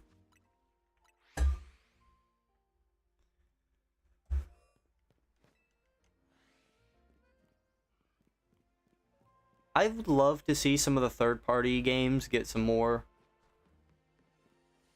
characters. My main ones are just Persona and Final Fantasy. Final Fantasy is interesting, though. They might remove it. That they could. I could see that.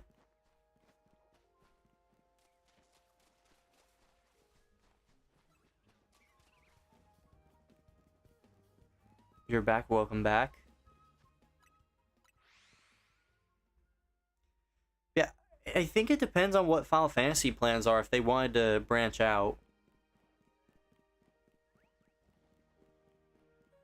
Because if they want to do like a 9 remake or whatever, I feel like 9 probably, if they're going to add a non-Final Fantasy 7, I think Zidane, however you want to say his name, the protagonist from 9, I think he's the most likely non-7 fighter to get in from the series. Although Tidus, I could also see if they wanted to go with a 10 route in the future. Because I heard stuff about Final Fantasy X-3. Well, then that would be a good excuse to put the 10 protagonist in. But I feel like they're going to do 9 if they do anything. They're going to skip Squall because no one liked 8. No one liked 8. I liked 8. But one person liking 8 is not enough to justify putting Final Fantasy 8 in. He doesn't have in the Mii costume. I think it's going to be 16 because don't know if this is true, but apparently Square's now, I say Square Enix, they're now planning apparently to put 16 on the Switch too. I think that would make a lot of sense then, because that would be tie-in. And that would make sense because you'll be able to play the game on the Switch too. So that'd be really nice to see if they put 16 in. I think 15 is, like, too late. Because I don't think 15 was very well received. I don't hear much about it, and what I do hear is a lot of, they should not have made half the story content DLC. But also, it's like, the game is like $5 used. And then for another $5, you can either buy the entire Royal upgrade, or just buy the $10 used copy of the Royal Edition. The Final Fantasy 15 with all the DLC is cheaper than Final Fantasy 16. Like, it is not that big of a deal. And, like, 16 is already dropped to $20. I don't know if it released as 20, but it's already down to 20. Like, I was so... Like, I did not want to buy it because I saw it for $20. I'm like, that has to be used, right? Surely that's the used price. No way a new game is going for 20, but no. So, I think that is literally on the disc because it's like a special printing and everything. But I wouldn't know. I mean, even still, like, I don't remember actually. I haven't seen Royal Edition in a minute to know if the price is even right for what I just said.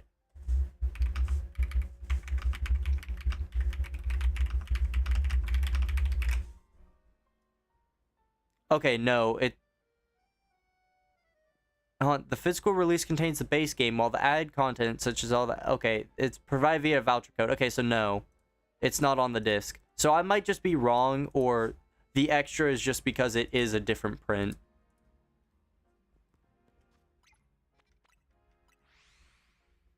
I don't know how much it actually costs. They might be the exact same because they are the exact same game. But still, it was like literally $2 I've seen Final Fantasy 15 go for at this point. And then the DLC, like, I got it on sale, but still, like, $5 or $6 for the DLC.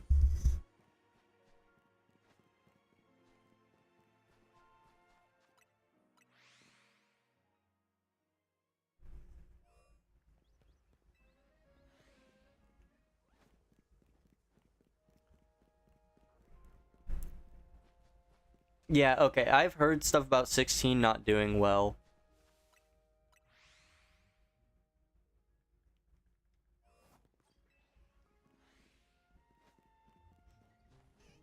I didn't get to play much of it when I did play it. I thought it was alright. I mean...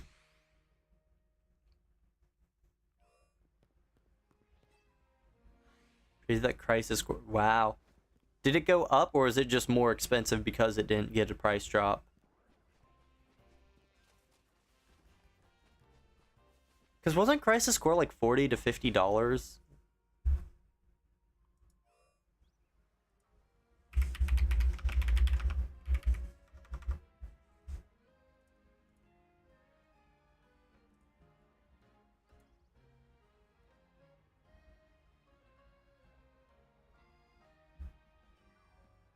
I don't like the initial release date of Crisis Core. That's too close for comfort.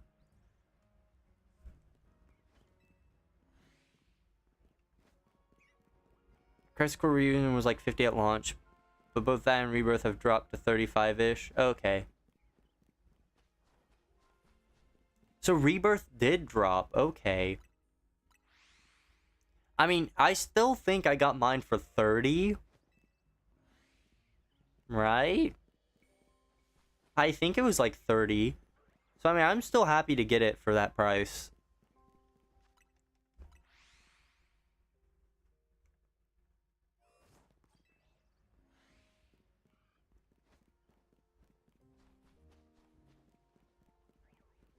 $34. Okay. $1. No, I'm happy about that. I got my dollar back. Because I'm sure you remember when I bought, what was it, Persona 5 Strikers? And then the very next store we went to have for like $1 cheaper. I got my dollar back. I got my return on investment. I spent $1 extra early to get $1 back.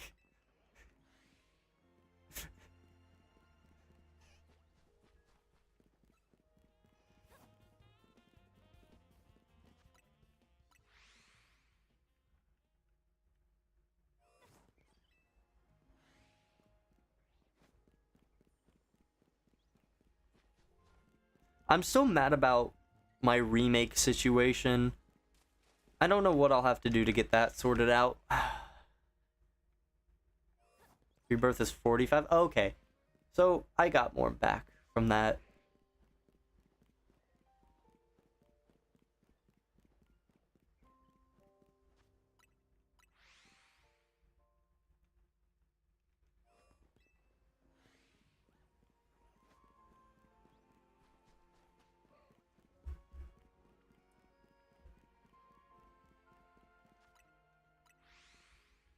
I do think that when Intergrade goes on sale, it is about the same price as buying the DLC standalone would be. So, I guess I might just have to buy it digitally. I don't know if there'd be a way, though, for me to just download the DLC part of it or whatever. Like, get everything except the actual game. Or if that would even work, since I would be buying an American version. I don't know.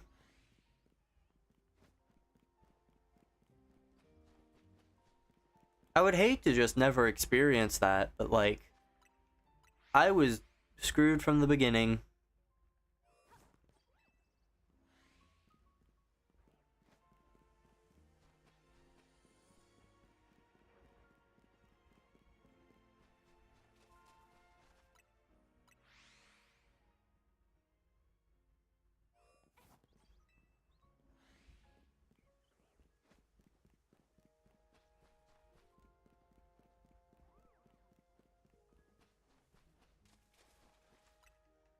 And then, of course, with the Switch 2, oh, early purchase bonus, you get the original Final Fantasy VII as well. Oh, really? I get the original Final Fantasy VII as well? Thanks. I already have it. But I think also, like, physical copies come with, like, a pack of the Magic cards, right? Or at least they did. I don't know if that's still a thing. That's a cool bonus. I won't lie. I don't even play Magic, but I would buy cards just for the fact that there's a Final Fantasy set.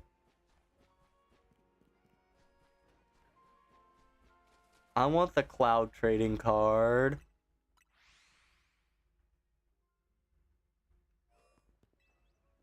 I need the triple triad deck of cards. I think that's an actual thing.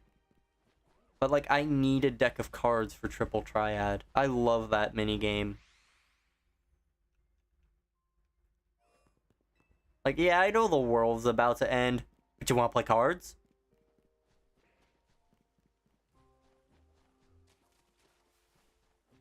And of course, playing cards with people and turning those cards into items is one of the best ways to get strong in the game. Triple Triad was done way better than Tetramaster. That's my one complaint about 9. Tetramaster was done so poorly.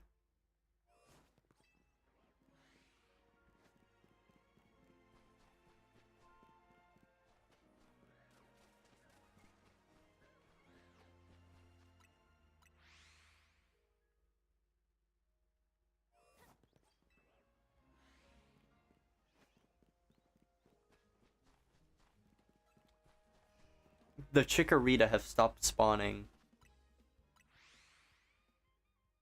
I'm fine with going however long now. I hit 4 hours. I'm not supposed to be anywhere until 6, which is in 4 hours. More like 3 hours, 45 minutes. So I got time. I'll just go to 200. That's 7 away. It will have been so long since the last Chikorita that my delayed preview... So... Some of the saxes from Marching Band, we were like, oh yeah, we're gonna try to stay in touch and do hangouts during this semester since it's our off season. We're not actually having Marching Band. So we're planning hangouts every month or so. I don't know, it's probably looking more like every 2 months. I don't know how often we're gonna do it. But just planning hangouts so we all have a chance to hang out and see each other again. Since we don't get Marching Band. And fortunately for me, the host lives in my neighborhood. So I literally walk like 2 minutes to get to the house. I don't even have to drive, which is great for parking. Yeah, I do. Not, like, as often because we don't have a class together. But I messaged her on the first day of classes.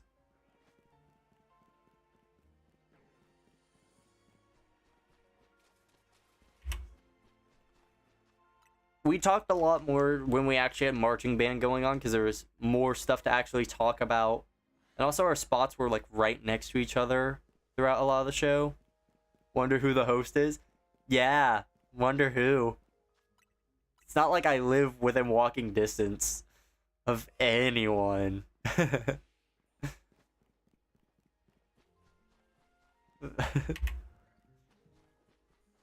Yeah, I think that's just a nice benefit, you know. I don't have to take up parking or anything because I can walk.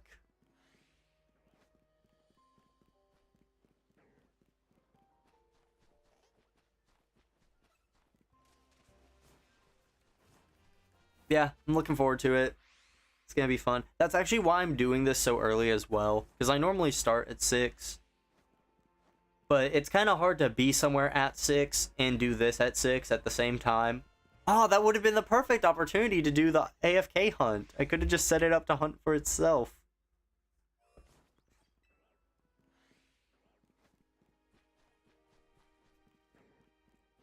Take up a parking spot anyways. That would be evil. I should do it.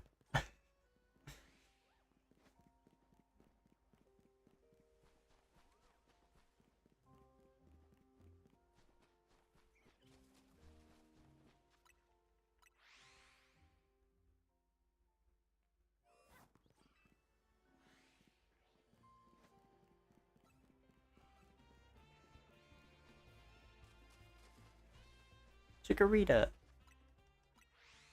2 more and I can end. Diurnal and Nocturnal Pokemon. Typically I fall in that second category. But things are different today. I'm up for some reason. I'm usually never up at this time. Just bring some food and say you were out. That's a genius idea. I should do that. No, but like the funniest bit as well. What if I actually just straight up went and got food as well? Just so I have an excuse to be a jerk. Like, I intentionally went out of my way to get food just so I can have an excuse to park.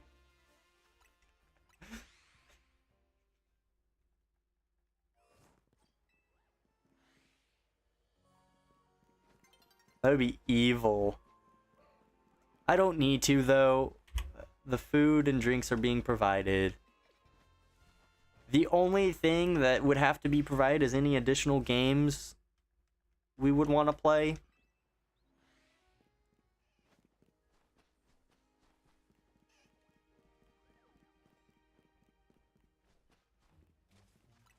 This is fun.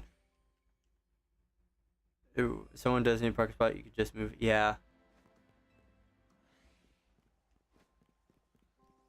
It's like, oh wow, I'll just drive back home real quick. What method am I hunting with? The idiot method. That's what I'm gonna call this, because I'm an idiot. Because there are better ways to do this, I'm aware. Boom, Chikorita, I can be done. I'll see if there's any more. Okay.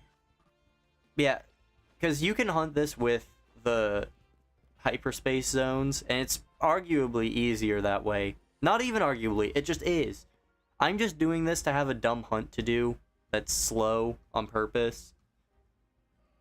Because the idea is just this one's going to take forever, and that's the fun of it.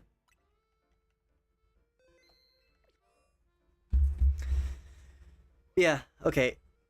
I hit 200. That was my goal for today. No idea when I'll be doing this hunt again because I just don't. Crystal playthrough will be whatever I do next. So that's Wednesday. Right? Because today's Sunday. Yes, Wednesday I'll be starting Crystal. That's going to be fun. I've never played Crystal. Or Gen 2. This is creepy. I don't know if I should be staring right at this. Do one more. I'm not doing one more. Okay, fine. I'll do one more. I'll do one more for you.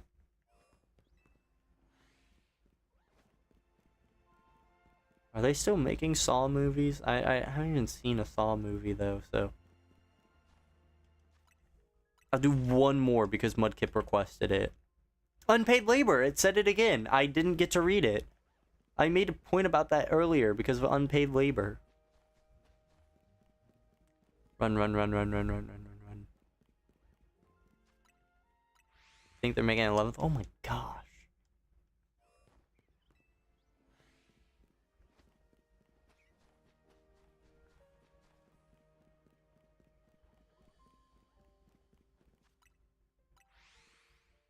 Already 10, that's a lot.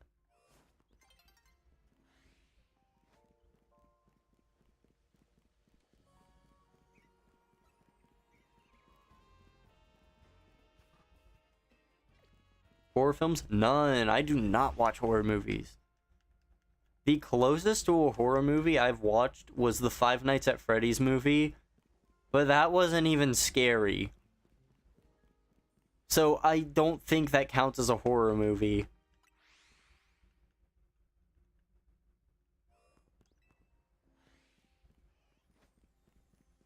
Especially like Halloween time, I'd be watching Spookly the Square Pumpkin. I don't want no horror. Okay, there was another Chikorita. It's not shiny. Happy.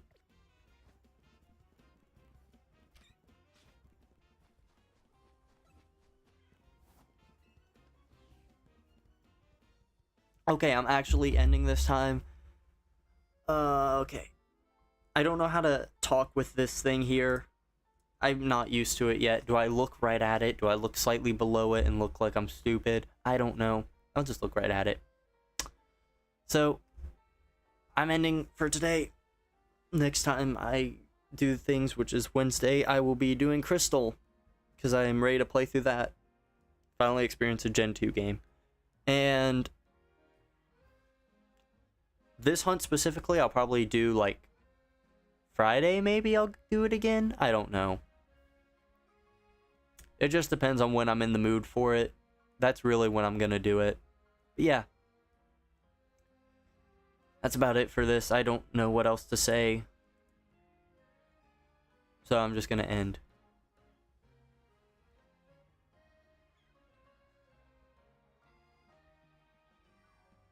Imagine how much you could have done if you didn't listen to me. Okay. Well, I'm ending now. I don't really know how to end this. Take care. And don't make bad decisions.